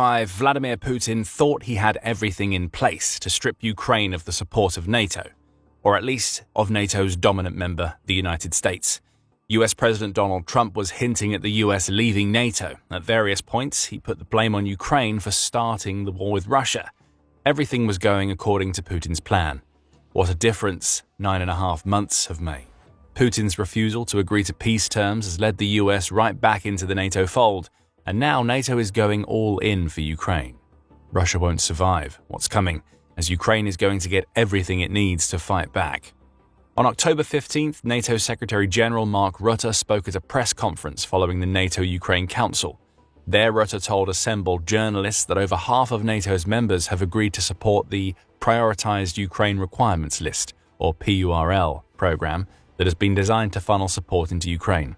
Under this program, NATO allies provide the money, which Ukraine can then use to purchase specific US-made weapons that Ukraine believes it needs to do maximum damage to Putin's invading forces. That simple tweak to military aid makes a huge difference for Ukraine. Although restrictions obviously apply, the US isn't going to start selling F-35s to Ukraine anytime soon, for instance. PURL means that Ukraine is no longer reliant on its allies providing whatever they have to spare. Instead, Ukraine gets to pick and choose what it wants, with PURL allowing NATO allies to put money into a collective cash pot that Ukraine dips into as needed. Back to Rutte, he told journalists that the number of NATO allies contributing to PURL has risen from 6 to over half. NATO has 32 member nations, which means that more than 16 are now taking part in the program. The catch here is that Rutte didn't mention the NATO members taking part by name. However, perhaps he didn't need to.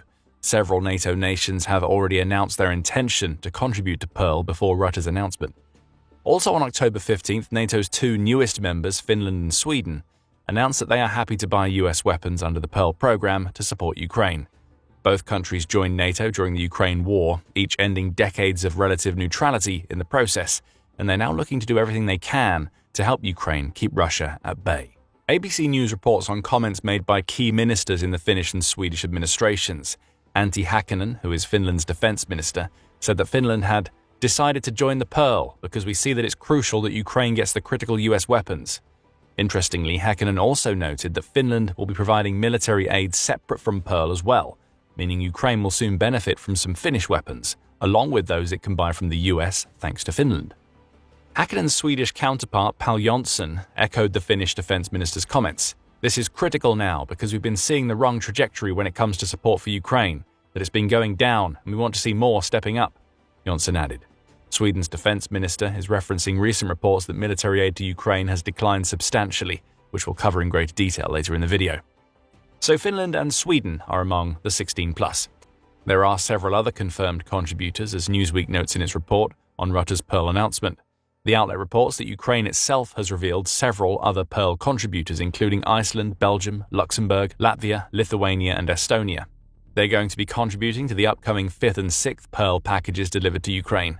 These are all new members, as you will discover in a moment. However, you may notice that we're seeing a distinct lack of several of Europe's major military powers, such as France, Germany, and the UK. Of those three, Germany is a contributor. Back in August, the country announced that it would fund a $500 million PURL package for Ukraine, making it one of the program's earliest contributors. That also suggests that at least one of the 6 nations we just mentioned isn't one of the original 6, and is instead among the expanded 16+. As for France and the UK, which are NATO's 2 other nuclear powers outside of the US, neither had contributed to PURL yet. We may about to see that change if they're among the 16+ that Rutte mentions. As for the original 6 that Rutte mentioned, we've already covered Germany. Other past contributors to PURL include the Netherlands, which was the trailblazer in the program. It contributed $578 million to create the first PURL package. Denmark, Sweden, and Norway combined forces to offer $495 million for the second package. Germany's $500 million was a third package, with Canada rounding out the original 6 with its own $500 million donation. That's a little over $2 billion contributed by 6 nations. With almost triple that number now part of Pearl, Ukraine will be hoping for several billion more. Of course, the US is part of Pearl in the sense that it provides the weapons purchased via Pearl. However, it doesn't seem to have spent any of its own money on those weapons, at least as part of the program. US Secretary of War Pete Hegseth, who was formerly the Defense Secretary before rebranding, has also suggested that the expansion of Pearl could mean very big things for the Ukraine war. Our expectation today is that more countries donate even more, that they purchase even more to provide for Ukraine, to bring that conflict to a peaceful conclusion, Newsweek reports Hegseth as stating. This seems to align with the peace through strength approach that Hegseth typically favors. If all goes well with the expanded Pearl, Ukraine is about to receive a lot of power. That leads us to what systems are likely to be procured by Ukraine thanks to Pearl's new contributors. There isn't a concrete answer to that question, though we can make some assumptions based on the types of weapons that Ukraine has said it needs more of in the past. We know that previous Pearl contributions have enabled Ukraine to get its hands on interceptor missiles it can use in its Patriot air defense systems, along with missiles it can fire from its HIMARS. Perhaps more contributions will lead to additional purchases of these missiles, with the systems needed to fire them. However, there are other weapons that Ukraine needs. The country's defense minister, Denis Shmyhal, outlined what they were in a Facebook post published on October 15th in the wake of Rutte's announcement. In addition to thanking the new Pearl contributors, Shmyhal mentioned air defense munitions, though for systems other than the two that we've mentioned. This winter, we will urgently need interceptors, air defense systems, and surface-to-air anti-aircraft missiles for NASAMS, IRIS-T systems, F-16 aircraft, and more, Ukraine's defense minister notes. Winter is only a month and a half away. Perhaps this comment alone shows us where any new influx of Pearl cash is going to go. Beyond that, Shmyhal also noted that Ukraine needs more investment into its growing drone army, and as many artillery systems and shells as it can get its hands on. We continue to insist on a primary need of more than $4 billion. In 2026, we will be able to produce 20 million drones if partners provide the necessary funding. Our deep strike drones and missiles help us respond asymmetrically to Russian strikes, Shmyhal noted in his Facebook post. He raises an interesting point. Ukraine's capacity for building drones and the actual number of drones it manufactures annually aren't the same. Ukraine can build more than it's building right now, but it doesn't have the funds to do so. Ukraine's President Volodymyr Zelenskyy made a similar point back in June. Business Insider reports that Zelenskyy believes his country has the ability to build 8 million drones per year if it manages to get its hands on more funding. There's a contradiction in numbers here. Zelenskyy says 8 million per year, while Shmyhal says 20 million. However, Ukraine's defense minister doesn't say it will build 20 million drones annually, so perhaps he's offering a figure that Ukraine can build over several years. Either way, the message is the same. Pearl could help Ukraine to build more drones, perhaps with US help. As for artillery, Shmyhal simply states that Ukraine needs more long-range artillery shells. As an interesting postscript to his comments, Ukraine's defense minister adds that the country's European allies have ways to contribute outside of Pearl, and that such contributions will play a huge role in aiding Ukraine. We ask partners to join us in covering $60 billion, half of planned spending. The optimal way is for European partners to allocate at least 0.25% of GDP to military assistance for Ukraine. Another option is a loan financed from Russia's frozen assets, Shmyhal said before concluding his post with another thank you to the NATO nations that have now added their strength to Pearl. To some, this final request could seem greedy. However, it makes sense in the context of Ukraine growing its domestic defense industry. As of September, almost 60% of the weapons Ukraine is using in its war against Russia are soldiers and other equipment. Shmyhal may be asking NATO's European members to look toward the future here. Aiding Ukraine now with its ballooning defense budget could be seen as an investment. If Ukraine succeeds against Russia, it will do so partially because it has a much larger defense industry that could then go on to supply its European allies in the years after the war. Invest to defeat Russia now, benefit from even stronger collective defense against Russian aggression in the future. There is one potential Pearl weapon that we haven't mentioned yet, a weapon that has been on many people's minds because there's been many hints that the US could start supplying them to Ukraine as punishment for Putin's refusal to agree to peace terms. According to RBC Ukraine, it's a weapon upon which Trump has said a decision has effectively already been made. It's also a weapon that has led to the Kremlin crying out that its introduction into the war would be a major blow to the relationship between the US and Russia. That weapon is Tomahawk missiles. And as a US-made weapon, Ukraine could theoretically purchase these missiles via the Pearl program, assuming the US gives it permission to do so. Right now, no final decision has been made, though there is quiet confidence in some quarters that the US is going to give the green light. Publicly, Trump's comments have been all maybes and I may. But if RBC Ukraine is to be believed, the decision is practically made, and Russia's reaction, combined with comments made by Zelenskyy that the arrival of Tomahawks would force Russia to sober up, suggests that the decision has gone in Ukraine's favor. If it has, Tomahawks could be a game changer, especially in terms of effectiveness of Ukraine's long-range campaign against Russia's energy infrastructure. These powerful missiles are capable of traveling up to 1,500 miles, the BBC reports. That would put Moscow within firing range should Ukraine decide to directly engage Russia's capital. They're also versatile missiles that can be launched from ships, submarines or land, though the former two options likely don't apply to Ukraine given the limited strength of its navy. Still, at roughly $2.5 million per missile, for the most recent version, per the New York Times, Tomahawks would be an affordable addition to Pearl, especially now that the program has more than 16 members. We'll have to wait and see what the US ultimately decides when it comes to these missiles. Even if Ukraine doesn't end up getting more Tomahawks, Rutte's announcement means that it's got something that it's been wanting since Pearl was created: more members. Hours prior to the Ukraine-NATO Council that led to the announcement of new Pearl members, the Kyiv Post published a report stating that Rutte intended to press NATO allies to join the initiative during the meeting.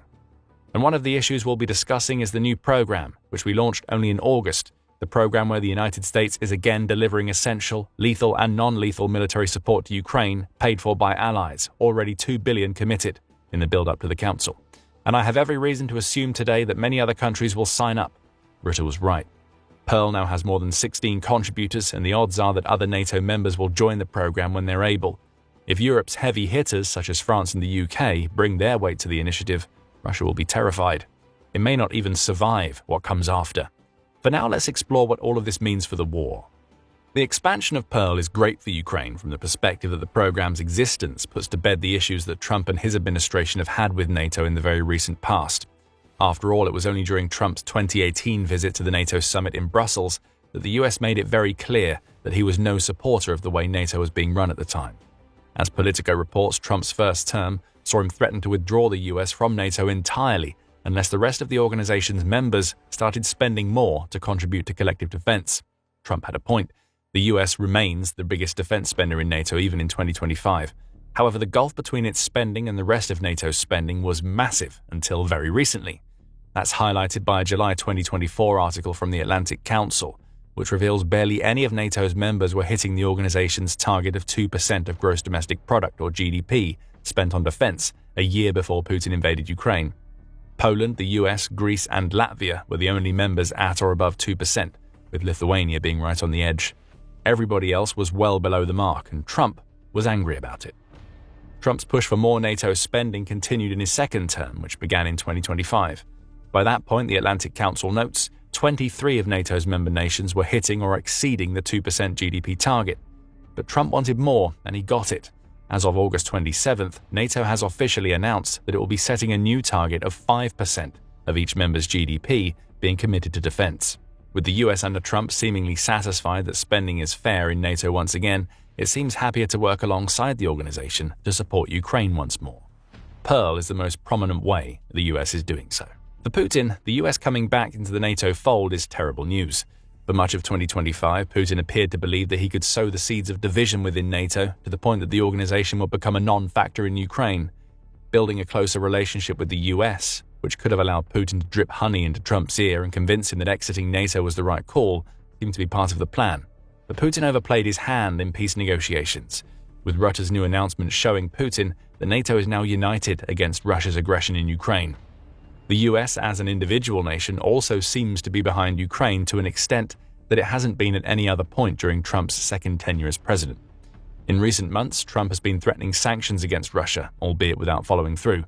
The Tomahawk issue we mentioned earlier is another example of the US using its considerable influence to try to bring Putin back to the negotiating table. The US knows that Russia doesn't want Ukraine to have Tomahawk missiles, and it's using that fact as leverage. America's threats against Russia, which translate into support for Ukraine, were even being made on the day that Rutte announced the Pearl expansion. In the same speech in which he expressed his support for Pearl and pushed NATO's European members to spend more, Hegseth said that the US was prepared to impose costs on Russia for its continued aggression if the war doesn't end. All of this will be music to Ukraine's collective ears. Having such direct support from the US, solidified in a program like Pearl, means it no longer has to worry about the ups and downs that characterized its relationship with America during the first half of 2025. Still, there are issues to overcome. Some will point out that Pearl is a program that benefits the US, even as it supports Ukraine. They will be right to an extent. Under Pearl, the US is essentially getting paid to send weapons to Ukraine, with that money coming from Ukraine's European allies. This is a sort of compromise, enabling the US to send the advanced weapons that Russia fears most without having to dip its hand into its own pocket. That sounds like a pretty good deal for the US. And for NATO, it's at least a deal that strengthens the relationship of its members to a country that once seemed to be on the verge of withdrawing from the organization. The other issue is that even with Pearl, Ukraine needs more money. Mial made that clear in his Facebook post, and it's a fact that Ukraine has been receiving less military aid this summer than at any other point during 2025. The Kyiv Institute, which tracks how much aid is delivered to Ukraine, made that point in an October 14th article. It noted that the months of July and August saw a sharp 43% decline in military aid compared to the first half of 2025. Civilian aid remains high, the outlet says. A possible cause for this is that Europe's NATO members have burned through their stockpiles of reserve equipment, making it harder for them to provide more when they're also trying to maintain their own strength. Whatever the case may be, military aid has been down. Pearl will go some way toward alleviating that issue, and with over 16 contributors, Ukraine is looking at a future where the specific US weapons it needs to tackle Russia are within its grasp. Song has always been one of the most powerful forms of protest. It's a means through which to use art to express true feelings, and on the political side of things, music has always had the power to express what thousands, if not millions, of people are thinking. And boy, did Vladimir Putin get a healthy dose of what many in his country are thinking recently. St. Petersburg erupted into protest, with hundreds of people singing a specific song to ensure that Putin heard their voices. Now Russia's president is paranoid. Putin is terrified that a coup is imminent as he sees his grip on the Russian people fading away. On October 15th, The Telegraph reported that hundreds of people, predominantly Russia's youngsters, gathered in St. Petersburg to launch a protest against Putin and his Kremlin cronies. These protesters had a very specific message, expressed through the song they chose. It's time for Putin to be overthrown so a new leader can take Russia in a different direction. The protest marked one of the rare occasions when public dissent occurred within a major Russian city, which goes to show how serious the protesters were. They live in a country where speaking out against Putin now carries the risk of severe punishment. But they gathered in their masses, along with street musicians, on October 14th to protest the very law that may see them all receive punishment. Russia's draconian new censorship law that labels practically any anti-war material extremist. We'll come back to that law later in the video, but first let's focus on the song that conveyed the protesters' message so ably. On the surface, the lyrics, which were chanted in unison by the crowd, may seem a little confusing. "Where have you been for 8 years, you fucking monsters? I want to watch ballet, let the swans dance," the crowd sang. "Let your grandpa tremble with excitement for Swan Lake." That song is called Cooperative Swan Lake, and it was written by a pro-Ukrainian rapper named Noise MC. To many inside Russia, the Telegraph reports, the specific song has become the anthem of the young and liberal, people whom Putin is trying to mobilize to send to die in their masses in Ukraine, and there's a very good reason why. Noise MC serves as an example of Russia's suppression of the arts. The singer, whose real name is Ivan Alexeyev, was one of the first to express his dissent to Putin's supposed special military operation when Russia invaded Ukraine. Knowing that he would be punished for doing so, Alexeyev fled to Lithuania, where he's continued to record music expressing his disgust for Putin and his country for his actions in Ukraine. Of course, the Kremlin hasn't taken any of this lying down. It's labeled Alexeyev a foreign agent, suggesting that he'll be punished should he dare set foot on Russian territory again while Putin is still in power. If there is any doubt of that, we only need to look at one incident that occurred in March of this year to discover what the Russian establishment thinks of Noise MC. On March 7th, a pro-Russian gang set fire to the door of an apartment believed to be owned by Alexeyev. Perhaps the gang was hoping that it would be able to catch the singer out if he had returned to Russia, or it may have simply wanted to damage one of Noise MC's assets. Either way, it's clear that this attack was intentional rather than a random act of arson. Scrawled on the wall next to the door was a message intended for Alexeyev. "Greetings to the enemy and traitor Vanya Noise MC from The Pianist." The Pianist is a gang operating inside Russia, and it's targeted musicians before. Just over a week before attacking Noise MC's property, the gang also set fire to the door of the apartment owned by Leva by 2, who is another artist that Russia has labeled as a foreign agent.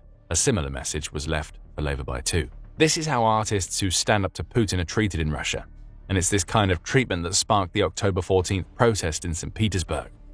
The goal from the Kremlin's perspective is to silence any dissenting voices. After all, if Russians cannot hear dissent, they are more likely to go along with Putin's policies. Whether it's gangs or the Kremlin itself, suppression of opposing viewpoints is growing ever more common in Russia.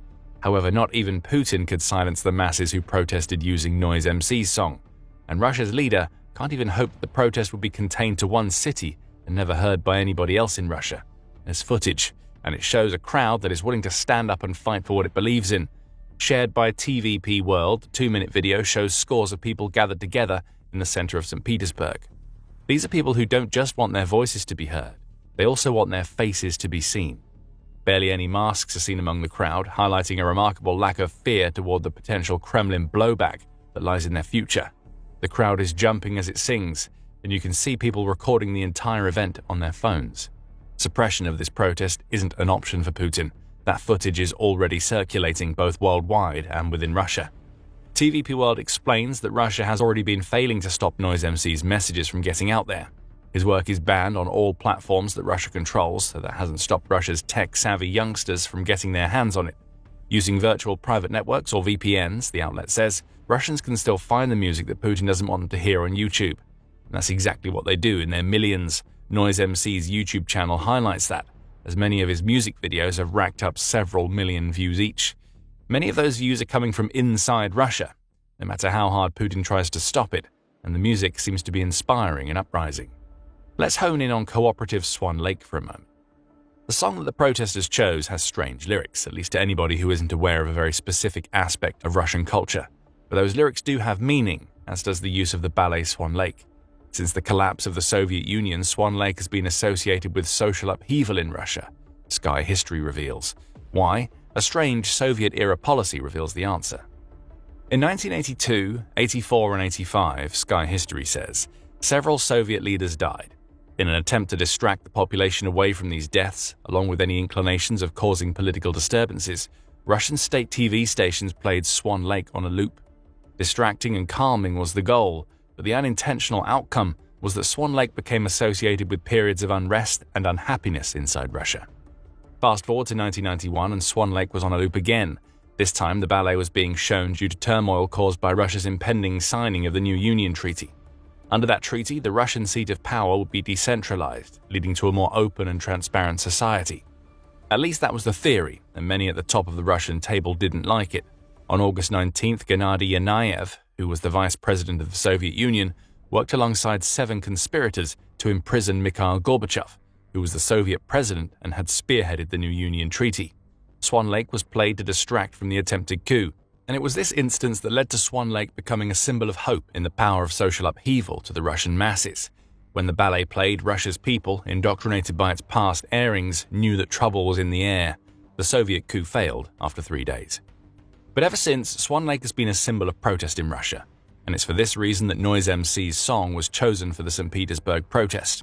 It is overt in its references to the ballet and what it means to those who aren't happy with Putin's leadership. There's also the mention of the word cooperative in the title to consider.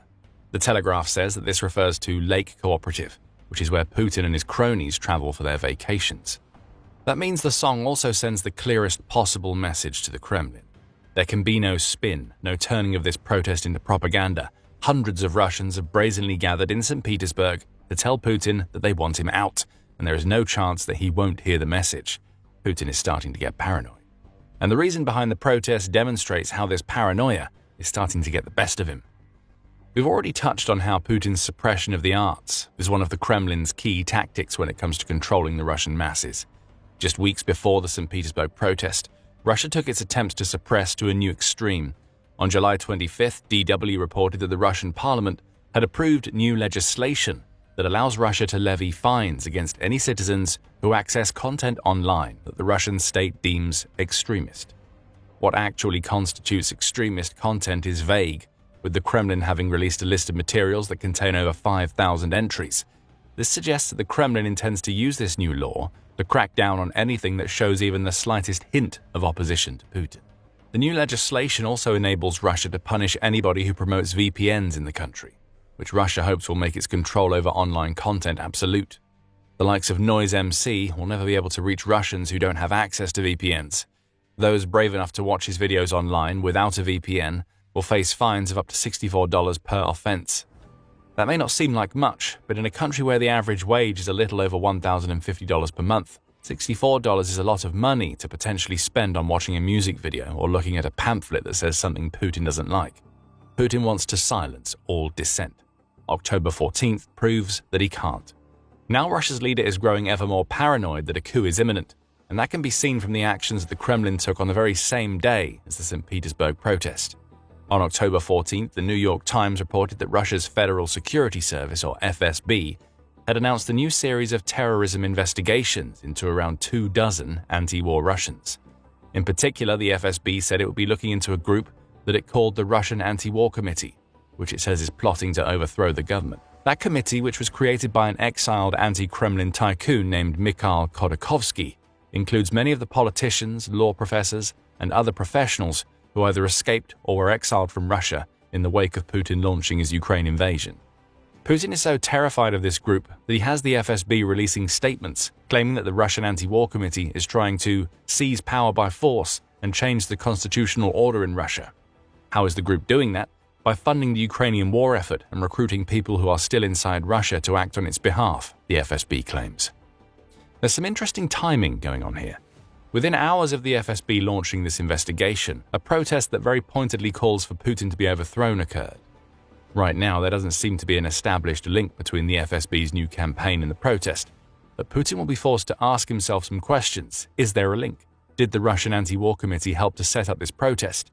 If it did, does that mean the FSB's investigation has failed before it even started? Putin may never know the answers. But the true depths to which his paranoia has led him are revealed in the 23 targets of the FSB's new probe. Almost all are professionals who, the New York Times says, have declared no ambitions of challenging Putin politically. They are merely people who have spoken out about his policies and his war in Ukraine. Several are even people who have worked for or with Putin in the past, including some who once sat on Russia's Council for Human Rights and others who have previously advised the Putin government in an independent capacity. The existence of this council and these advisors is another example of Putin's growing paranoia. Though it would be inaccurate to call Putin a man who was anything other than an authoritarian, he has at least welcomed opinions of others in the past. Dissent was always something that he opposed, but he is also a man who once said, "I cannot imagine my own country in isolation from Europe and what we have often called the civilized world," when serving as Russia's acting president in the wake of Boris Yeltsin's 1999 resignation. What we're seeing with the various crackdowns Putin is now ordering is the completion of a portrait of paranoia that has evolved over time. As The Guardian reported in 2015, where Putin was once willing to cooperate with NATO, even begrudgingly, he has become far more intolerant of the West.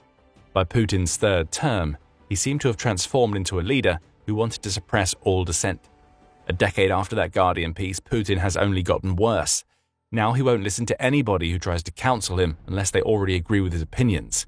The Kremlin is filled with yes men because those who say anything contrary to Putin inevitably get arrested, deported, or disappeared. Putin is losing himself to his paranoia. The October 14th protests will give him even more reason to worry for several reasons.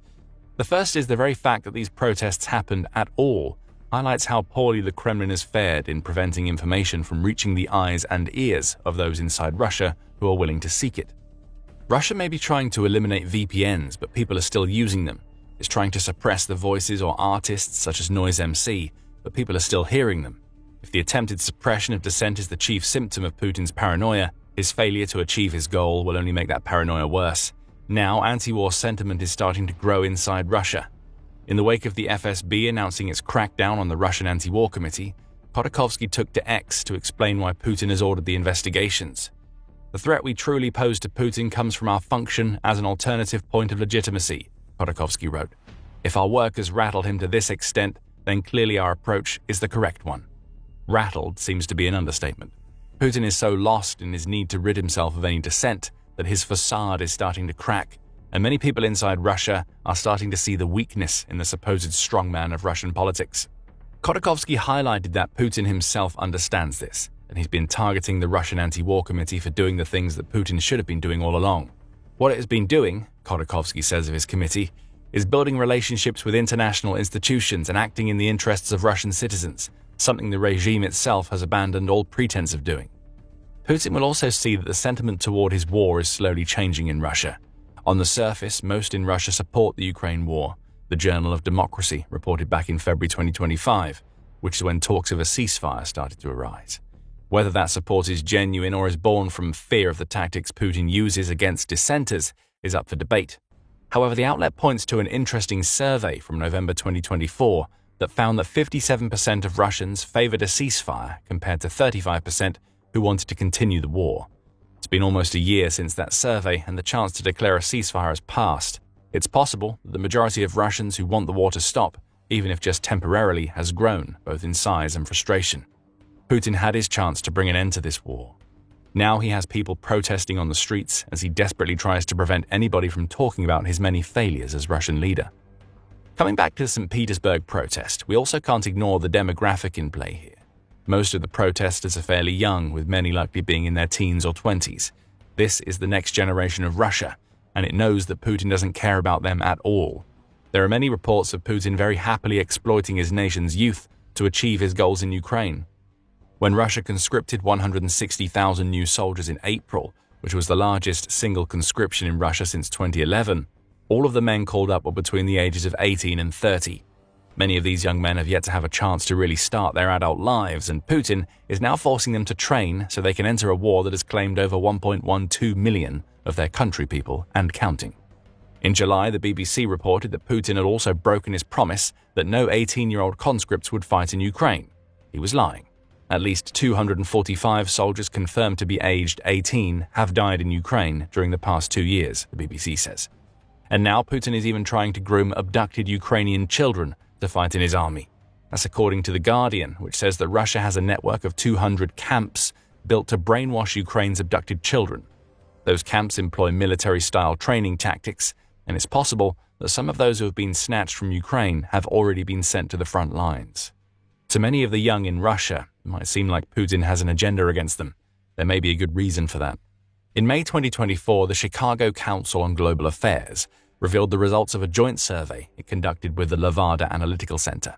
That survey asked young Russians where they get most of their news from, and the answer was the last thing that Putin would have wanted to hear. The majority of those surveyed, the council claims, said they don't trust Russia's state-owned television, radio, and media stations to provide them with real information, so they're turning to online platforms and social media to get their news. The council found that 61% of Russians aged between 18 and 34 most often turn to social media to learn about what's going on. A further 37% say they use Telegram, with 36% stating they look for news on websites. Television comes fourth in the list, with 34% of young adults saying they use that particular platform. As for radio and newspapers, barely anyone aged 18 to 34 pays attention to them based on the survey results. Putin is likely very aware of the fact that his country's young people aren't looking to their almighty leader and his cronies for their information. That's why he suppresses. It's why everything Putin has done to spark the St. Petersburg protests targeted the platforms and people who are starting to sway Russia's young adults. Putin hopes that punishment and suppression will be the salve for his paranoid belief that young people are ready to oppose him. If that doesn't work, he'll just keep sending those young people to the front lines, which only feeds the fire of anti-war sentiment that is building in a segment of Russia's population over which Putin can't exert full control. Ever since Russia invaded Ukraine, the UK has stood as one of Ukraine's staunchest supporters. The country has delivered around £21.8 billion, or around $28 billion, to Ukraine already, and it's now offering support for Ukraine's growing drone manufacturing industry. This shows that the UK is doing everything in its power to make sure that Vladimir Putin feels the pain for the war that he started. And now the UK is about to hit Putin even harder. It just became Putin's biggest nightmare, as the UK has announced a wave of new sanctions that may just cut Russia's last economic lifeline. Those sanctions are varied and cover almost the entire gamut of the energy sector upon which Russia relies to fund its actions in Ukraine. As the Kyiv Independent reported on October 15, the UK is taking aim with what it calls its strongest sanctions yet against Russia. Over 90 entities and vessels have been targeted by the UK's new sanctions package, including 5 individuals and 35 of Russia's most important companies. 2 of those companies stand out: Rosneft and Lukoil. Both are drivers of the fossil-fueled revenue that's keeping Russia going as it burns billions of dollars thanks to Putin's invasion, meaning neither will be happy to learn that the UK is implementing sanctions against them. Rosneft is a particularly big target for any Western country that wants to hurt Russia using economic measures. The Kyiv Independent reports that the company accounts for nearly 50% of Russia's annual oil production, meaning it's such a massive producer that it accounts for 6% of all oil produced around the world. It's also a company that has benefited massively from Putin's Ukraine invasion, at least until recently. 2023 and 2024 were particularly good years for Rosneft. In February 2024, Reuters revealed that the company had announced a massive 47.2% increase in its new profit, earning $14.07 billion throughout the course of the year. That would have been great news for Putin. High profit is an indicator of high revenue, and Russia gets to tax the latter to keep billions flowing into Putin's war chest. In 2024, Rosneft would have also been a major contributor to the $131 billion in tax that the Kremlin generated from its oil and gas sector. Having said all of that, 2025 hasn't been quite as rosy for the company. In August, Reuters reported that Rosneft experienced a 68% year-on-year decline in net income during the first half of 2025. That amounted to $3 billion lost, with the company claiming that a combination of OPEC restrictions and lower oil prices was to blame. A surplus of 2.6 million barrels of oil per day exists on the market, though this will drop to 2.2 million in 2026, Reuters added. It seems that the company was able to make hay while the sun shone, and that it hoped it would be able to ride out the rest of 2025 until surplus stocks decreased and oil prices rose. The UK sanctions now make that a lot harder. Rosneft will no longer be able to sell to the UK and, as will be revealed later, will also not be able to generate revenue from the UK buying oil products made using Rosneft oil, even if those products come from countries other than Russia. As for Lukoil, it's been having a much rougher time than Rosneft in recent months. The same issues that Rosneft has experienced are also affecting this other Russian energy giant, and profit has been the main victim. In March, the Moscow Times reported that Lukoil's profits had dropped by 26.5% in 2024 as the company grappled with acid-related losses and Russia asking for even more tax on its oil sales. The company was still profitable for the year. It generated $10.1 billion in net profit off revenue of $102.1 billion. But that $10.1 billion represented a sharp decline from the $13.7 billion in profit Lukoil had enjoyed in 2023. The signs of a company slipping down a slope were starting to appear, and as with Rosneft, 2025 has been hitting Lukoil even harder. On September 29, Upstream Online reported that Lukoil's oil and gas production had fallen to its lowest in 4 years during the first half of 2025. Lukoil had been dealing with these declines for a while. Production had decreased in both 2023 and 2024, though it's now dealing with lower production than it's experienced at any point since the Ukraine war began. For a company that stands to profit heavily from the sheer amount of oil and gas Russia needs to sell so Putin can continue waging his war, these declines are painful. Lukoil has been staggering for a while now. The UK has just arrived to deliver a swift kick to the teeth with its new sanctions. But though Rosneft and Lukoil are the headline grabbers when it comes to the UK's new sanctions package, they're far from the only entities that the UK is targeting. Earlier, it was noted how Rosneft won't be able to generate revenue by selling crude oil to countries that then turn that crude into refined oil products, such as gasoline, to sell to the UK. The same applies to Lukoil, and the reason why neither country will be able to make money via this route is simply the UK has also banned the import of oil products that are refined in third countries that use Russian crude oil. That's according to the UK's official press release covering the new sanctions packages, and it essentially means that the UK is implementing secondary sanctions against the countries that try to sell its oil products that have a traceable Russian origin. To understand the impact of this particular sanction, it's necessary to examine one of the clever ways that Russia gets around countries banning direct oil product purchases from Russia. Take India as an example. The Ukraine war has been a massive boon for India when it comes to crude oil imports, with sanctions forcing Russia into a position where it had to sell crude oil far more cheaply than it otherwise would. India has been buying as much as it can get its hands on. One example of this was discussed in an Al Jazeera article from August. The piece profiles an Indian oil company named RIL, with a particular focus on that company's Jamnagar refinery. In 2021, that refinery's crude imports from Russia amounted to 3% of its total imports. After the war in Ukraine, that percentage has rocketed up to the point where 50% of the refinery's crude oil now comes from Russia. During the first 7 months of 2025, this one refinery has purchased 18.3 million tons of Russian crude oil, which in itself is a 64% over the same period from 2024. This example covers one refinery. However, this is a trend that's happening all across India, along with any other country that's still willing to buy Russia's crude oil. And this is where the UK's new sanctions come into play. Russia is still able to profit, albeit third hand, from countries that have placed sanctions against its oil because it's selling to refineries in other countries. Russia sells to India, then India refines the Russian oil, selling it on as an Indian product to other nations. Ultimately, Russia still gets to generate revenue from its oil because it's using countries that don't have sanctions against its oil to give it access to countries that do have sanctions. Russia knew exactly what it was doing here. In an October article, Reuters revealed that India, at one point, was enjoying discounts of up to $25 per barrel of oil that it bought from Russia. That discount is markedly lower now, as it hovers around the $2 mark. But even that means India pays less for Russian oil than it would for the equivalent product from other nations. India gets to make more money, and Russia can continue to sell. That's a problem.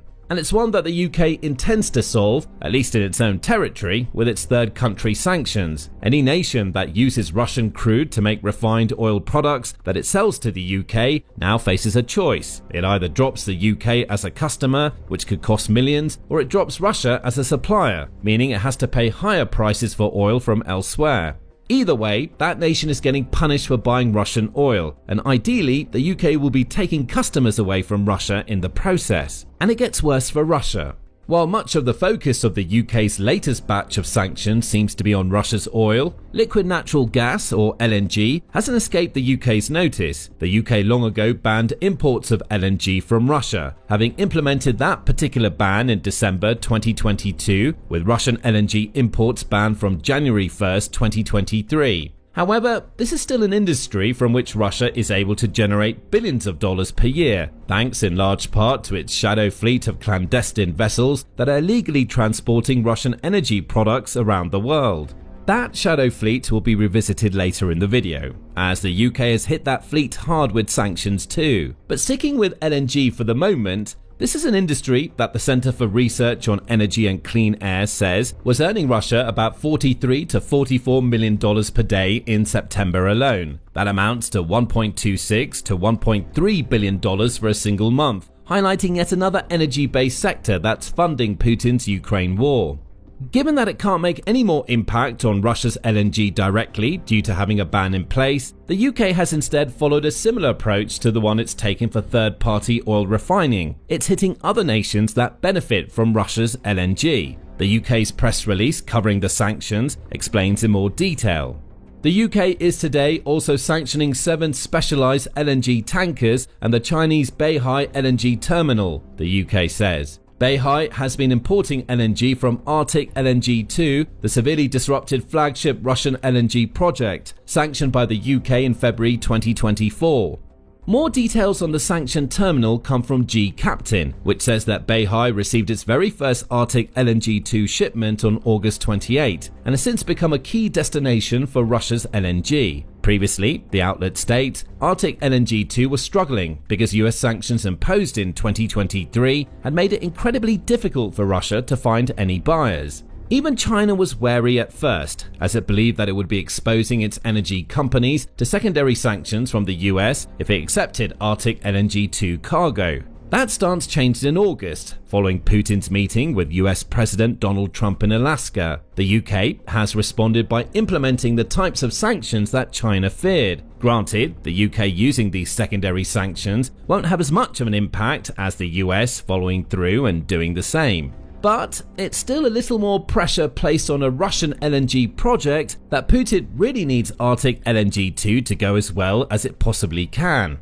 The rest of the sanctions the UK has announced focused on the Shadow Fleet and a refinery in India. In the latter case, the UK has hit Nayara Energy with sanctions because it imported 100 million barrels of Russian crude oil in 2024. The UK says that this oil was worth $5 billion and that Nayara Energy profited from the sales of the refined products it developed using Russia's oil.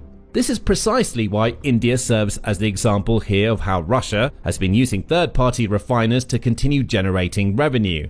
And finally, the UK has levied sanctions against 44 tankers that have been identified as part of Russia's Shadow Fleet. That's an interesting set of sanctions. On the surface, it would seem that sanctions against Shadow Fleet vessels won't do much of anything. After all, Putin has spent an estimated $14 billion on Shadow Fleet vessels since the Ukraine war started, specifically because Russia needs to use those vessels to skirt Western sanctions on its oil sales. This fleet is made up of old tankers, and it uses a host of tricks to evade the authorities. These include sailing under the flags of nations other than Russia, having complicated ownership structures that make each ship's true owners difficult to track, and the disabling of automatic identification system transponders so they can't be monitored easily as they sail.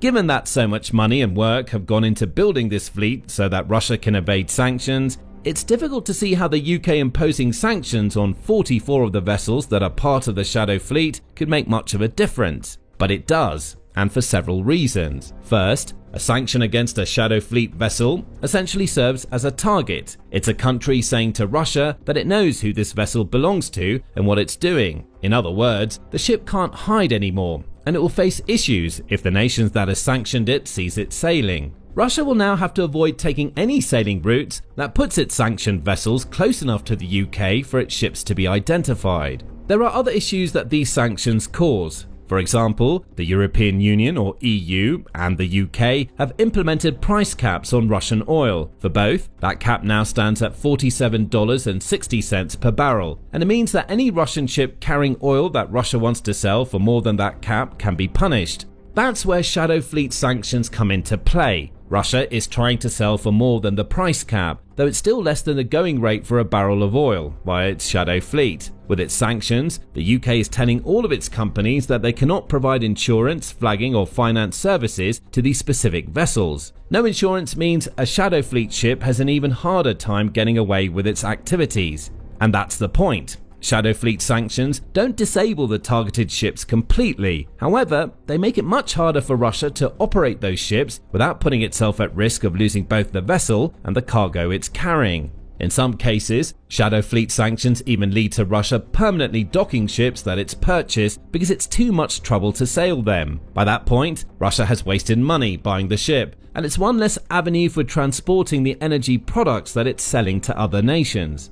All told, the UK just unleashed a comprehensive sanctions package on Russia, and it's going to cause a lot of damage. The UK Chancellor, Rachel Reeves, makes that clear in a statement where she says, "As Putin's aggression intensifies, we're stepping up our response. The UK will continue to strip away the funding that fuels his war machine. We will hold to account all those enabling his illegal invasion of Ukraine." That last point explains why the UK now seems to be going after India and China as well as Russia. Reeves' governmental colleague, UK Foreign Secretary Yvette Cooper, also commented on the new sanctions. At this critical moment for Ukraine, Europe is stepping up. Together, the UK and our allies are piling the pressure on Putin, going after his oil, gas and Shadow Fleet. And we will not relent until he abandons his failed war of conquest and gets serious about peace, Cooper stated. She added that Putin continues to force Russia's military to endure unthinkable losses, all as he attacks Ukraine. Russia's war economy is creaking, Cooper adds. The UK intends to do its part in turning that creaking into a full-blown collapse. The UK also decided to add a little bit of insult to injury with its latest round of sanctions. Their timing is very deliberate, as the package's unveiling just so happens to coincide with Russian Energy Week. The Russian news agency TASS reports that Putin will be attending and speaking at that event's plenary session. Apparently, the theme of this year's iteration of the event, which has been running since 2016, is building the energy of the future together, TASS reports. Russia's going to have an even harder time doing that now that the UK has levied so many new sanctions against it. Putin is reeling from this UK blow, but he also knows that he has another one coming. It's important to remember that the UK is no longer a part of the EU, so every sanction package it delivers comes directly from the UK rather than a wider European bloc. As much as these sanctions will hurt Russia, Putin knows that the stiff shot his country just took is going to be followed by an even heavier hit. The EU is planning its 19th sanctions package at this very moment, and it will likely follow hot on the heels of what the UK just implemented. Politico reports that the EU's upcoming package will likely go even further than the UK's, as it's going to target entities in countries like Tajikistan, Kyrgyzstan, and the United Arab Emirates. A draft of the EU package also reveals the names of 120 Shadow Fleet tankers that are going to be hit with sanctions, along with 9 banks, a pair of oil trading houses, and an international cryptocurrency exchange that appears to be allowing Russia to receive energy product revenue using crypto. Politico also notes that the draft version of the EU sanctions package document it saw contained a space for entry of third country ports that are receiving Russian products. That space was blank on September 24. Russian forces have had to resort to some desperate and out of the ordinary measures in recent times. Vladimir Putin's soldiers have been seen riding into battle on horseback, for example, or digging rusty, rotting old armor out of decades-old Soviet-era storage facilities to deploy in frontline firefights. But this latest tactic from the Kremlin's commanders may be just one of the most bizarre moves yet, as Russia is now ripping missiles from its own vehicles, and the reason why is almost too ridiculous to believe. This strange story comes courtesy of the open source intelligence analyst community, which regularly inspects and monitors open source media, like satellite images of Russian military bases, to keep the world informed about the Kremlin's movement. One particular open source intelligence specialist, who goes by the name Jompy on X, shared some fascinating findings after keeping a close eye on the Muromteplavos factory, which is situated in Russia's Vladimir region, around 160 miles east of Moscow. The factory has historically been involved in the transportation and security sectors, and it's also been used as a storage site for numerous Soviet-era MT-LB chassis. The MT-LB is a multi-purpose and fully amphibious tracked armored fighting vehicle that first entered service in the 1970s. At that time, it was a relatively revolutionary vehicle, looking and feeling in many ways like a main battle tank, but without quite the same levels of armor and firepower. It was cheap to build too, since large parts of its design were based on existing components, like the YA MZ238 V8 diesel engine, which was already in use in Soviet trucks of the era. That engine gave the MT-LB an operational range of 310 miles and a peak speed of 38 miles per hour on the road and 19 miles per hour off-road. Plus, since it's an amphibious vehicle, it also had the capacity to travel through water, traversing rivers and even lakes at speeds of up to 3.7 miles per hour. Measuring up at over 20 feet in length and more than 9 feet in width, the MT-LB also provided plenty of interior space. The crew, made up of a driver and commander or gunner, sat at the front in their own compartment, with the engine separating them. A separate and significantly larger rear compartment also exists, providing space for up to 11 infantry or around 4,400 pounds of cargo. The MT-LB also has enough horsepower to tow a load of up to 14,300 pounds. As far as armaments are concerned, this armoured fighting vehicle can be fitted out with an array of main guns, including a 12.7mm NSV Cord heavy machine gun, a 30mm AGS-17D AGS-30 automatic grenade launcher, or a 30mm 2A42 2A72 autocannon, plus a small 360-degree turret with a PKT machine gun and 2,500 rounds. Numerous variants of the MTLB have been produced over the years, with many sold and shipped out to other armed forces around the world. East Germany, for example, once used MTLBs, and some were also sent to Bulgaria, Iraq, Poland, Vietnam, Ukraine, Finland, Myanmar, and numerous other nations across the globe.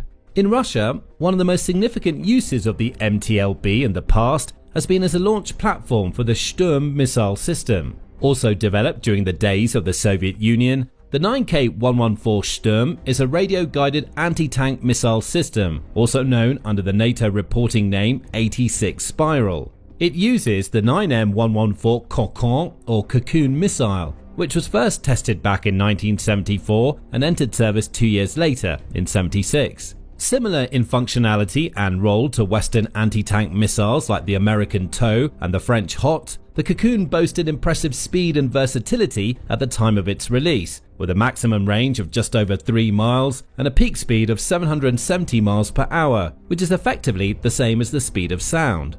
It's able to be deployed from a variety of platforms, including the Mi-24V helicopter gunship and the aforementioned MTLB, with the Sturm system essentially mounted on top of the MTLB chassis, effectively filling the space where the crew compartment would usually be. Equipped with a single-round, retractable pedestal launcher and an automatic loader, the Sturm has in the past proven to be an effective and powerful piece of anti-tank weaponry. Given that Ukraine has an impressive collection of Western tanks, Soviet tanks and other armor in its arsenal, it might have seemed logical for the Russians to repair and revamp some of their old MTLB units and roll them out with fresh missiles on their backs, ready to do battle with Ukrainian armor along the front lines. But that's not what they're doing. According to Jompy and other analysts, the evidence seen at the factory in the Vladimir region actually suggests that Russia is instead removing any trace of missile systems from these old pieces of armor and refurbishing them for a very different and much more basic purpose.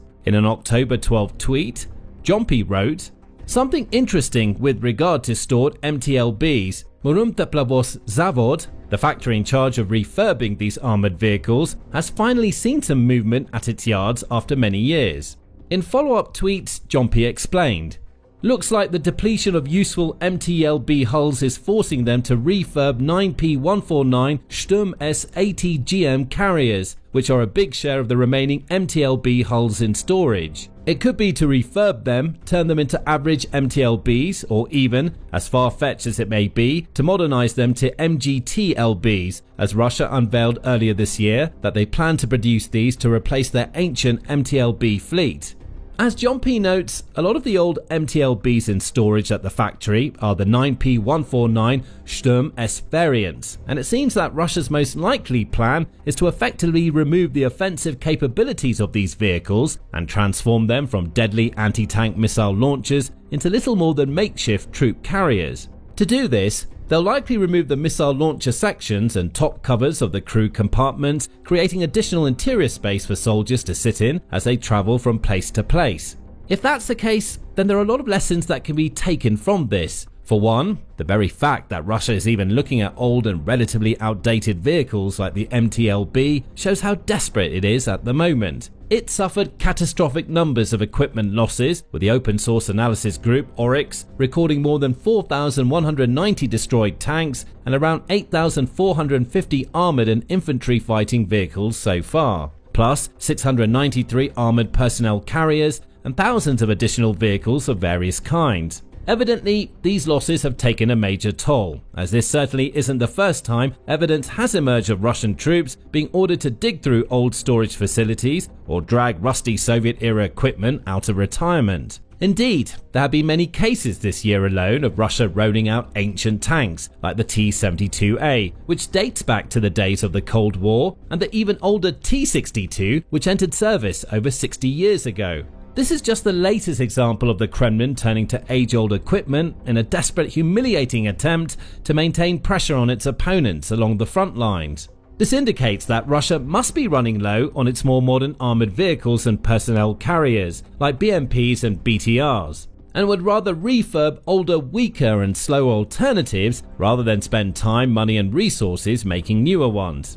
The second big takeaway from this story is what it tells us about the Kremlin's commanders' priorities. The Russian army has, historically, prioritized strength and firepower above all else. It's produced and deployed some of the world's toughest tanks and most powerful missile systems, and throughout the war with Ukraine so far, Russia has largely focused on a brute force approach, relying heavily on tanks and armor in the early stages of the war in an attempt to overwhelm its opposition, later transitioning more towards drones and missiles to deal the bulk of its damage. For large parts of the war, Russia didn't appear particularly fearful of Ukraine's counterattack capacities. It was entirely focused on its own offensive maneuvers, confident that it had the stronger and more devastating force and that there was nothing Ukraine could do to stop its relentless advance. However, times have changed.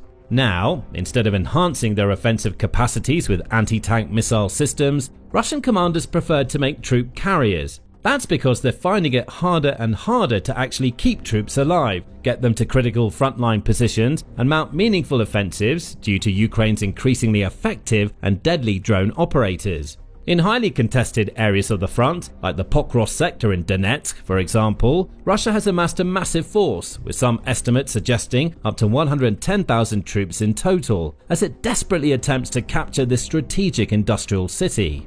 But so far, it's failing. Despite deploying artillery, tanks, huge squadrons of soldiers, and even small units in disguise, it's made almost zero headway in the area, and Ukraine's defenders continue to hold the line. There, Ukrainian drones regularly scour the skies, scanning the ground for any signs of life before striking down at their enemies, wiping out one unit after another. As such, Russia has been forced to find new, innovative ways to protect its troops and help them cover long distances in relative safety. It's the only way they have of any chance of actually getting meaningful numbers of soldiers into close proximity of cities like Pokrovsk, and it's the only way they'll likely ever be able to capture that city and others like it. To do that, they need personnel carriers, and since so many have already been blown up or destroyed, they're turning to older models like these MTLBs. It's a sign of a dramatic shift in the Kremlin's military doctrines, a shifting focus from firepower to survivability. As for whether or not it will actually prove to be an effective strategy, only time will tell. Since they're lighter than certain modern infantry fighting vehicles, converted MTLBs may actually prove easier to conceal or disperse in challenging frontline areas, perhaps allowing Russia to move troops into important areas more efficiently than before. At the same time, the MTLB has not exactly proven to be an invulnerable element of the Russian arsenal in the war so far. According to Jompy, Russia began the war with around 3,300 MTLBs in service and has since lost a whopping 1,800 of them. That shows how easy Ukraine has found it to destroy these vehicles, either through drones or other means, like missiles, mines, and artillery strikes. As such, Kyiv's defenders are likely to be fearful of a few more MTLBs rolling down frontline roads. Another important factor to consider about the Kremlin's cannibalization of these old vehicles is the economic aspect. Right now, it's no exaggeration to say that the Russian economy is in a state of absolute chaos. The country has slowly but surely felt the strain of Western sanctions as the war has progressed, with numerous nations imposing harsh financial penalties on Russian banks, businesses, and oligarchs. Many countries have also minimized their investments in Russia, with plenty of them dramatically reducing the amount of Russian oil, gas, and other fossil fuels they purchase. The Kremlin has attempted to counteract these losses by turning to other nations like India, China, and Turkey to purchase more of its oil. It's also spent time prior to the 2022 invasion building up a significant war chest and taking other measures to proactively protect its economy from sanctions and losses. However, the longer the war has gone on, the worse the situation has become. And now, even Putin's massive war chest is running low, while his country faces very high inflation, unprecedented labor shortages, rising interest rates, and an increasingly unhappy population, struggling with the rising cost of living. Amidst all that, it's naturally becoming harder and harder for Russia to maintain its high levels of defense spending and investment, and it may be that the Kremlin simply cannot afford to make new modern infantry fighting vehicles and armored personal carriers, opting instead for the much cheaper option of retrofitting older pieces of hardware like the MTLBs. It's also likely that the country's military production plants are already under intense strain and perhaps have more pressing priorities like manufacturing drone components, missiles, artillery shells, and ammunition to make up for all that's been used, lost, or destroyed in Ukrainian drone strikes in recent weeks and months. With open source analysis indicating that Russia has reactivated roughly 2,500 older MTLBs since the war began, and with around 480 more believed to remain in storage, The country certainly has no shortage of these vehicles and is unlikely to run out of them anytime soon. Thus, in many ways, there's a logical choice to help fill gaps in the Russian arsenal and provide at least some level of safety to troops as they move from point A to B. Kremlin engineers are also hard at work at developing the MTLB successor, the MGT-LB, a light multi-purpose tractor transporter designed to meet the needs and conditions of modern military operations. Capable of transporting personnel, ammunition and other equipment, and flexible enough to work with a variety of weapons and specialized hardware, the MGT-LB should bring numerous advantages over its predecessor. And it seems that Russia intends to use the aforementioned Muromteplavos factory to produce these new vehicles. In an additional tweet, Jompy explained, "Finally, and as is also happening with most of the Russian military industry, Muromteplavos Zavod is also being rebuilt, renovated and expanded to increase its capabilities, probably related to future MGT-LB production. Previously, this factory looked so run down." So, the Kremlin appears to have at least long-term plans in place to upgrade its troop-carrying capacities. But, for the time being, until its economy strengthens and it can begin mass production of more modern infantry vehicles, it'll have to make do with these refurbished MTLBs, which are little more than cheap and simple stopgaps. And while any troops that climb on board may at least have a slightly better chance of surviving drone-infested areas compared to those that have been forced to travel on foot or aboard simple civilian vehicles, they're still not likely to enjoy much protection. In short, while the Kremlin might like to paint this move as a sign of creativity or even ingenuity, it is in actual fact little more than another display of desperation, a sign of how weak the once mighty Russian army has become, forced to dig through decades-old storage units and deploy vehicles whose best days are long behind them. And this isn't the only example of Russia having to make do with vehicles that are way past their sell-by date. Only days ago, on October 12, official Russian documents fell into the hands of the open-source intelligence group Frontelligence Insight, revealing the Kremlin's secret plans to refurbish and upgrade more than 800 of its old T-72 main battle tanks. The documents in question originally came from the state-owned Russian defense manufacturer Uralvagonzavod and were shared on the Frontelligence Insight website, complete with comments, translations, and detailed breakdowns of all the most important elements. Sifting through the files, the open-source intelligence analysts found that Russia has plans to restore and modernize approximately 828 T-72 tanks by 2036. It will mostly draw these tanks out of old Cold War-era stockpiles, making the necessary upgrades and adjustments to bring them into the 21st century as new and improved T-72B3M configuration models. According to the report, the bulk of these upgrades are scheduled to take place between 2027 and 2029, which suggests that Russia sees the war with Ukraine continuing for at least another few years. During that period, around 498 of the T-72 tanks will receive their upgrades. The leaked documents also show that Russia intends to ramp up production of its more modern tank variants, including the T-90M and T-99M2, planning an increase in production rates of 80% compared to 2024 levels.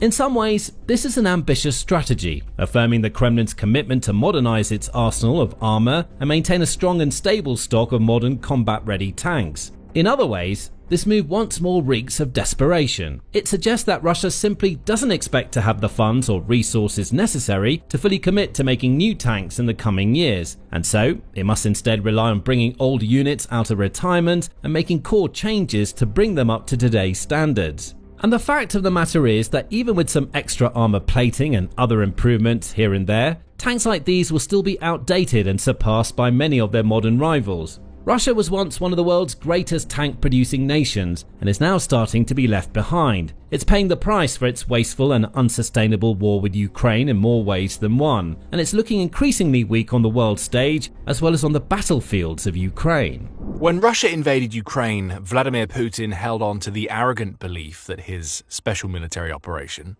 would be over in a matter of days. It wasn't. After that, Putin thought the sheer size of Russia's military would be enough to do the job.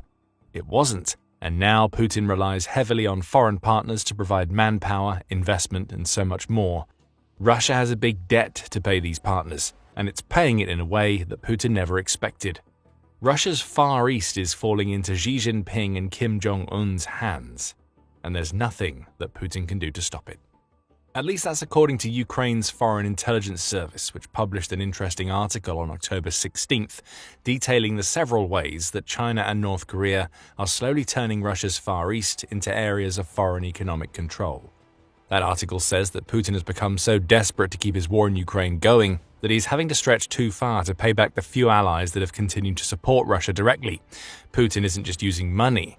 Russia can't afford anymore to pay for all that China and North Korea are doing for it. No, Putin is instead allegedly repaying these wartime allies with Russia's territory. Or as the Foreign Intelligence Service puts it, lacking the resources to develop the country's largest region, the Far Eastern Federal District, Moscow is opening the way for external expansion. This is essentially Putin saying to his allies that Russia can't develop these regions alone, so he wants their help to do it. The problem, which Putin doesn't appear to be able to see, is that encouraging this help only means that Russia is losing control of vast swathes of its territory. We'll start with China. A quick look at the Chinese investment into Russia's Far East is enough to see how China is digging its tendrils into this vast Russian region. Ukraine's Foreign Intelligence Service says that Chinese investments into Russia's Far East are likely to reach 1 trillion rubles by the end of 2025. That amounts to $12.6 billion, which is all money that China is using to gain influence. Russia thinks that it's getting a good deal here, but China doesn't invest like this out of the goodness of its collective heart. Using its financial muscle to gain influence is a huge part of China's global geopolitical strategy. The Belt and Road Initiative, or BRI, is a perfect example, and it also showcases how nefarious China can be with these seemingly benevolent investments. As The Guardian highlighted in May, China looks set to receive a windfall of $22 billion in loan repayments from the world's poorest 75 nations as part of its BRI scheme. China offers investments to these nations, allowing them to build infrastructure they otherwise wouldn't be able to afford. That investment has to be repaid, and that's all it takes. China has these typically poor nations on the hook for as long as it wants afterward. Either they repay or China exercises a greater level of control over those nations. It's a mobster-esque loan shark strategy. But it works, and China seems to be planting the seeds of that strategy in Russia's Far East. However, there's a catch. What China is doing in Russia's Far East doesn't seem to follow the typical BRI pattern. The investment is there, but the infrastructure projects that usually follow are nowhere to be seen. Instead, as Senator Viktor Kalashnikov from Russia's Khabarovsk region suggests, China is building its influence via trade. In Khabarovsk alone, Kalashnikov says the volume of trade between Russia and China increased by 5.5 million tons in 2024 alone. The first half of 2025 saw another substantial increase, as trade ballooned by another 36%. China is being clever here, knowing that Russia is unlikely to accept the sorts of unfair loans it typically offers via the BRI. China is instead making the Russian regions it wants to control dependent on China for trade. These upward trends aren't happening by accident. China is putting itself into a position where it has massive amounts of leverage in Khabarovsk. All it will have to do is threaten to pull the plug once that region is almost wholly dependent on China for trade, and Beijing will have the control that it seeks. Dagen adds that much of China's investment is also focused on resource extraction, which is a whole other problem for Russia. If China is taking Russian resources in the Far East, Putin is losing out on the money that those resources could generate. Russia's president has to repay his war debt somehow. This is how he's doing it, Ukraine's Foreign Intelligence Service claims. However, the expansion of economic influence isn't all that China is doing to subtly shift control of Russia's Far East out of Putin's hands. In a country that has a population of over 1.4 billion, people are a commodity. And China is using this commodity to great effect against Russia, as it's slowly been implementing what Ukraine's Foreign Intelligence Service calls a creeping demographic change in Russia's Far East. According to the report, China has managed to send up to 2 million of its citizens to live and work in the region between the Ural Mountains and Vladivostok. This is all by design, with Putin approving everything. Most of the Chinese nationals arriving in these regions work under visa-free agreements and are operating inside Special Economic Zones, or SEZs, in Russia's Far East. SEZs are interesting for a simple reason. They are areas within a country that operate under different business and trade regulations from the rest of the country. In Russia's case, this appears to mean that China is setting up SEZs where trade and business rules are Chinese rather than Russian in Russia's Far East. Again, it's all about control, and these SEZs see that control slipping out of Putin's hands. The fact that China's immigrant workers are also being allowed to operate without visas lends more support to the argument that the SEZs China now occupies essentially no longer belong to Russia. Presumably, Russia has some sort of agreement in place where it can strip the regions China is populating of their SEZ status if it needs to do so, However, Putin would be loath to exercise that sort of power. If he's paying for Chinese support using land in Russia's Far East, that support disappears as soon as he tries to take that land back. Russia may never be able to reclaim these SEZs. And if it tries, it faces the tricky task of expelling around 2 million Chinese nationals from its territory without angering President Xi. Earning the ire of China is the last thing that Putin wants to do right now. After all, as Reuters reported on September 25th, Chinese engineers are working alongside sanctioned Russian drone manufacturers to help them tweak and perfect their products. Putin needs these drones. In 2025, Russia's aerial strategy has evolved a massive escalation in drone attacks on Ukrainian cities, with reportedly every month since May witnessing the launch of at least 4,000 and up to 6,297 drones targeting Ukraine. That's according to the Institute for Science and International Security, which also notes that there hasn't been a month in 2025 since Russia has launched fewer than 2,000 drones at Ukraine. It seems that Russia is building those drones with China's help. That's yet another piece of leverage Xi holds over Putin. Try to stop China's creeping demographic and economic expansion into the Far East now, and those drone engineers aren't likely to stay. So it's clear how China is slowly grabbing territory in China's Far East. But what about North Korea? According to Ukraine's Foreign Intelligence Service, Russia's big mistake here is welcoming scores of workers from North Korea into its Far East. Officially, the service says around 15,000 North Koreans have arrived in that region over the past year alone. Unofficially, the number may be as high as 50,000. The BBC also shares the 50,000 number in an August article in which it reports that the North Korean laborers being sent to work in Russia are operating in what it calls slave-like conditions. The outlet interviewed 6 workers who have managed to escape these conditions, with one worker, named Chan, detailing some truly horrifying conditions. Some people would leave their post to sleep in the day or fall asleep standing up, but the supervisors would find them and beat them. It was truly like we were dying, Chan told the BBC.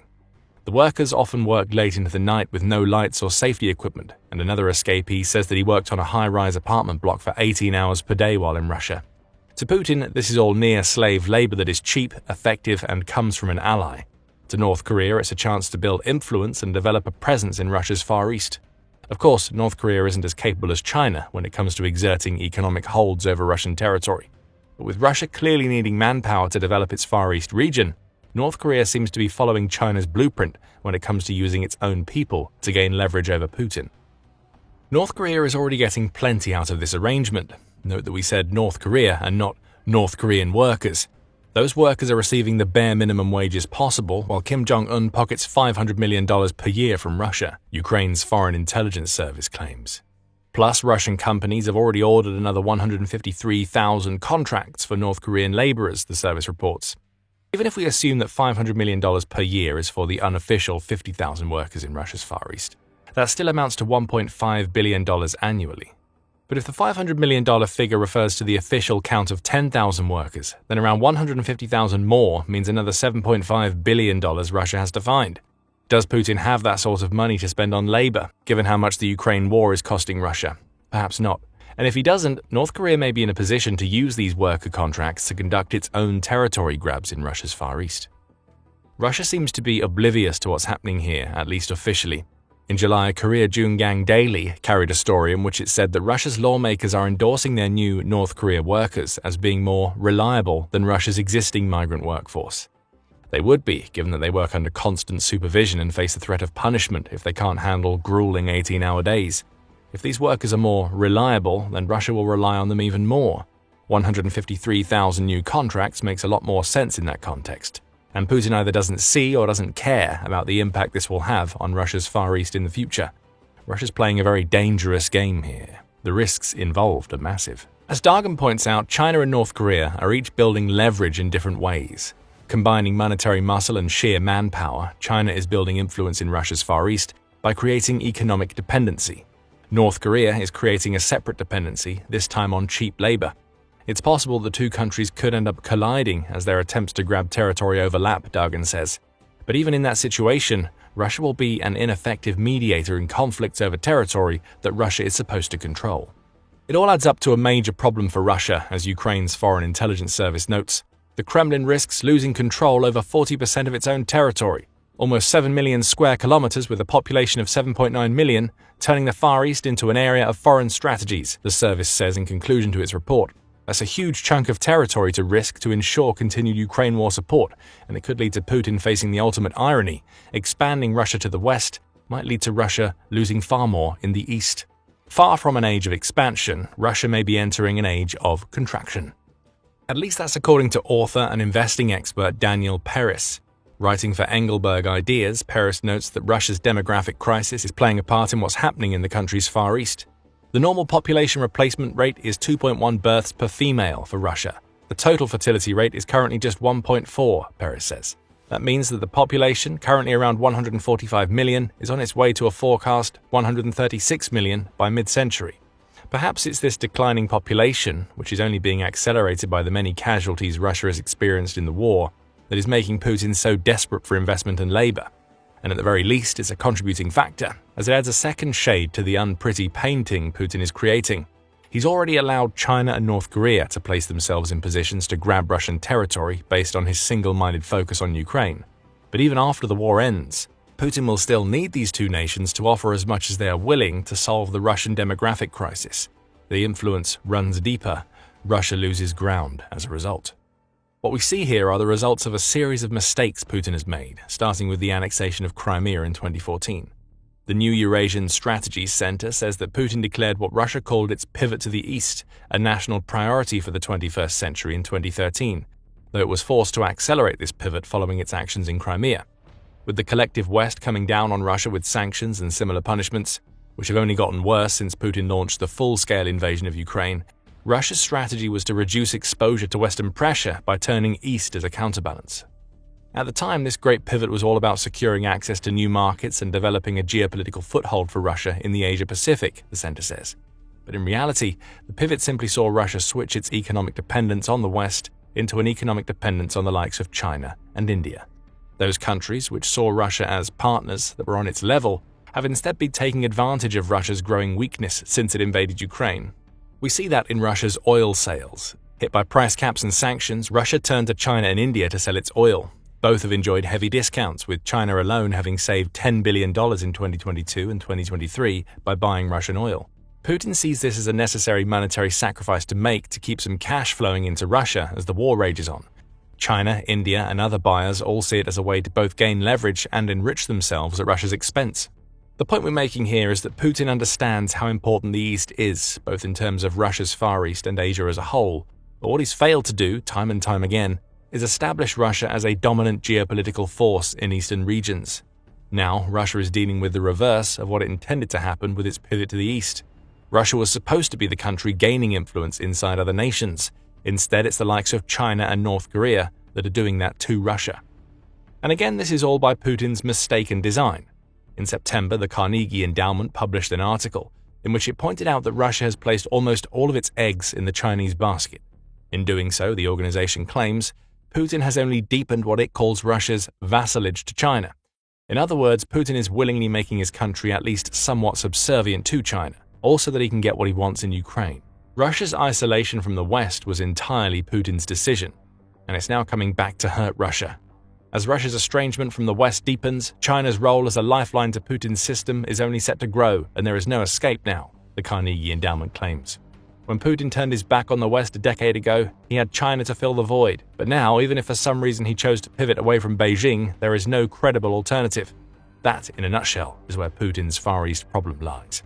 Russia could still hold some sway over North Korea, at least until it becomes totally dependent on the country for cheap labor that fills the void left by Russia's demographic issues and the loss of so many of the country's young men in Ukraine.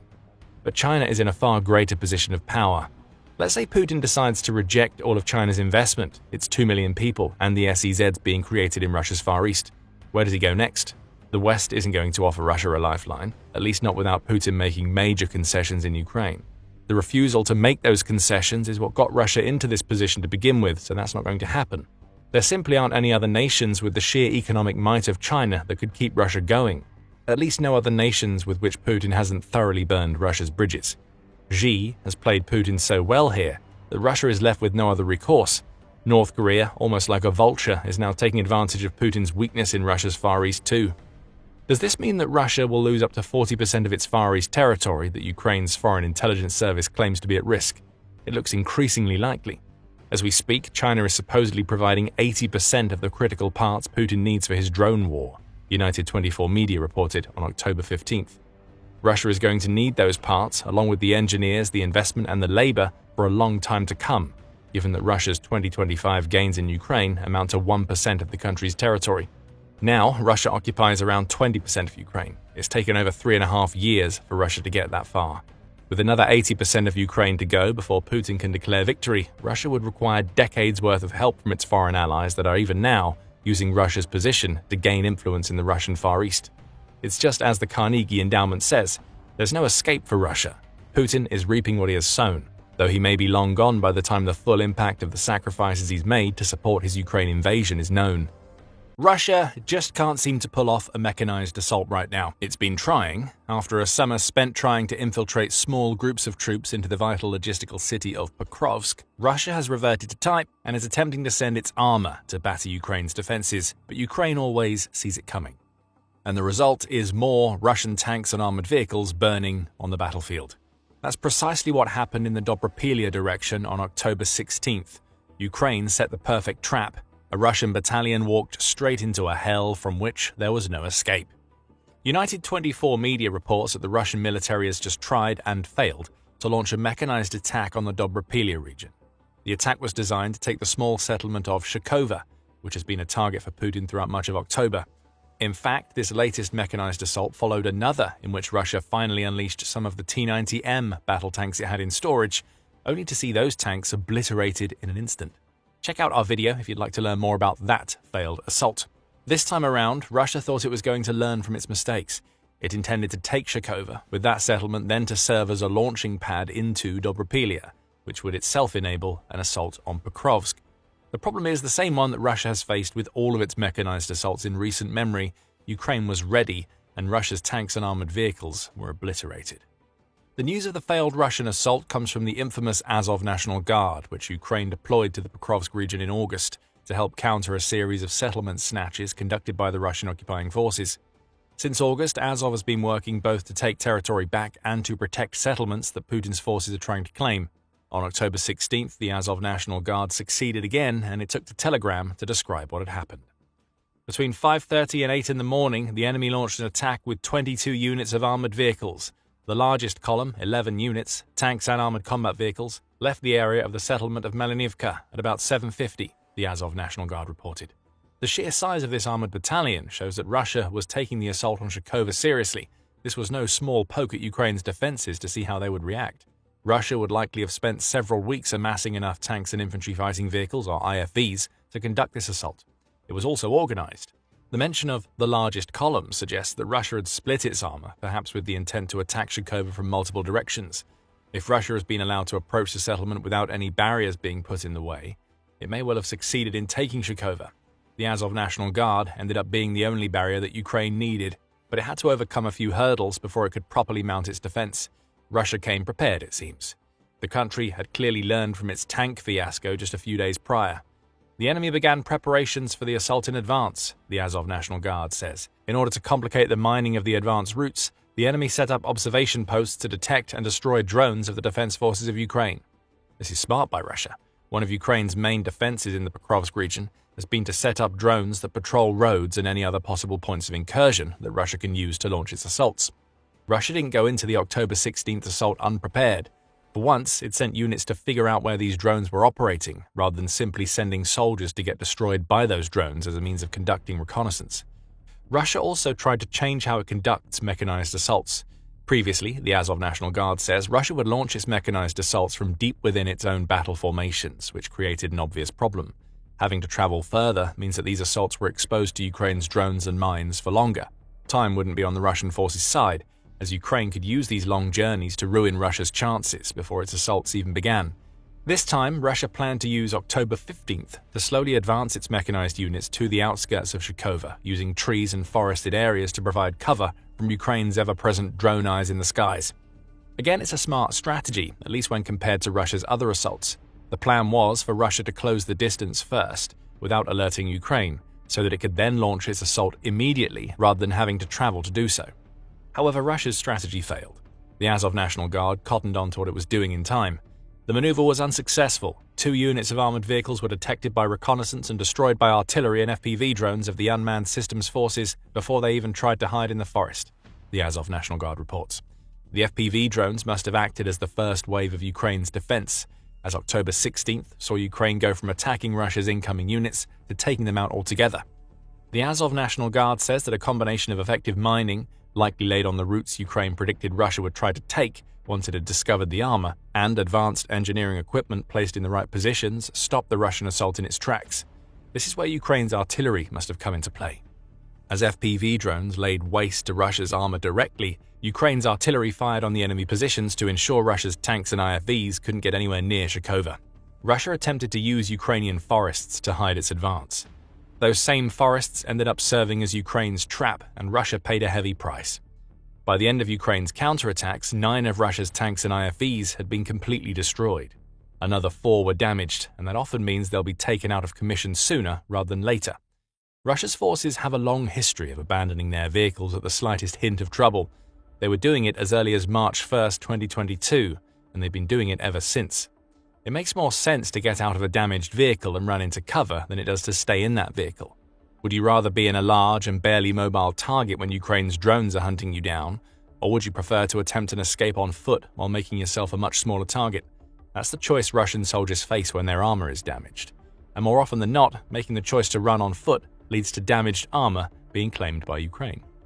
It wasn't just Shkova that Russia hoped to take on October 16th either.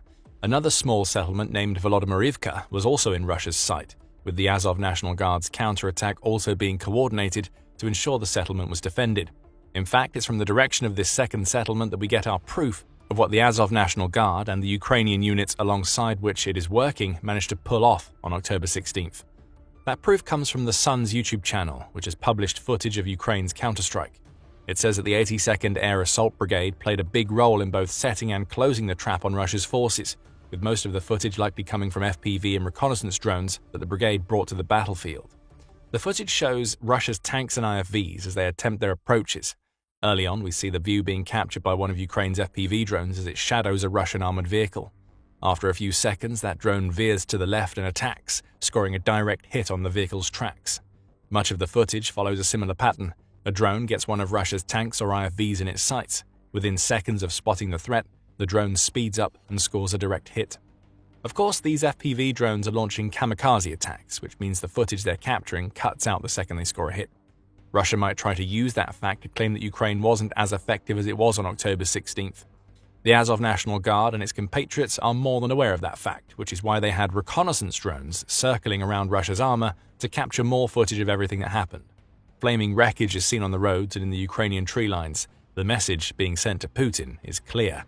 This is what happens to Russian armor in Dobropilya. Send more if you dare. Whether Russia will or not remains to be seen. The odds are that more mechanized assaults are going to come because of how desperate Putin is to capture Pokrovsk. Russia appears to see Dobropilya as its route into that vital city, so what Ukraine achieved on October 16th likely serves as a portent of things to come in the Shkova and Volodymyrivka directions. Russia has already tried to assault Shkova twice in a week. It's failed to even get close to the settlement both times. All of this leads us to what the successful Ukrainian strike against Russia's mechanized forces means for the future of the Dobropilya region and the war in general. One thing is for certain, things aren't going well for Russia in the Dobropilya direction. RBC Ukraine makes that clear in its report on Ukraine's October 16th attack by providing more details about another assault Russia launched on October 13th. All told, Russia lost 16 heavy armored vehicles on October 13th, including BMP and MTB-LB armor, along with its tanks. Add those to the 9 pieces of armor that Russia lost 3 days later, and you get a very productive week for Ukraine's Dobropilya defenders. They've taken out 25 armored vehicles and tanks in total, which takes a significant bite out of the armor Russia hoped to use to both take Shkova and launch any future assaults on Dobropilya. In a separate October 13th report, RBC Ukraine reveals that Russia lost 78 soldiers during this assault. We don't know how many of the country's soldiers were killed on October 16th. The Azov National Guard didn't reveal that information, likely because it's still tallying up the numbers to figure out how many Russian troops escaped versus how many died inside their armor. However, the 78 casualties in the October 13th assault are already a heavy toll, and it is indicative of a Dobropilya campaign that is really hurting Russia from a manpower perspective. Ukraine's President Volodymyr Zelenskyy spoke about Russia's lack of success in the Dobropilya direction in a Facebook reel, discussing what has been happening in that direction. In just our Dobropilya counteroffensive operation, Russian overall losses have already exceeded 3,000, most of them irrecoverable, Zelenskyy says. This was the area where the Russians aimed to achieve one of the major breakthroughs on the front, but our forces are neutralizing them. There are a couple of important points here. First, it's clear that Russia has been pushing to take Dobropilya for a long time before its October 16th failure. Losing 3,000 troops to this relatively small city is already embarrassing enough, especially as Russia hasn't even managed to get close to Dobropilya yet. However, it also shows us just how little regard Putin has for the soldiers that he's sending into these types of assaults. Russia has at least attempted to avoid launching a head-on attack on October 16th, though that failed. In other assaults, its forces have basically launched themselves straight into Ukraine's defenses, making it easy for Ukraine to rack up the Russian casualties. Second, Zelenskyy mentions that most of the 3,000 casualties were irrecoverable. Ukraine's president is touching on an interesting trend we're now seeing in the Ukraine war. On October 13th, Politico reported that Russia has a terrible ratio of killed to wounded soldiers. Right now, that ratio amounts to 1.3 soldiers wounded for every one that dies in Ukraine. That's a dreadful ratio. In today's wars, a country should see multiple wounded for every death due to the impact of modern medicine and more stringent evacuation protocols. Russia, it seems, is happy to leave its wounded to fend for themselves, and many are dying as a result. When it comes to the 3,000 casualties in Dobropilya, this ratio would mean that well over 1,000 of those casualties are deaths. That's a major problem for Russia. It means that future assaults are either going to be weak due to the scale of the death or delayed while Russia tries to replace its soldiers with reserves. Remember that all of this is just in the Dobropilya direction, and Dobropilya isn't even Putin's main target. Russia is launching so many attempted assaults on the settlements around Dobropilya because it's trying to get closer to Pokrovsk. Of course, this also means that every failure in Dobropilya means that Putin will have to wait longer to capture Pokrovsk, assuming Russia ever captures it at all. Putin will feel that he's waited long enough. In the summer, Russia launched a massive offensive in the Pokrovsk direction that was intended to lead to the fall of the city by August. Putin dedicated 110,000 troops to the cause and embarked on a multi-month series of assaults that did succeed in taking some territory close to Pokrovsk. Ukraine countered and took back many of the most important settlements that Russia had briefly occupied. But the point here is that Russia is no closer to getting its hands on Pokrovsk than it was when it launched the offensive that was supposed to cripple Ukraine's defense of the city by the end of August. And Putin needs Pokrovsk to fall. If it doesn't, Russia will really struggle to claim all of Donetsk. Since the war began, Pokrovsk has been one of Ukraine's most important strongholds on the Donetsk front. It's not just that Pokrovsk is an important city from a size perspective. It's also in the perfect geographic location to serve as a logistical hub that Ukraine can use to supply all of its forces in Donetsk, Euronews reports. Putin wants Pokrovsk to both cut off this major logistical artery and to use Pokrovsk as a hub for his own troops. It also helps that Pokrovsk is only 12.4 miles away from the Donetsk administrative border, which you could think of as the finishing line for Russia's entire Donetsk campaign. If Putin's forces reach that border, Donetsk is essentially under Russian control. Pokrovsk is a major barrier preventing that from happening, and with Russia's forces failing so hard in Dobropilya, it seems unlikely that Russia is going to be taking Pokrovsk anytime soon. Do you remember the 110,000 soldiers Putin has dedicated to Pokrovsk? Failed assaults like the one seen against Dobropilya on October 16th are putting a serious dent in those numbers. On October 16th, David Axe, writing for Euromaidan Press, reported that leaked Russian documents have revealed that Russia is suffering 35,000 casualties per month in 2025. Of course, not all of those casualties are in the Pokrovsk direction. However, Axe says, Russia's determination to take Pokrovsk has led to its losses growing by between 18 and 20%. In other words, Russia's monthly casualty average would be lower than 35,000 were it not for the amount of soldiers that it's feeding into the Pokrovsk meat grinder right now. Speaking about meat assaults, Russia at least attempted to prevent October 16th from being yet another one of them. It failed, but it tried.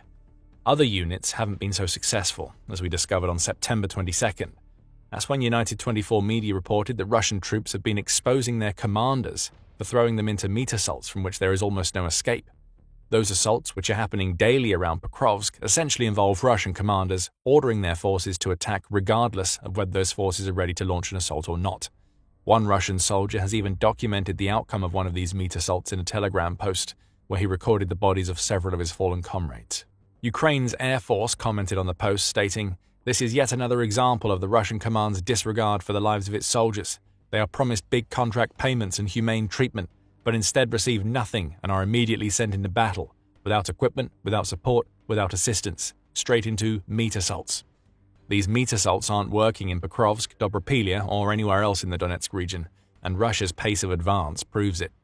On October 16th, Newsweek reported that the UK Ministry of Defence has revealed that Russia's pace of advance halved in September when compared to August.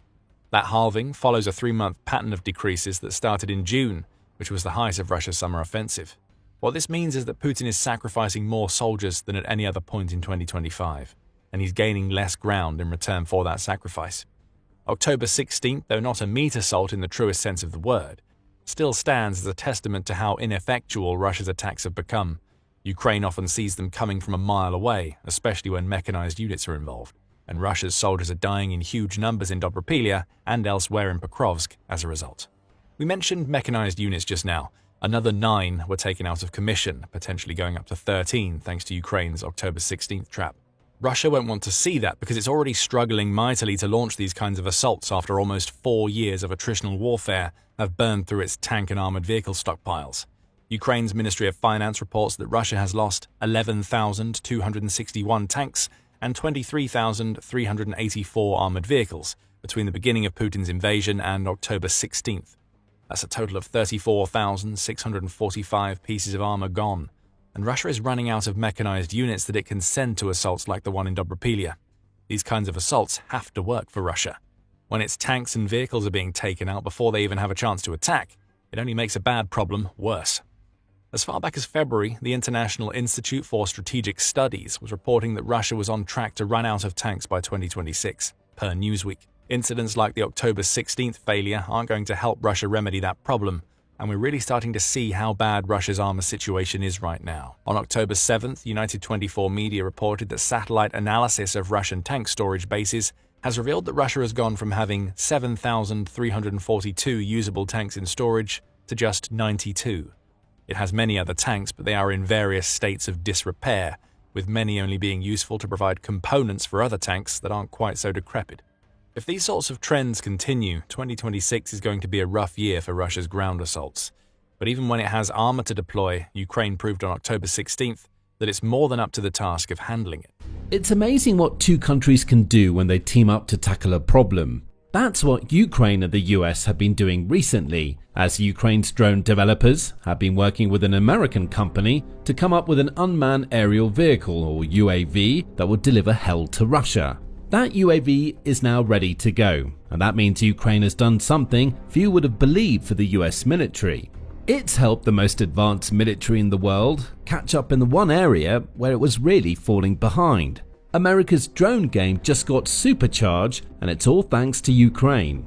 On October 16, United 24 media reported that a new AI-powered drone named Artemis has been tested and is now approved to enter mass production. The drone was being developed by Ukraine alongside a US defense drone software and artificial intelligence company named Auterion. Together, Ukraine and the US had a clear plan: develop a long-range strike drone that's modeled on every lesson that Ukraine has learned during its war with Russia. Artemis is the result, and this UAV looks like it's going to be a game changer. That reason will be explored in a moment. First, Auterion itself has announced that the drone is ready to go in a press release that offers a few more details about what the US and Ukraine have just achieved.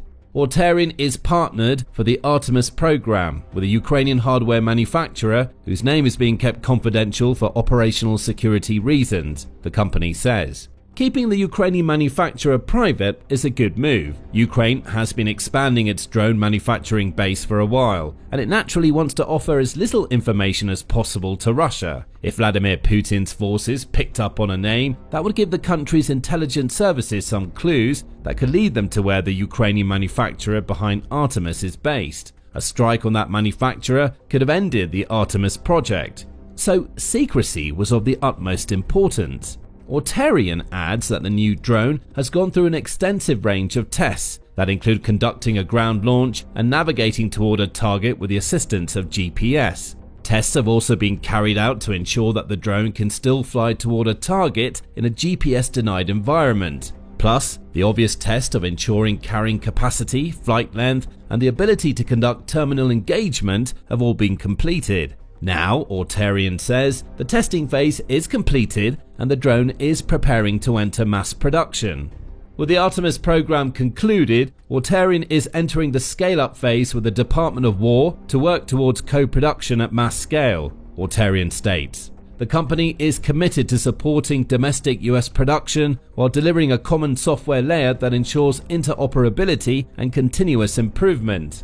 Pay attention to that last sentence because it's very important. Auterion is saying that this isn't any old drone that it's developed alongside Ukraine. It's a drone that's supported by a common software layer that will be used by every country that operates the Artemis. In other words, Ukraine won't be the only country that gets its hands on this new drone. The US is going to be building plenty for itself, and it's going to be able to improve on an already impressive drone over time thanks to its cooperation with Ukraine. The importance of this type of statement can't be denied. It was only in March that the relationship between Ukraine and the US had become so contentious that the US suspended all military aid to Ukraine. Back then, the level of cooperation that led to the creation of the Artemis drone would have seemed impossible. Ukraine was instead facing a future where it would have to fight against Russia without its most powerful ally by its side. Fast forward to October, and the US isn't just helping Ukraine again, it's working alongside Ukraine to develop the precise types of weapons that will do as much damage to Russia as possible. And that leads back to the Artemis drone and what it actually brings to the table for Ukraine and eventually the US. The basic specifications make the new drone seem similar to pretty much any other long-range drone the Ukraine has in its arsenal. The Artemis has a combat-proven range of 1,000 miles and it can carry an 88-pound warhead, United 24 media reports. That's not too far away from the specifications of Ukraine's own Lyuty drone, which has been around since 2024 and has been used in Ukraine's recent long-range assaults against Russia's oil refining sector. The Lyuty has a stated range of over 620 miles and can carry a warhead weighing up to 110 pounds, Militani reported in April 2024. However, on October 3rd, the same outlet reported that a Lyuty drone had been spotted flying 869 miles deep inside Russia, with some outlets suggesting a distance closer to about 932 miles, which brings its range closer to the new Artemis. So, what's the big deal about Artemis? Ukraine already has drones that can fly comparable distances and carry even heavier warheads. The big deal isn't the drone itself, but rather the software that's used to power the drone. That's where Auterion comes into play, and the company has developed a package that may make the Artemis one of, if not the most dangerous drones in Ukraine's arsenal. That software is the Auterion Visual Navigation System, and it works thanks to the Skynode N mission computer that Auterion has developed as part of this joint project. Using that system, the Artemis is capable of navigating to and conducting a strike against a target even when the satellite navigation system it uses has been disrupted by Russia's jamming techniques. The drone also has built-in terminal guidance, which Auterion claims offers it pinpoint accuracy during the final stage of its flight. It's thanks to this software that the Artemis will be usable by any country that's allied with Ukraine and the US, as Auterion CEO Lorenz Meyer points out. Software-driven autonomy is changing the nature of deterrence, Meyer says. Our Artemis entrant is designed for mass production and rapid deployment, enabling partner nations to field resilient autonomous strike capabilities at scale. Don't underestimate the importance of this software. A long-range UAV that can resist Russia's jamming is an extremely dangerous prospect for Putin. As Politico points out, Russia has been using GPS jamming at an increasing rate over the course of the Ukraine war. Often, this technology is used for hybrid warfare purposes, such as Russia's constant attacks on shipping and aircraft flying in NATO airspace. However, Russia has also installed GPS jammers in many of the facilities that it wants to protect from Ukraine's long-range drones. The idea is simple. Most drones use GPS to find their targets. When that GPS is jammed, the drone can't figure out where it's going and it flies off course. Artemis appears to have mitigated this problem for Ukraine. And when the US starts using the drone, it'll also know that it has a weapon that Russia can't jam. Now, there's an unexpected addendum to the GPS jamming issue. Ukraine, of course, uses similar jamming techniques to Russia in an effort to stop Russia's Shahed-type drones from scoring hits on their targets. As Business Insider revealed on October 16, this means that Ukraine's skies are becoming so crowded with its own GPS jammers that it can make it difficult for the country to work out how to launch its drones into Russian territory. As a pilot named Dimko Zluktenko, who served with Ukraine's unmanned systems forces, told Business Insider, "We have to coordinate, saying when we're going to fly through the front line." There are a couple of interesting issues that arise here. When Ukraine shuts down its GPS jamming to send out its own drones, avenues for attack open up to Russia. Russia may never be able to time its long-range drone strikes to take advantage of these avenues, but there's always a chance of Russian drones arriving at the same time as Ukrainian drones leave, meaning Ukraine's jammers would be out of commission. The other problem, of course, is that active jamming means that Ukraine is limited in terms of where it can launch its drones. Both problems could be solved by Artemis, which appears to be just as capable of overcoming Ukraine's GPS jamming as it is of overcoming Russia's electronic warfare techniques. Skynode N will be huge for the Artemis drone. And who knows, it may be the sort of thing that Ukraine will be able to build into its own drones, which in turn could benefit the US. Artemis may end up being the trailblazer that enables Ukraine to build drones domestically that meet US requirements. Each country strengthens the other, all thanks to the software used by this initial drone. Now, Russia's Shahed types were mentioned a moment ago. As Defense Express notes in its report on the Artemis, Auterion has published a single image of its new drone that reveals it shares more than a few design similarities with the Shahed. The shape, in particular, makes it look a little like a Shahed 136. However, that shouldn't come as a surprise. The Shahed itself is based on the German DAR, the outlet says, and that's several decades old. This is a tried and tested design. However, the combined forces of Auterion and its Ukrainian partners have done far more than copy somebody else's homework. They tweaked the design so that it's better than ever. The Artemis has a nose-mounted camera, Defense Express reports, which will presumably send a real-time video feed to the Skynode N mission computer used to operate the drone. Perhaps this camera might even allow Artemis to serve as a long-range reconnaissance drone that gathers intelligence on prospective targets inside Russia. The drone also has additional antennas. Typically, these antennas allow a drone to communicate with its operator and vice versa, so it looks like Artemis may have a couple of backup antennas where Shahed doesn't. Finally, Defense Express says, the Artemis drone also uses an electric motor, which is uncommon in long-range drones. Auterion and its Ukrainian partners may have developed this engine so that Artemis is quieter than other long-range drones. So, Artemis is familiar, yet different. And that's not a bad thing. Familiarity allows for a drone to be more easily integrated into a country's arsenal. Here, Ukraine's influence on the design process may be apparent. As mentioned at the beginning of the video, the US drew from Ukraine's first-hand experience to develop Artemis. The final product seems to be a far more advanced Shahed equivalent that has some autonomous capabilities and is resistant to electronic warfare, Euromaidan press reports. Ukraine will be happy with that. The US will be delighted that it now has a long-range drone it can develop in-house that it knows it's going to be combat tested in Ukraine. The next step is scaling up toward mass-scale co-production of the drone, and Auterion seems to have that well in hand. Euromaidan Press says that the company is already building several manufacturing lines in Ukraine, the US, and interestingly, Germany. Perhaps that's a hint that the Artemis will soon find its way into the arsenals of NATO's European members too. Having manufacturing lines outside Ukraine also means that Russia won't be able to stop the building of Artemis drones, even if it manages to discover and strike the Ukrainian manufacturer that's worked on the drone. Unless Russia wants to start a war with the US or Germany, it'll be forced to accept that both countries can provide this new drone to Ukraine if Ukraine can't build the drone itself. So it looks like all of the bases are covered. Artemis is here, and it's going to be unleashed en masse once production is put into place. So what does the development of this drone mean for the future? For Ukraine, the successful development of Artemis is a perfect example of the joint drone production operations that it's trying to start with as many external contractors as possible, Euromaidan press reports. This is a smart move by Ukraine. The country is using these joint development programs to further strengthen its ties to its Western allies, all while using itself as the testing ground for the products that come out of these relationships. Mikhailo Fedorov, who is Ukraine's Deputy Prime Minister for Innovation, Education, Science and Tech, and Minister of Digital Transformation, explained the country's approach during an appearance at September's Defense Tech Valley Expo.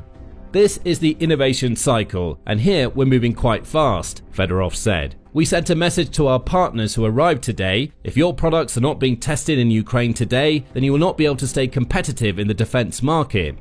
The US has clearly heard that message. Several other nations have too. On October 15, the UK announced that it has shipped 85,000 drones to Ukraine, and it's invested around $730 to $760 million in 2025 to help Ukraine boost the production of drones domestically. The UK and Ukraine have also signed a technology sharing deal that will benefit the development of a new interceptor drone Ukraine can use to fend off Russia's long-range UAVs. Of course, the UK will also be able to build this drone when it's ready, meaning it can add the new UAV to its own stockpiles. The UK also worked alongside Latvia to create the International Drone Coalition with Ukraine. That coalition exists to help Ukraine develop and test new drones, all of which will likely also end up being used by the members of the coalition. On July 3rd, United 24 Media reported that this coalition now has 20 members, with Turkey and Belgium being the newest. What's being seen here is an attempt to standardize drone technology across NATO. Yes, Ukraine isn't a member of NATO, at least not yet, but pretty much every nation with which it works on these types of joint drone products is a NATO ally, and that means very bad things for Putin. Russia's leader appears to be thinking about a war with NATO should he succeed in Ukraine. Before these joint developments started to crop up, most of Ukraine's drones were being developed domestically with no real standardization. Now, it looks like a veritable arsenal of drones, each with its own purpose, is being built both for use in Ukraine right now and use by NATO in the future. The Artemis is just the latest in an increasingly long line. Soon, drones will be built to a defined NATO standard, much like many of the other weapons that the Defense Collective uses. The creation of Artemis also signals the further strengthening of the relationship between Ukraine and Auterion. The Artemis drone isn't the first time the two have worked together. Back in July, Auterion signed a contract with Ukraine to deliver 33,000 of its Skynode strike kits. That deal was worth $50 million. It also has the Pentagon's backing, which feeds into the point made earlier about Ukraine's increasing cooperation with the US defense industry. The earlier mention of how Ukraine might be able to incorporate the Skynode system used in the Artemis drone into its other drones is reinforced by the purchase of these kits, which seems to highlight it's doing just that. And then there's the US. As important as the development of the Artemis may prove to be for Ukraine, it will be just as important for the US. See, the US has a problem with its military. For as advanced as most of its hardware is, the US is a long way behind many other nations when it comes to drone development. Before the Ukraine war, that wasn't a problem. Drones were seen as useful, though not war-changing pieces of equipment. But Ukraine changed the face of the war with its use of drones, proving that they're essential when fighting against a country like Russia that uses ground-based attritional tactics. The US faced a dilemma. It had spent the previous decades pumping trillions of dollars into the next generations of aerial platforms, air defenses, and the like, but had severely underinvested in the one weapon that seemed to be proving the most useful in a war against Russia. CNN highlighted this issue in a September 15 article. Most American soldiers lack the know-how for fighting with unmanned systems, and while the US has excelled at building large, expensive weaponry, fighter jets, tanks, precision-guided missiles, it's in many ways unprepared to quickly produce large quantities of small, cheap systems like drones, the outlet said. And CNN isn't the only outlet pointing this out. On October 14, the War Zone reported that Lieutenant General Charles Costanza, who commands the V Corps, had made it clear that the US had a lot of catching up to do. "We're behind. I'll just be candid. I think we know we're behind," Costanza said during the Association of the US Army's annual symposium. We've been talking about the counter-UAS, uncrewed aerial systems, and UAS capability for a better part of a decade, since really we watched the war in Armenia and Azerbaijan go on, and saw very much the beginning of the drone UAS capabilities. Watching and talking aren't the same thing as building and using. Ukraine has spent the better part of 4 years doing the latter two things. The US has been focused too much on the former two. Now, the time for watching and talking is over, because America is dealing with a problem today that it never thought it would face. The country's defense contractors are starting to play catch-up. Requests are being lodged in the thousands for Ukrainian drone data, especially footage showcasing successful strikes, CNN reports Fedorov is stating. Ukraine has a chance to leverage its drone innovation to ingratiate itself further with its Western partners, and it's taking advantage of that fact. The US, on the other hand, is approving the types of contracts that Altarian is signing with Ukraine because it knows that, for once, another country is ahead of it when it comes to military technology. As US Secretary of Defense Pete Hegseth puts it, lethality will not be hindered by self-imposed restrictions, especially when it comes to harnessing technologies we invented but were slow to pursue, Hegseth says. Drone technology is advancing so rapidly, our major risk is risk avoidance. Hegseth also says that he expects drone capabilities to be baked into the US military by 2026, which includes the development of the capability to conduct force-on-force drone wars. The Artemis drone could help the US develop that capability. And that drone would have been possible were it not for Ukraine cooperating with a US manufacturer to make that drone a reality. Russia's President Vladimir Putin has spent 25 years in power. He's ruled Russia with an iron fist, clinging to the presidency year after year, using every trick in the book to remain in charge. Desperate to go down in history as his nation's greatest ever leader, he's painted himself as a defender of traditional values, a guardian of sovereignty, and the only man capable of leading such a vast and influential country as Russia to glory and prosperity. But everything comes to an end eventually, and Putin's control of Russia is well and truly starting to slip, reaching such a low point that even the Kremlin can no longer cover it up. The worst part of it all, from Putin's perspective, is that this was all his own doing. The president, who recently celebrated his 73rd birthday, could have continued leading Russia for many more years to come, perhaps all the way into his 80s and even beyond. All he had to do, essentially, was exactly what he'd been doing his entire political career, following the same proven playbook that had kept him relatively popular with the people of Russia and supremely powerful on the world stage. Instead, he now finds himself stuck in a hole so deep, no amount of lies and bluster will be enough to dig his way out, and it's entirely his own fault. It's the end result of his own reckless decisions, excessive hubris, and one massive misjudgment, and it all goes back to the early stages of 2022, when the Russian president gave the order that would change the modern world forevermore. Seeking to expand his sphere of power and influence even further, Putin made the call to invade Ukraine, ordering his army over the border and onto the territory of its neighbor. At the time, he justified his decision with baseless claims that so-called Nazis had taken over Ukraine, and it was up to Russia to ride in and save the day. In reality, the world at large saw this move for exactly what it was, just another manifestation of Putin's unquenchable lust for power. He wanted more land, more resources, more influence, and he was willing to do whatever it took to acquire it. But then came his one massive misjudgment.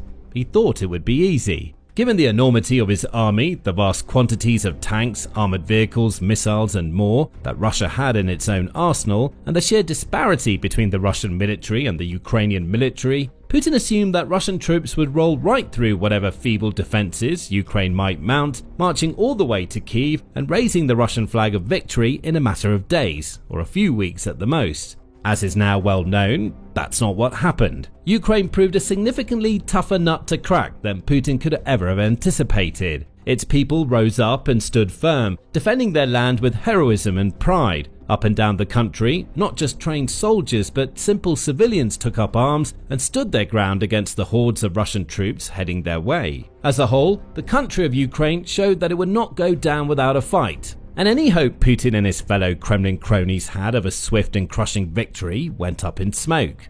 And even though Russia made some headway in the early days and weeks, the army's progress soon started to stall. Then, as more time passed, Ukraine began to push the Russians back, reclaiming lost land and even crossing over the border and into Russia at certain stages, taking territory away from Putin, humiliating him on his own turf.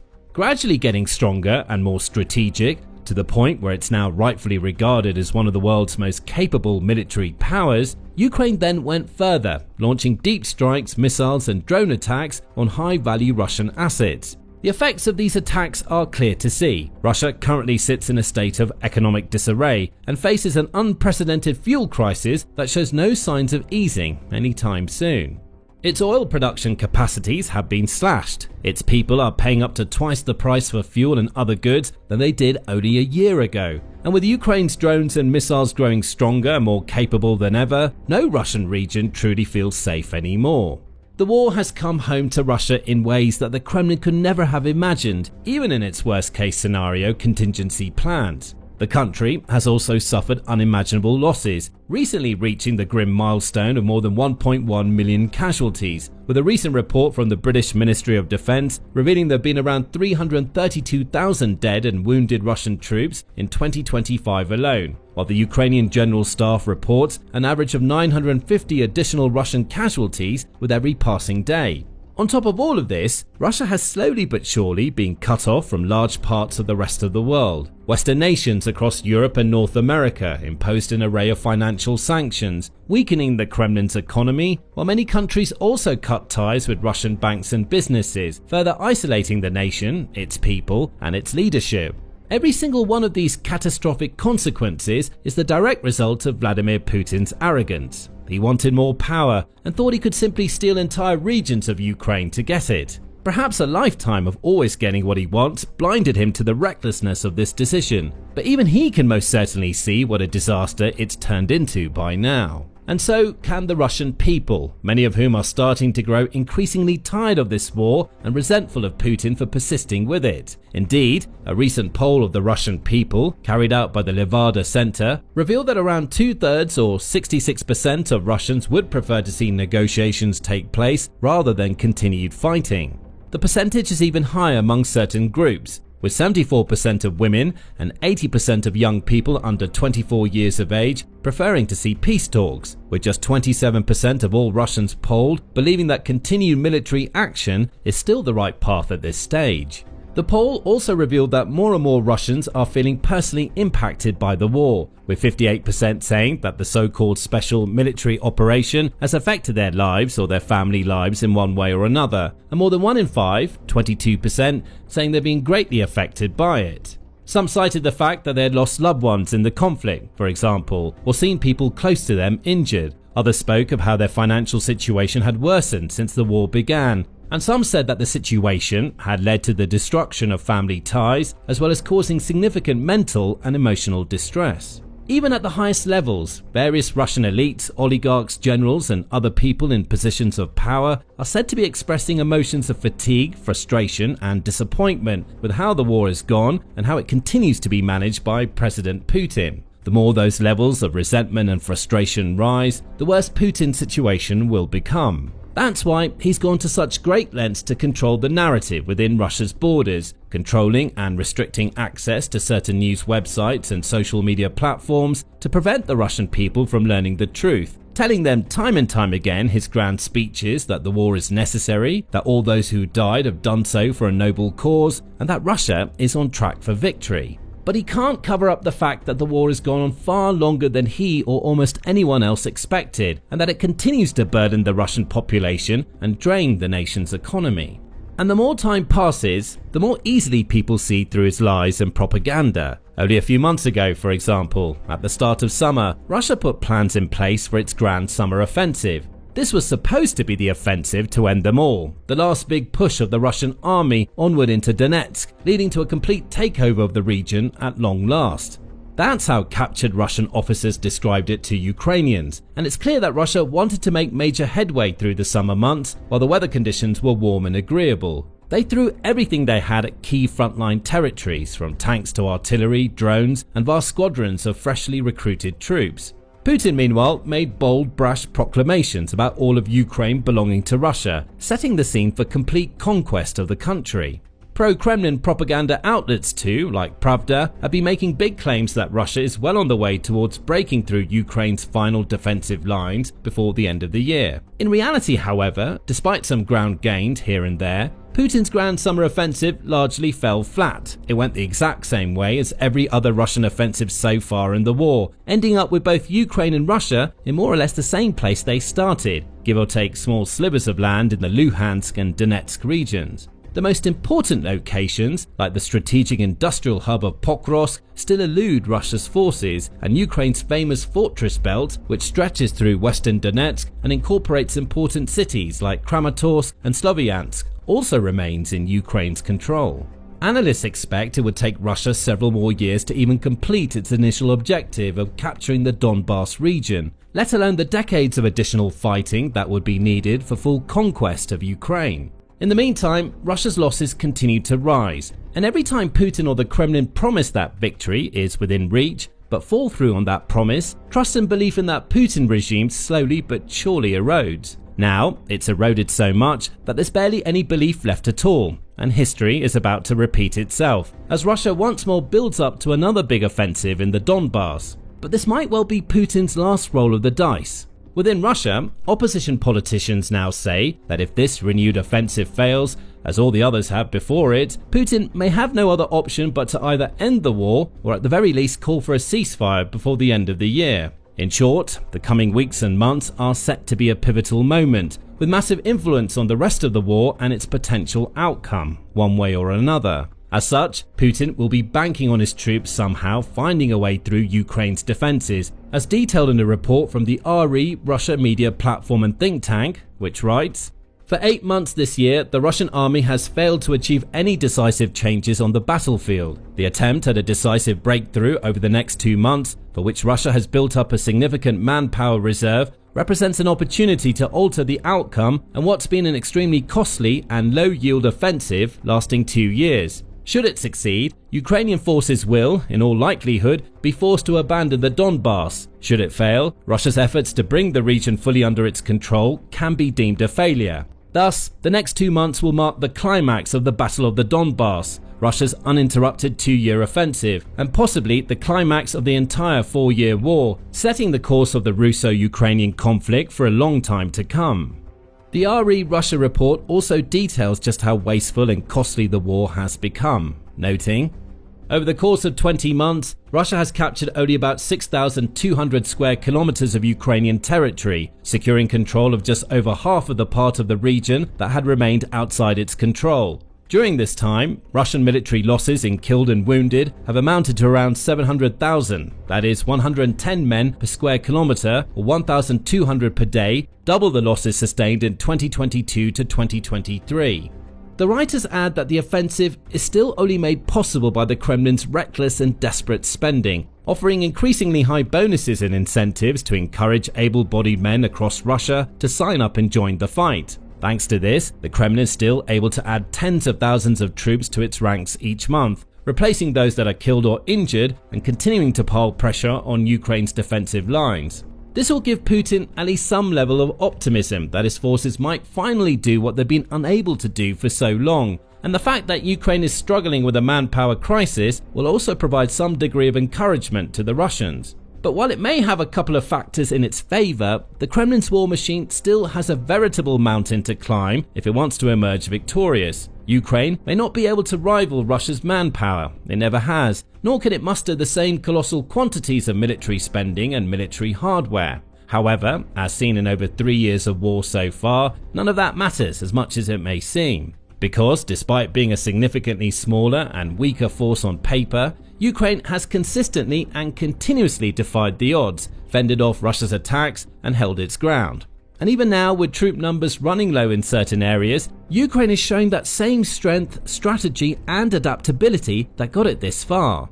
It's adjusting its tactics, digging in and defending the areas that matter most, launching devastating attacks on Russian infrastructure and using the resources at its disposal to best effect. It also continues to receive enormous support from allies around the world, like the United States and other members of the NATO alliance.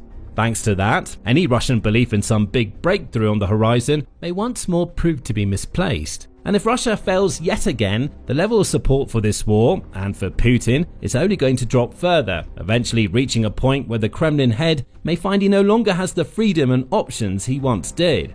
Because in his own ideal world, Putin would love to keep this war going as long as it takes to claim a grand and decisive victory. He still likes to describe the conflict as a special military operation in his speeches and statements, because it paints a picture to the masses of a controlled conflict, one in which a distant, expeditionary force is doing battle with some evil enemy in Ukraine without really impacting the economy or everyday lives of the Russian people in any notable way. That's exactly how Putin wants it to be and what he's tried so hard to achieve. But with Ukraine effectively bringing the conflict home to Russians in more ways than one, Putin can no longer pretend that this is anything less than a full-scale war, one in which his country has suffered and continues to suffer the kind of losses it hasn't seen since the Second World War. So, as the special operation narrative has lost all credence, Putin only has a couple of options remaining should his forces fail to take Donbass. One option is to suspend the war, temporarily, before restarting it later on. But this approach is fraught with danger, as Putin will not only have to contend with internal political and economic problems during the downtime, but also find a way to once again build support and construct some sort of feasible reason to restart the conflict. His other choice, and perhaps the only vaguely viable one left over, is to actually agree a peace deal with Ukraine, ideally one that would involve favorable terms for Russia, so that Putin can sell it as some sort of victory. Putin would essentially reserve the right to recommence the invasion at a later date, when the time is right, and he could easily place the blame on Ukraine, claiming it violated the peace agreement or coming up with some other similar excuse to send his army back over the border. However, even this scenario may be much more difficult to accomplish than Putin hopes, because Russia is not in the powerful position it once was. It's not winning this war, it's not dominating its opponent, gaining ground at rapid rates, and marching towards some sort of crushing victory. It is instead struggling to build any sort of momentum, all while suffering increasingly dramatic and devastating losses. As such, the Kremlin cannot simply take a seat at the negotiating table and dictate terms, expecting the Ukrainian President Volodymyr Zelenskyy to meekly obey its demands. Yet again, this is all the result of Putin's bad decision making, because he did have a chance to potentially get a deal that would have worked for Russia earlier this year, when US President Donald Trump spoke with leaders of both countries in a bid to broker a ceasefire. At the time, Trump was relatively lenient with Putin, preferring instead to put pressure on Zelenskyy to agree to a deal. The Russian leader could and perhaps should have seized that chance to end the conflict before it got any worse. Instead, he made the wrong choice yet again.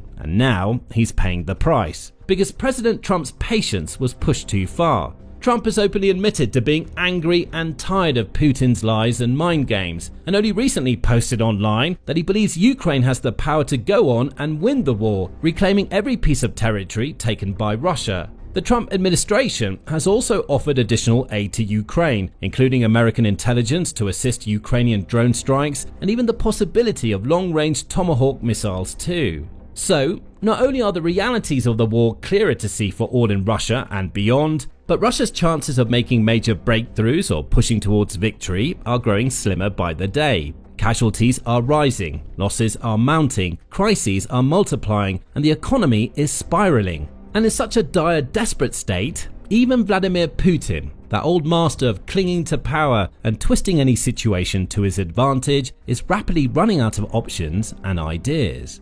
Now, learn more about the pressure piling up on Putin in this video, showing how hundreds of ordinary Russian citizens recently defied state censorship to protest the war in St. Petersburg. Or, for an in-depth look at how woeful the war has become for Russia, check out this video detailing the country's catastrophic losses that even the Kremlin's propaganda cannot cover up. And finally, be sure to subscribe to our channel too, if you haven't already, so you can stay informed and aware of all major news and developments from the Russia-Ukraine war and other important conflicts across the globe.